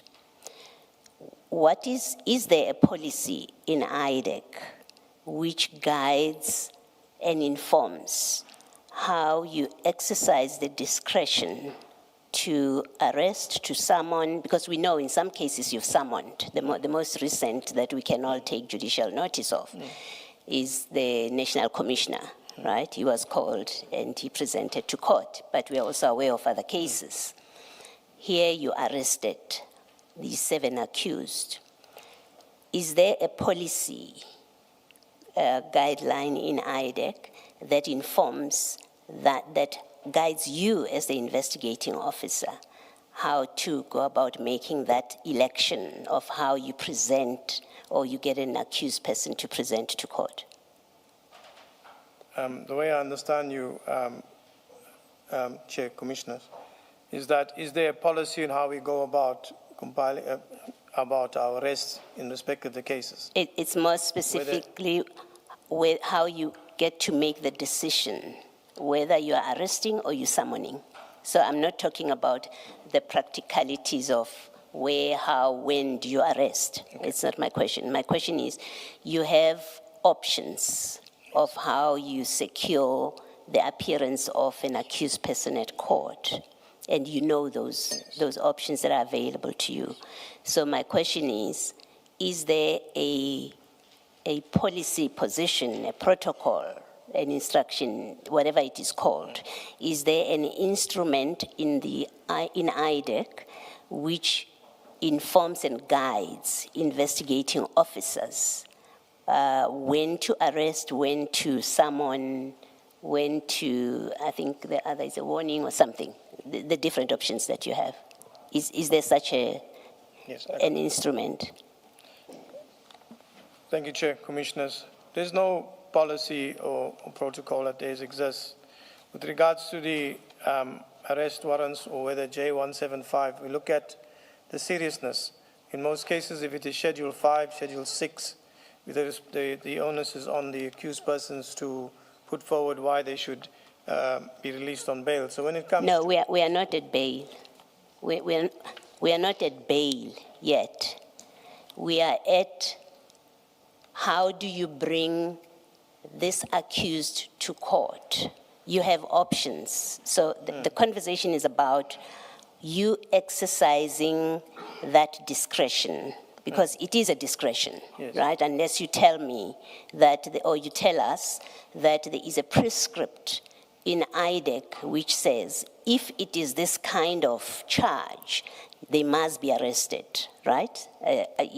Unless there is something like that, and you can point us to that. So I'm assuming that in accordance with prevailing law, IDAC's position is investigating officers have a discretion depending on the charge. And, well, not depending on the charge. They have a discretion, and you can say depending on what.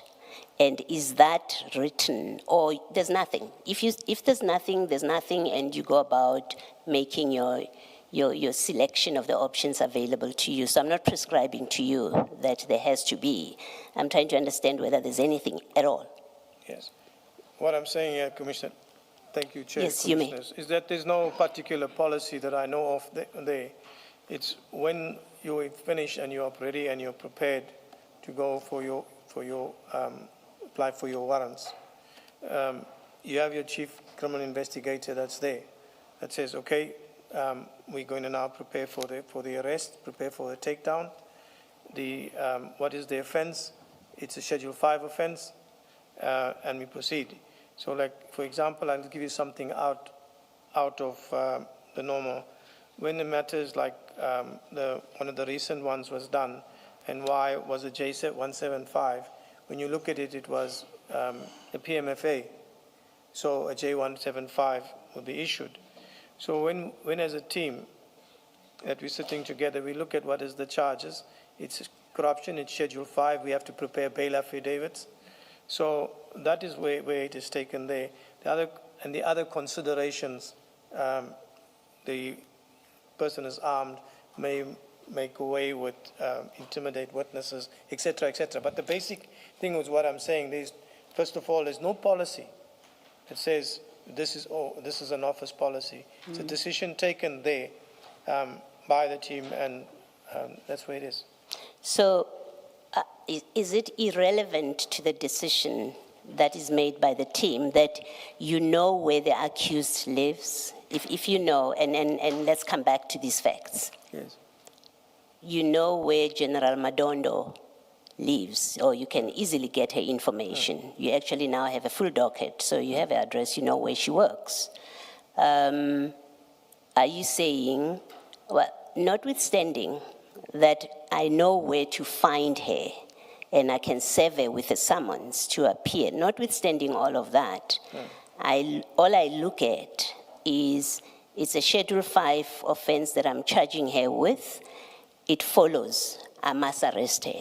Is that what you're saying? That it doesn't matter that you know that you can bring her to court in a less drastic and less intrusive way than an arrest, because you know her address, her details, and her workplace?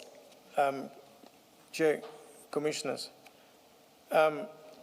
it's a Schedule 5 offense. Let's put it there. But the way we apply for a J50, it's a warrant, but we don't go to the person's house to execute the warrants. All since I've been at IDAC, we phone the person, come to the police station with your legal representative. We don't go to their homes and place them in handcuffs and blue lights, whatever. The warrant is just there so that we have it, but we call them to the station. And you place them under arrest at And the station. we place them under arrest at the police station where they're processed, but it's not something that where we go to the house. You see, we're going in circles. And maybe I should leave it. You probably have answered as best as you can, and I'll tell you what it is that I'm looking at when I ask this question. Yes.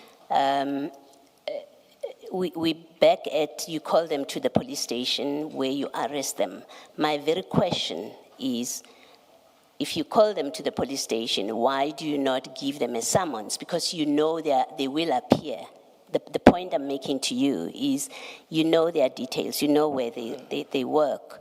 You know that if they don't appear, you will find them.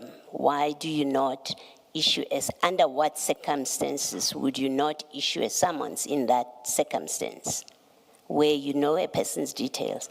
And I ask you this because the SAPS has got a policy position about it, and that policy position that has been adopted in a National Instruction 11 of 2019, and it may be that IDAC should consider this very seriously, to have something similar.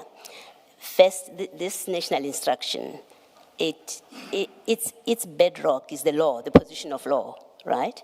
And what they have done is they say there are various methods by which an accused attendance at a trial may be secured.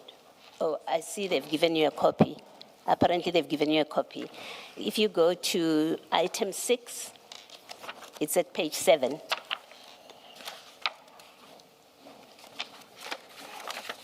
At page 7, securing the attendance of an accused at the trial by other means than arrest. And one says there are various methods by which an accused attendance at a trial may be secured.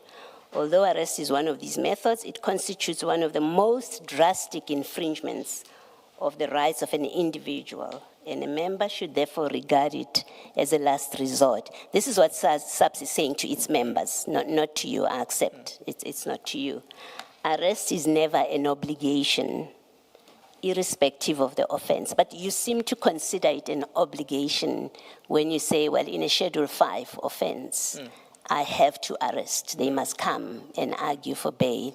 That's contrary to the SAPS's position and guidance to its members. Yes. And then the next paragraph recognizes that it's impossible to lay down hard and fast rules. Each case must be dealt with according to its own merits. A member must always exercise his or her discretion in a proper manner when deciding whether to arrest or not. And then 3, I'll just read the one. It says that a member, even though authorized by law, and you are not saying, I'm mindful that you are not saying, because it's a Schedule 5 charge, the law requires me to arrest. I'm mindful you are not saying that. 3 says, a member, even though authorized by law to arrest, in appropriate circumstances, should always refrain from arresting a person if the attendance of the person may be secured by means of a summons, as provided for in Section 54 of the Criminal Procedure Act. Mindful this is SAPS, why could you not do that with these accused? Why couldn't you, instead of arresting them, why could you not issue them a summons to come and appear? Because remember, there's no law that says because it's a Schedule 5 or even 6, they must be arrested. Why was that not an option that is available to you? Why did you not choose that option and chose the more intrusive and quite punitive way of bringing them to court? Thank you, Chair, Commissioners. I see the SAP's regulation and the manner in which they do, and each case is decided on its own merits. However, ever since I've been at IDAC with regards to matters that's been investigated, when the matter is serious, it's a serious charge, I know I'm mentioning Schedule 5, the other circumstances with regards to this firearm, witnesses, etc. The normal thing is that we apply for J50s. And as far as I've known, or the operations that I've been involved in myself, is that the J50 that we have is not taken to the person's house and where they're being arrested. They're brought to the station and they are processed there. So all that I can say is that, Commissioner. But then the question will be, why apply for a warrant then? The warrant is there. We have it in case there is something that where the person doesn't report or the person decides he's going to now evade justice or whatever else there is there. Thank you. Well, I think the correct thing to say, to express how IDAC does things, is to say that as a matter of course, we apply for warrants and we arrest them at the police station, because that's what you're saying. We call them to come to the police station, and when they arrive, we arrest them. So your modus is an arrest. We are charging this person, we arrest. That's how IDAC operates. That you are correct. Okay, thank you. Thank you, Ms. Thank you, Commissioner Baloyi. Chair and Commissioners, that would bring me to the conclusion of my questions for the witness. I don't know if there.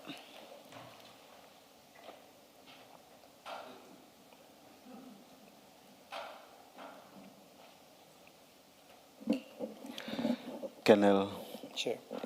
thank you very much. You are excused. I thought Chair was going to ask me more questions.